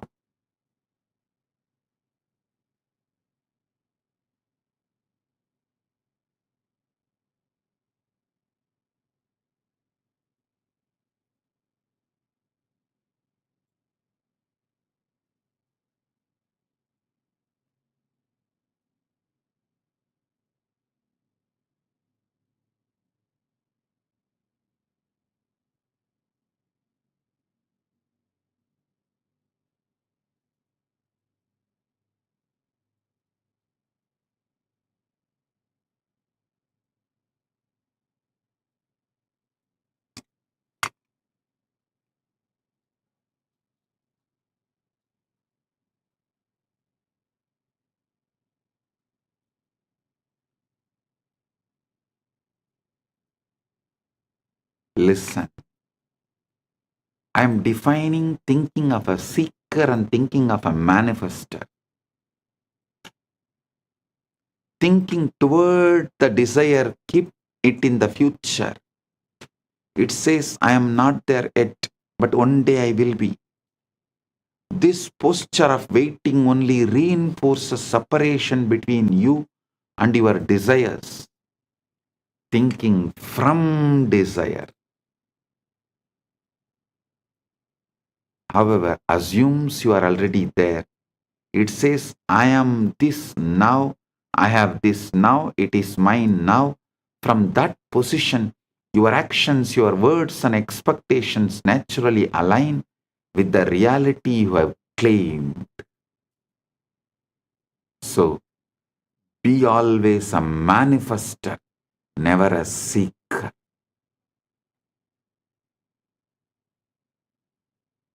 That is why I say, seeking and the siddhis you get while seeking are dangerous for your enlightenment. Manifesting and the shaktis you manifest while you are manifesting the ultimate is the best and great when you get. Siddhis are different, seekers get it.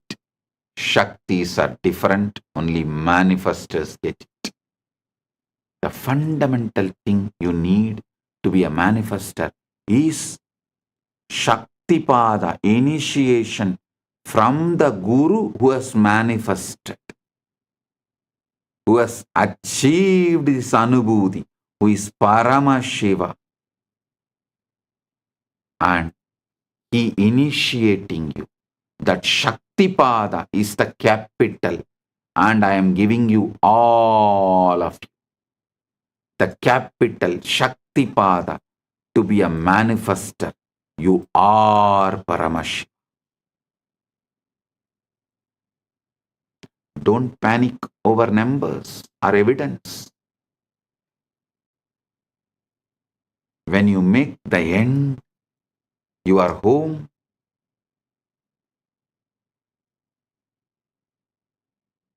you stop reacting to the old world as if it still has authority over you. No, you stop reacting. That is why I say moksha-centric dharmartha kama, end-centric manifestation.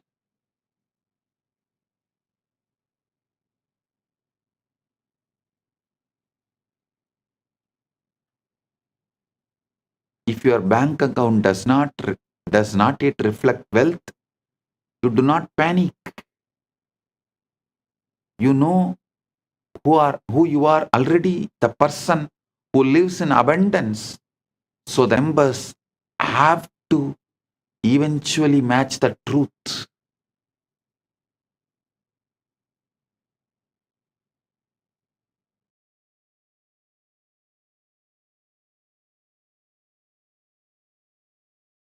If you have not yet seen evidence of the relationship you desire, you do not despair.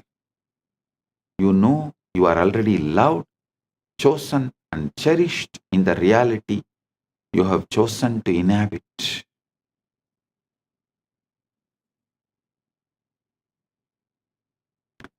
Persistence makes it natural.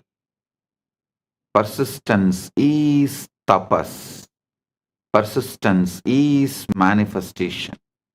Persistence is mother and father and guru and God of manifesting the ultimate.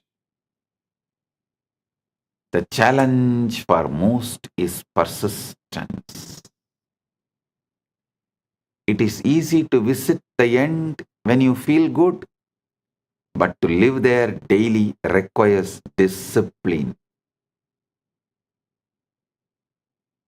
Outer conditions will tempt you to leave that place, to step back into doubt, to measure your progress by what you see. But you must refuse. You must return again and again to your end state until it feels more real than anything your senses can report. Over time, this mental home becomes second nature. You stop looking for signs because you no longer need them.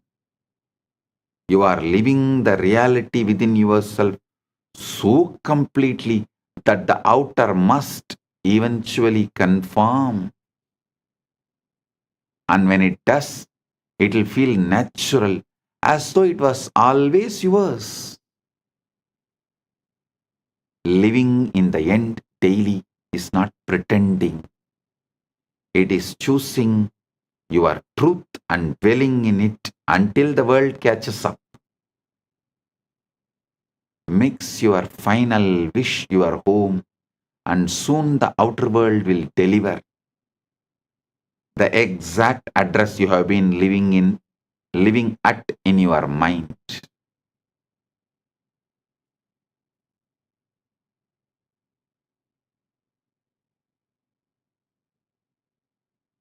Understand the seed versus harvest, delay versus proof.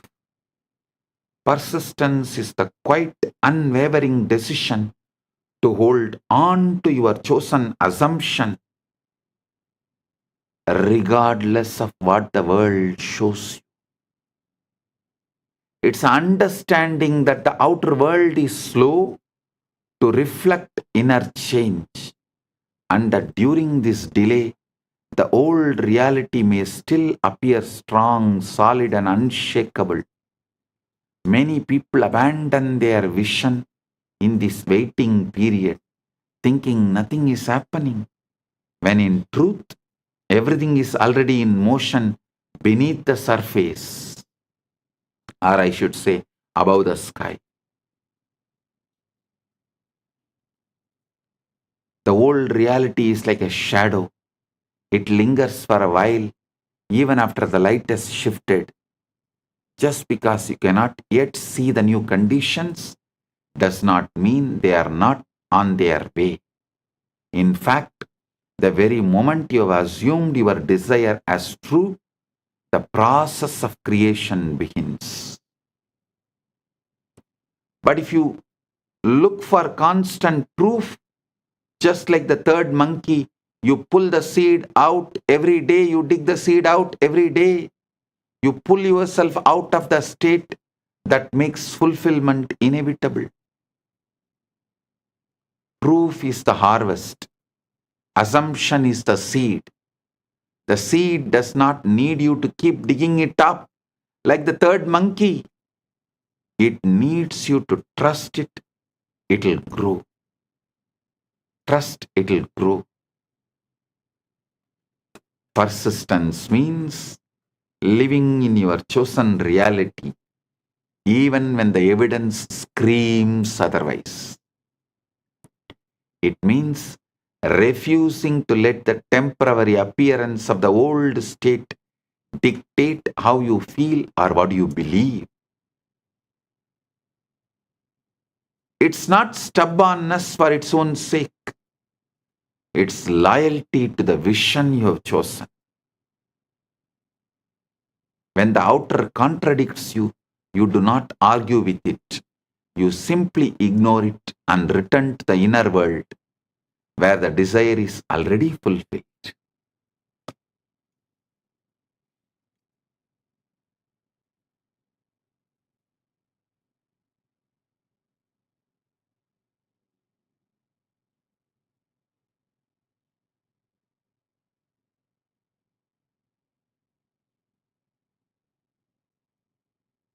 Movement is happening unseen. There will be times when nothing seems to be moving. You may feel like you are standing still while your vision remains far away. In those moments, remember that movement is happening in ways you cannot yet perceive. The world of form is rearranging itself. People and events are lining up. Unseen doors are preparing to open. Your only job is to keep the inner state alive, to remain the person who already has what they desire, even in the absence of proof.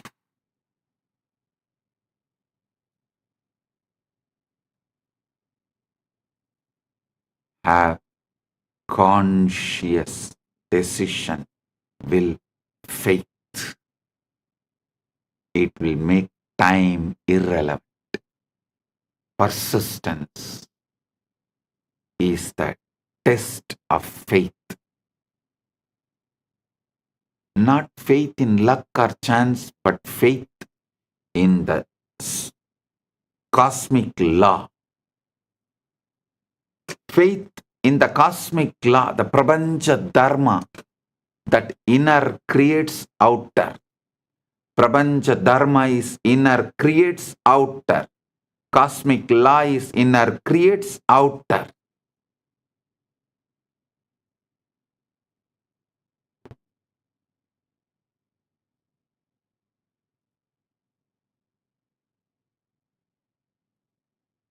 If you know this to be true, there is no reason to give in to impatience or doubt. Time becomes irrelevant because the outcome is certain. The only variable is whether you will hold your assumption long enough for it to solidify into fact.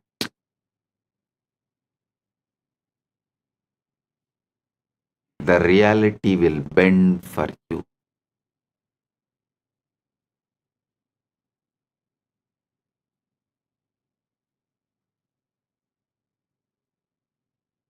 When you persist, you become unshakable. You no longer chase proof because you understand it must appear. You stop measuring your progress by what is visible and start measuring it by your ability to remain in the state you have chosen. And then one day, the world bends to your assumption so naturally that it feels as if it could have never been in any other way. The old reality fades like a dream, and the new one stands before you, not because you demanded proof, but because you persisted until proof had no choice but to arrive. 10 years before I declared, maybe 15 years before, universe has no choice but to follow me. If you remember that satsang, that declaration, see what Paramashiva manifested as this being. See what Paramashiva has manifested to demonstrate it to all of you.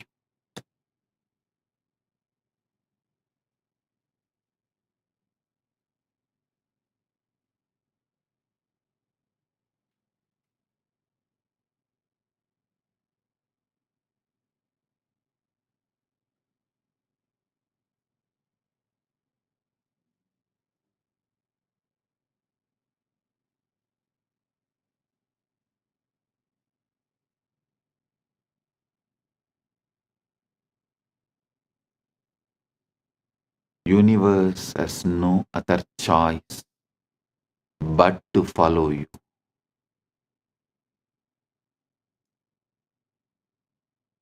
In the end, the power to transform your life lies not in reacting to what you see, but in mastering what you assume. Conscious.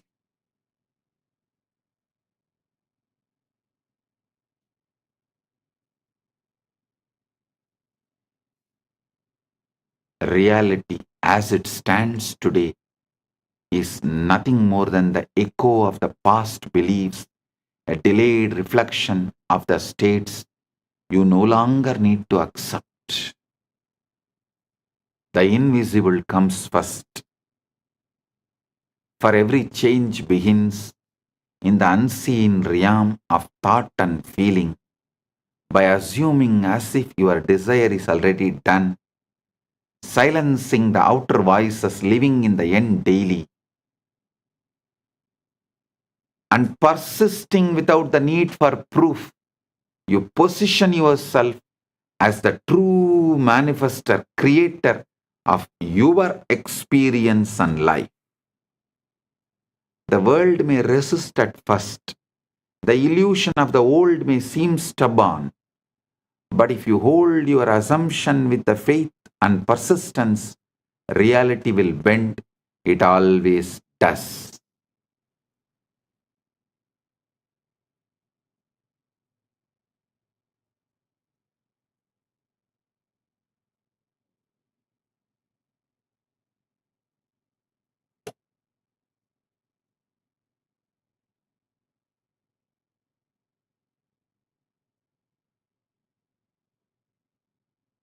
Your role is not to chase. Your role is not to chase. Be chaste to your Paramashivatva. Stop all chasing. Your role is not to chase, beg, or plead. It is to choose, believe, remain.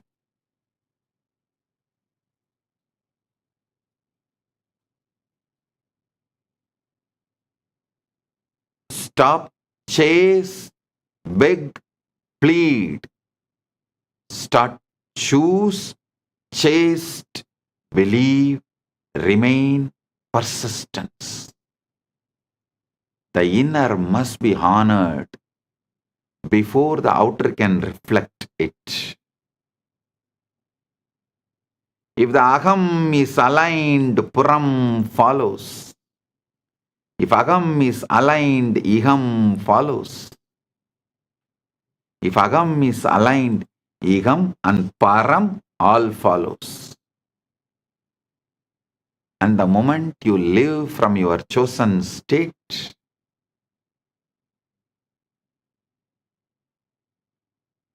the rest becomes inevitable. Stay loyal to your vision. Ignore what contradicts it. And trust that what you have claimed within is already yours. The world will catch up.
Today, I want you to breathe as Paramashiva. Paramashiva prana iha prana. Paramashiva jiva iha stitaha. Paramashiva sarvendriyani. Paramashiva vangmana chakshuttvak shrotragrana prana iha gatya. Suham siram dishtandu swaha. Remember something profound. What you desire is already complete.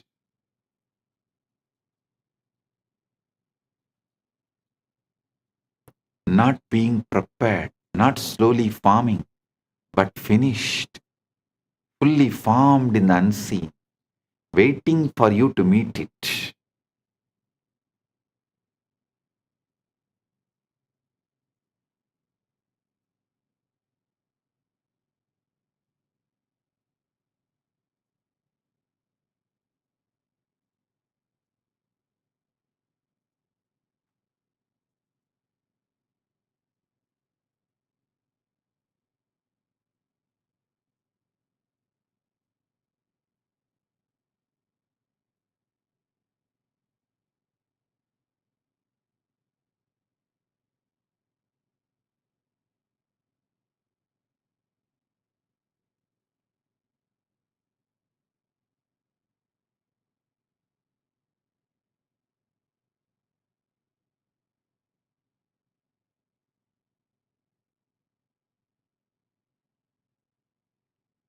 Every desire that arises within you is not a request, it's a revelation.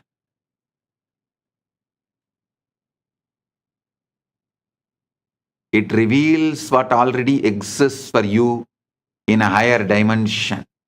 You are not trying to create anything. You are only awakening what has already been created for you. Close your eyes for a moment and imagine the version of you who already has what you want. The relationship, the abundance, the health, the success, the peace. That version. Feel that version. Become that version consciously. Because the moment you do, your world must obey.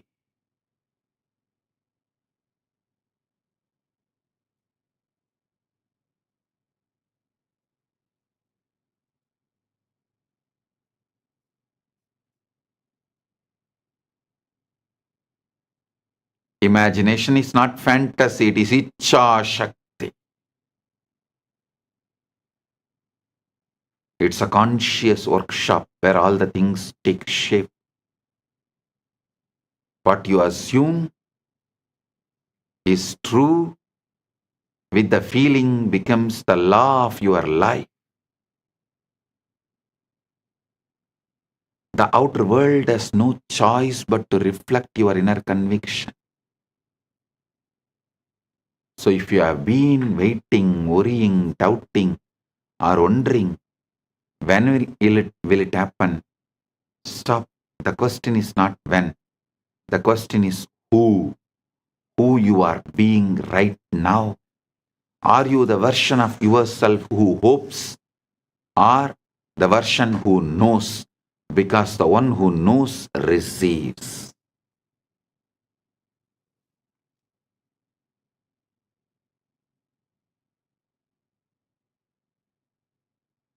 There is a point in your journey where you stop praying from lack and start declaring from the fulfillment. Where you stop asking and start accepting. Where you stop begging and begin embodying. This is when everything shifts. When the bridge of events begins to unfold. Hear me clearly. Your manifestation has already entered your reality. The moment I gave you Shaktipada, it has entered your reality. The moment you assumed it in consciousness, the moment you claimed it as done, the moment you felt it real, the entire universe began rearranging itself to deliver that reflection into your physical world.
Hear me clearly.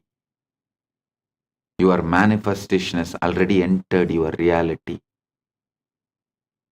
The moment you assumed it in your consciousness, the moment you claimed it is done, the moment I initiated you, the moment you felt it real, the entire universe began rearranging itself to deliver that reflection into your physical world.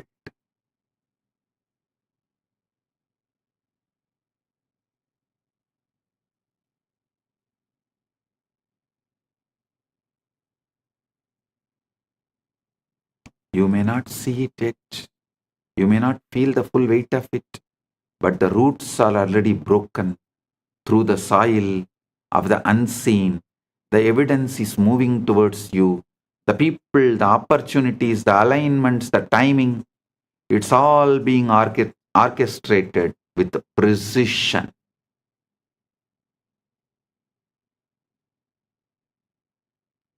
Your only job now is to assume the state of the one who already has it. Walk like it is done. Think like it is done.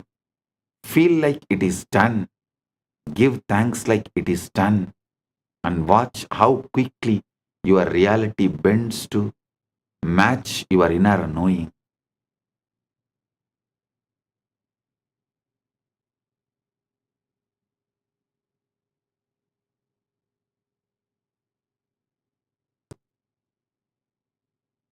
Do not chase, do not force, do not doubt. You do not manifest by effort, you manifest by identity.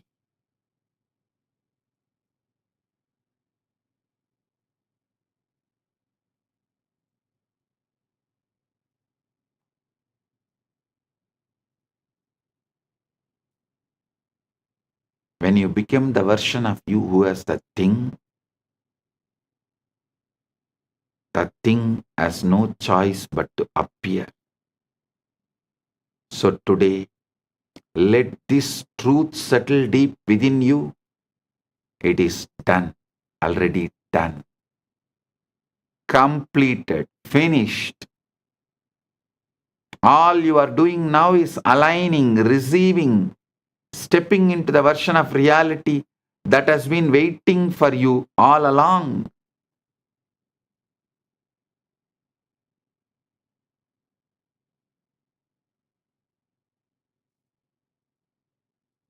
Your manifestation is not coming, it is arriving, it is unfolding, it is entering your world right now. Live from the end, and the end will show up, because in the realm of consciousness, you already have it.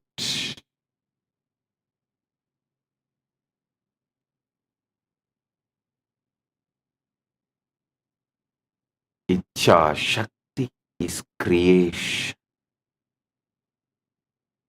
Creation begins in imagination, because your inner world is the true birthplace of every experience you ever live, you will ever live. Long before something becomes visible, long before it enters in the physical dimension, it first exists as an idea, a picture, a feeling, an inner assumption. Your imagination is not a passive daydreaming tool.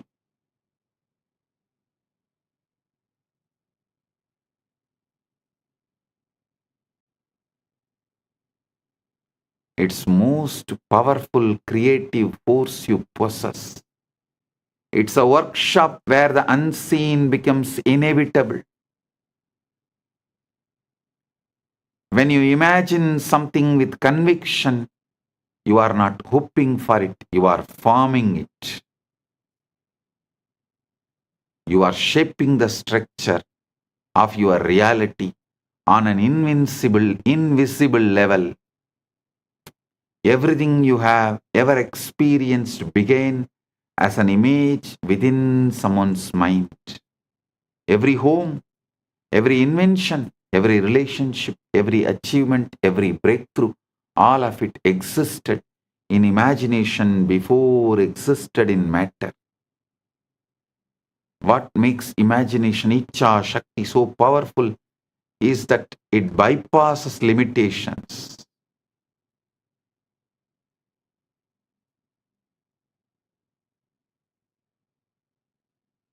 It does not ask, how will this happen? It does not require physical proof. It does not need permission, resources, or validation. Imagination, simply it creates. It generates the end result instantly with no resistance, no delay, no obstacle. This is quantum entanglement. This is quantum enlightenment. The moment you hold that inner picture with feeling, inner dialogue, emotional baseline, energetic posture, you give it life. You breathe energy into it. You breathe prana into it. You begin a chain reaction that the physical world must eventually follow. Your outer world is not independent of you. It's a mirror. It reflects the assumptions you persistently hold within. When you imagine with conviction, you are not merely fantasizing. You are instructing the universe. You are sending out a blueprint of reality you expect to experience. The universe responds not to your wishes, but to your inner certainty.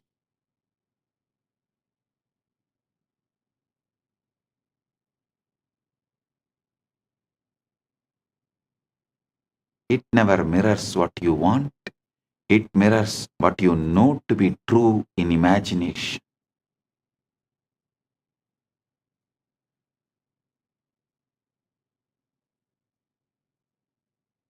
When the inner world becomes more real to you, then the outer must change. It has no choice because it is the effect, not the cause. This is why Icha Shakti must be felt. A picture without emotion is just a thought, but a picture infused with a belief, gratitude, and felt completion becomes a creative command. Icha Shakti.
Icha Shakti is magnet.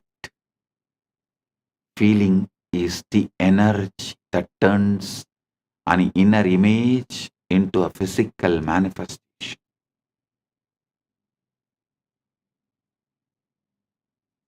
When you imagine the end result and feel the satisfaction of having it now, you step into the identity of the one who already possesses it. Once your identity shifts, your reality must shift to match it.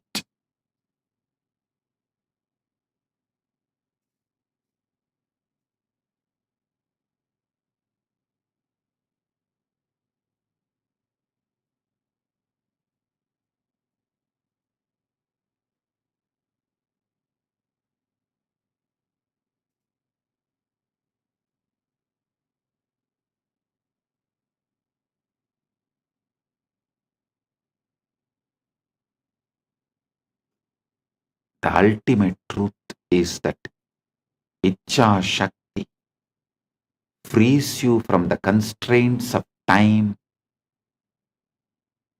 In imagination, everything is now. There's no waiting, no distance, no separation between you and your desire. You can experience the end in perfect detail, the sounds, the emotions, the surroundings, the reactions, and the moment you do, you claim it as yours.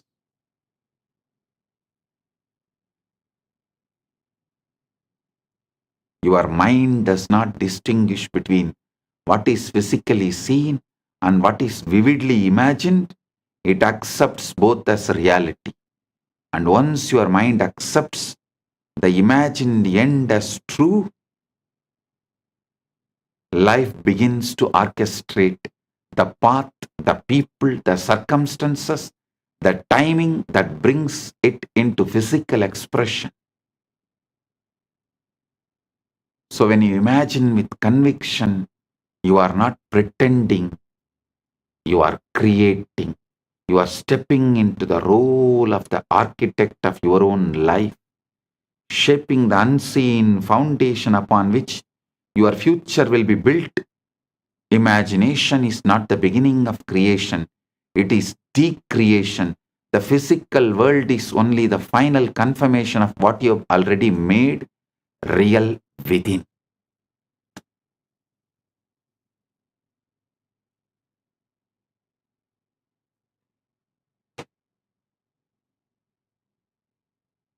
So, sit as Paramashiva,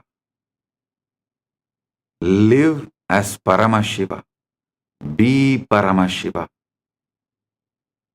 behave as Paramashiva, being as Paramashiva, living as Paramashiva, radiating as Paramashiva, manifesting everything as you want right now.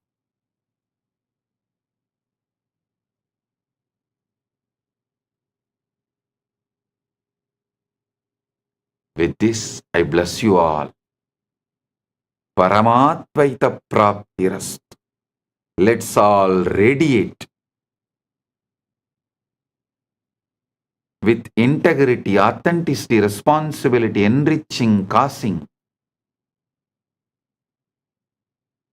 living Paramadvaita, the state, space, powers, being, superconsciousness, and Maha Kailasa of Paramashiva, the eternal bliss, Nithyananda. Thank you. Be blissful.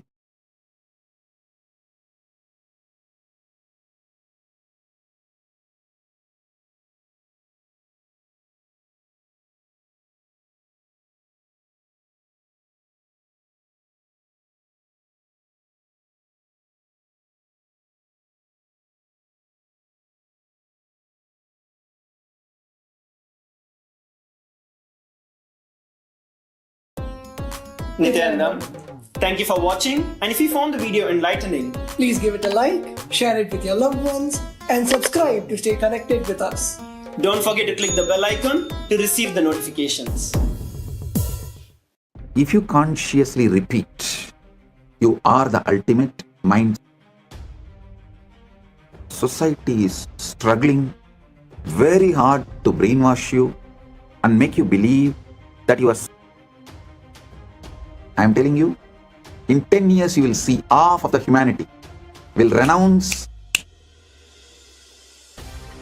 whether it's the food, shelter, clothes, money, all the basic needs, everything. The traditional system built after the Second World War is going to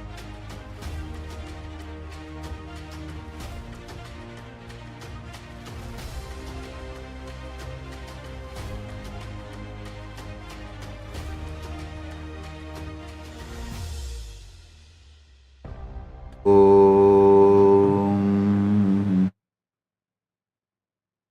Nithyanandeshwara Paramashiva Samarambam Nithyanandeshwari Paramashakti Madhyamam Asmadacharya Paryantam Vande Guru Paramparam.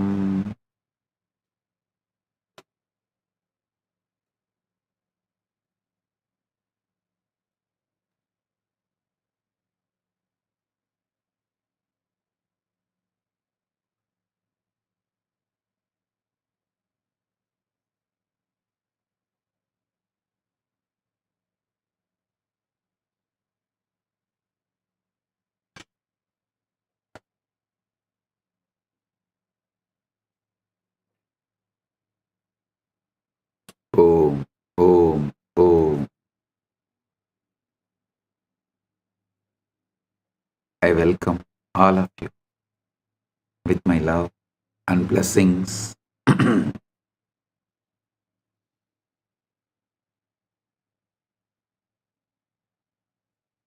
Paramashivaratri Brahmotsavam,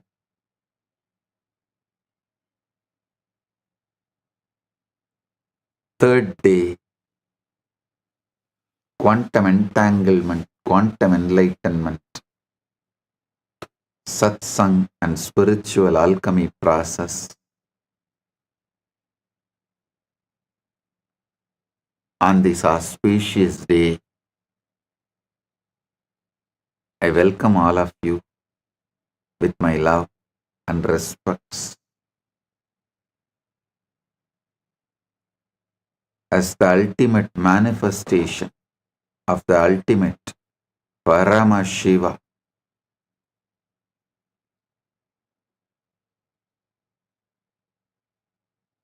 I bless you all with Paramadvaita.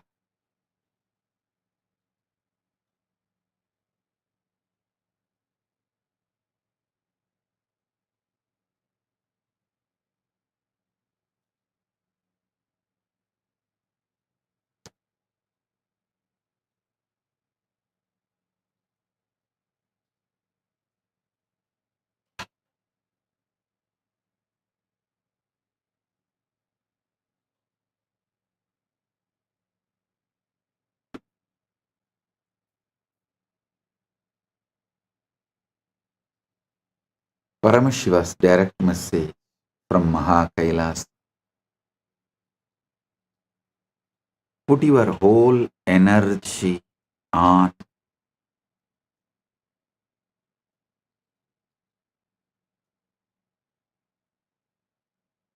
your being, inner space,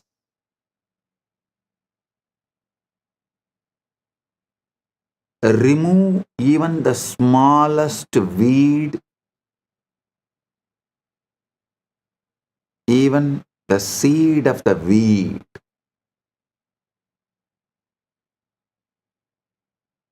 Keep the insight, inner space, aham, complete, perfect,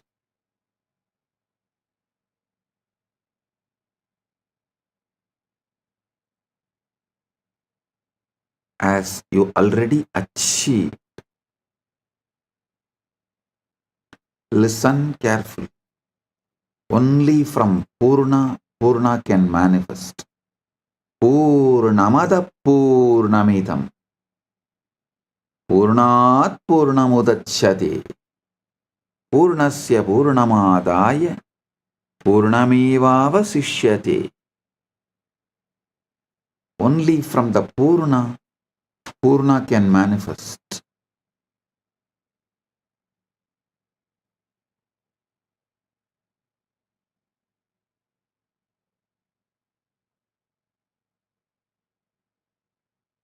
I'll give you basic cosmic law, Prabanja Dharma.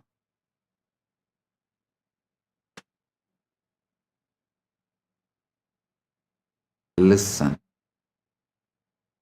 Your mind is a matter, not conscious. It believes what you consciously repeat.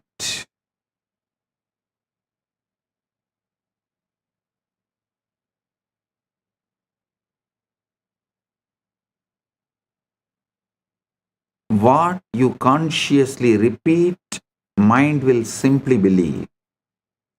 Mind is the fertile ground. Anything you sow grows. So the first law is your mind believes what you repeat. I want to speak to you a simple truth, yet one so profound that it determines the entire course of your life. Listen, I want to speak to you about a simple truth, yet one so profound that it determines the entire course of your life. The truth is this: your mind will believe whatever you repeat to it. That is why I insist so much on ajapa japa.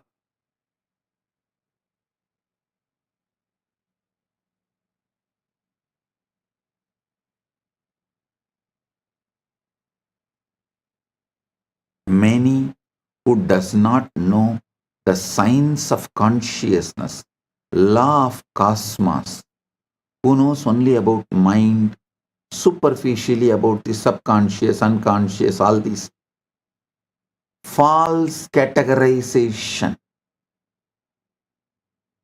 of small knowledge, incomplete knowledge. People know only those few things. They try to stop you repeating anything, trying to tell, oh, it is like a self-hypnotizing, oh, it is wrong, you become dull. No. Listen.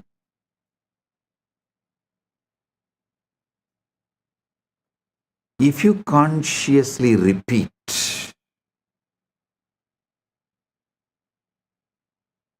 you are the ultimate, mind simply believes it.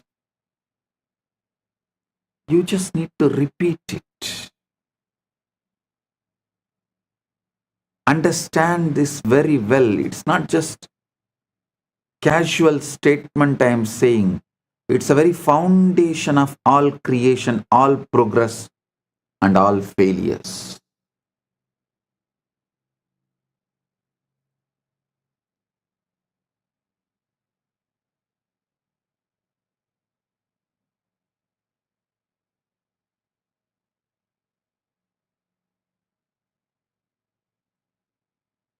We always believe the materialistic society makes us believe, forces us to believe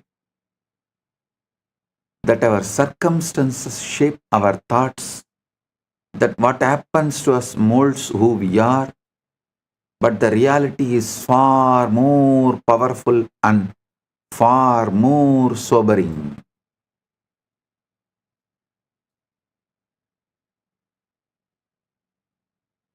In the modern day, many countries have started legally forcing you to believe only the external situation can decide your internal mood. No, they are going to the extreme. If the country gives you the award, only then you can be happy. You can't be happy on your own. You don't have a right to be happy on your own. Your everything is dependent on the law of the country and how country treats you.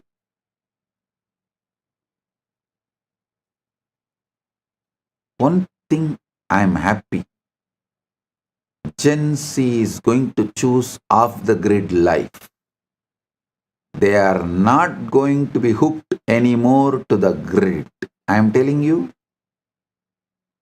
in 10 years you will see half of the humanity will renounce the grid-centric life and will start living off the grid life.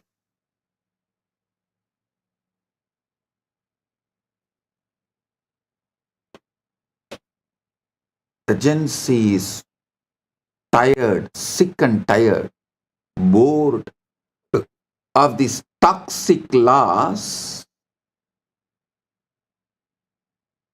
which no one knows why it came, why it exists, what is the relevance to it.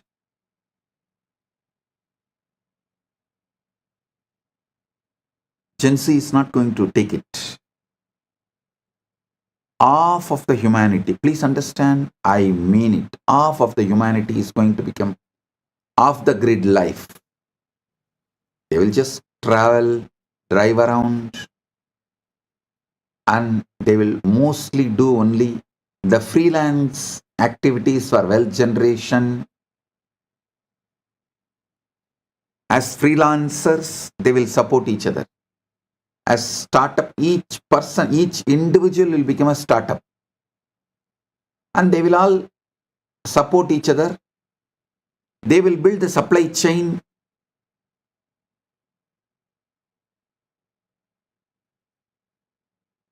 Whether it's a food, shelter, clothes, money, all the basic needs, everything. The traditional system built after the Second World War is going to collapse due to the AI revolution. The new world order is going to evolve. Mainly, it is going to be off the grid life. Most of the countries will lose the idea of border. Means any human being will be able to travel to any country, live, work as long as they want. The off-the-grid life is going to be welcomed by almost all countries.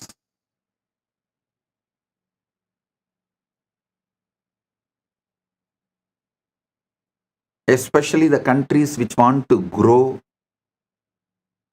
which stands for humanism,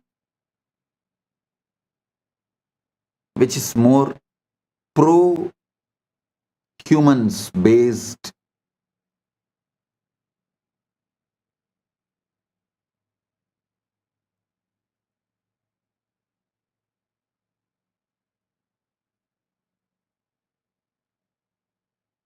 Listen.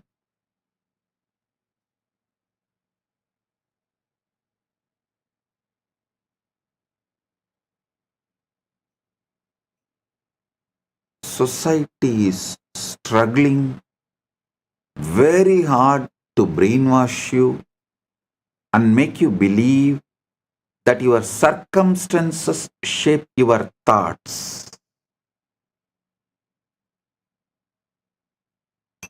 What happens to us molds who we are.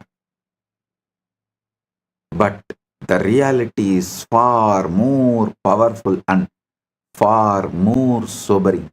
It is your thoughts repeated silently day after day that give birth to the circumstances around you. Your inner repetitions are not idle murmurs. They are blueprints for the life you are building.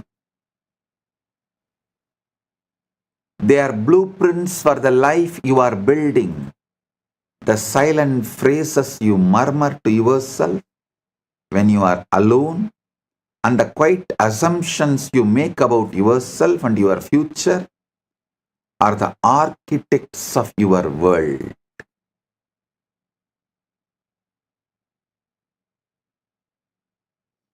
Whether you are aware of it or not, your life is a reflection of the loudest and most frequent voices in your mind. Every man, every woman, every child becomes nothing more or less than the sum total of their most persistent thoughts.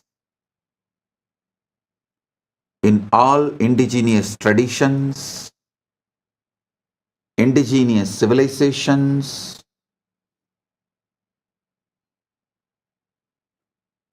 this truth is taught from the very beginning. See, all the languages evolved in indigenous civilizations.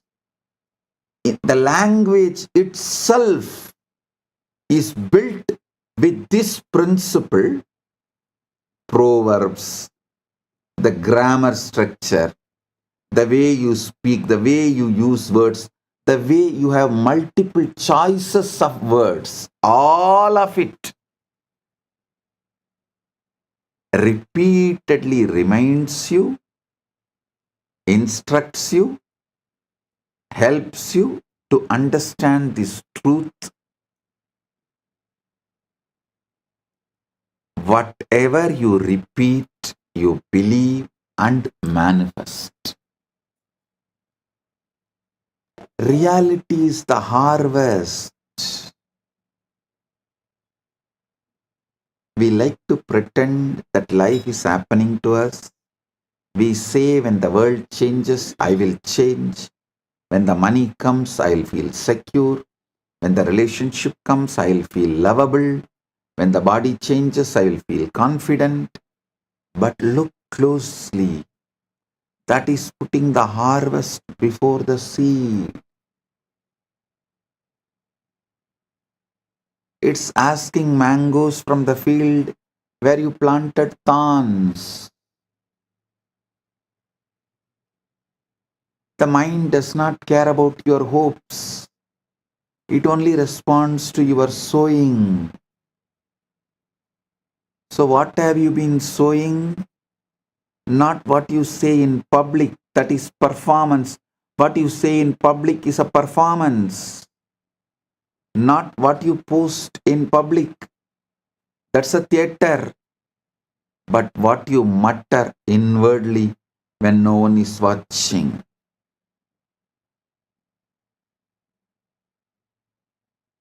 What you mutter inwardly when no one is watching. Those little sentences, those private conclusions, those unconscious refrains. I'm not enough. This won't work. I always lose. People don't value me. I am stuck. Those which you repeat need to be cleared.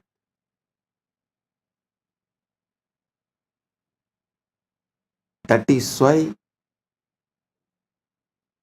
I insist on ajapa japa. Not only me, Sanatana Hindu Dharma, all indigenous religious traditions, all indigenous religious traditions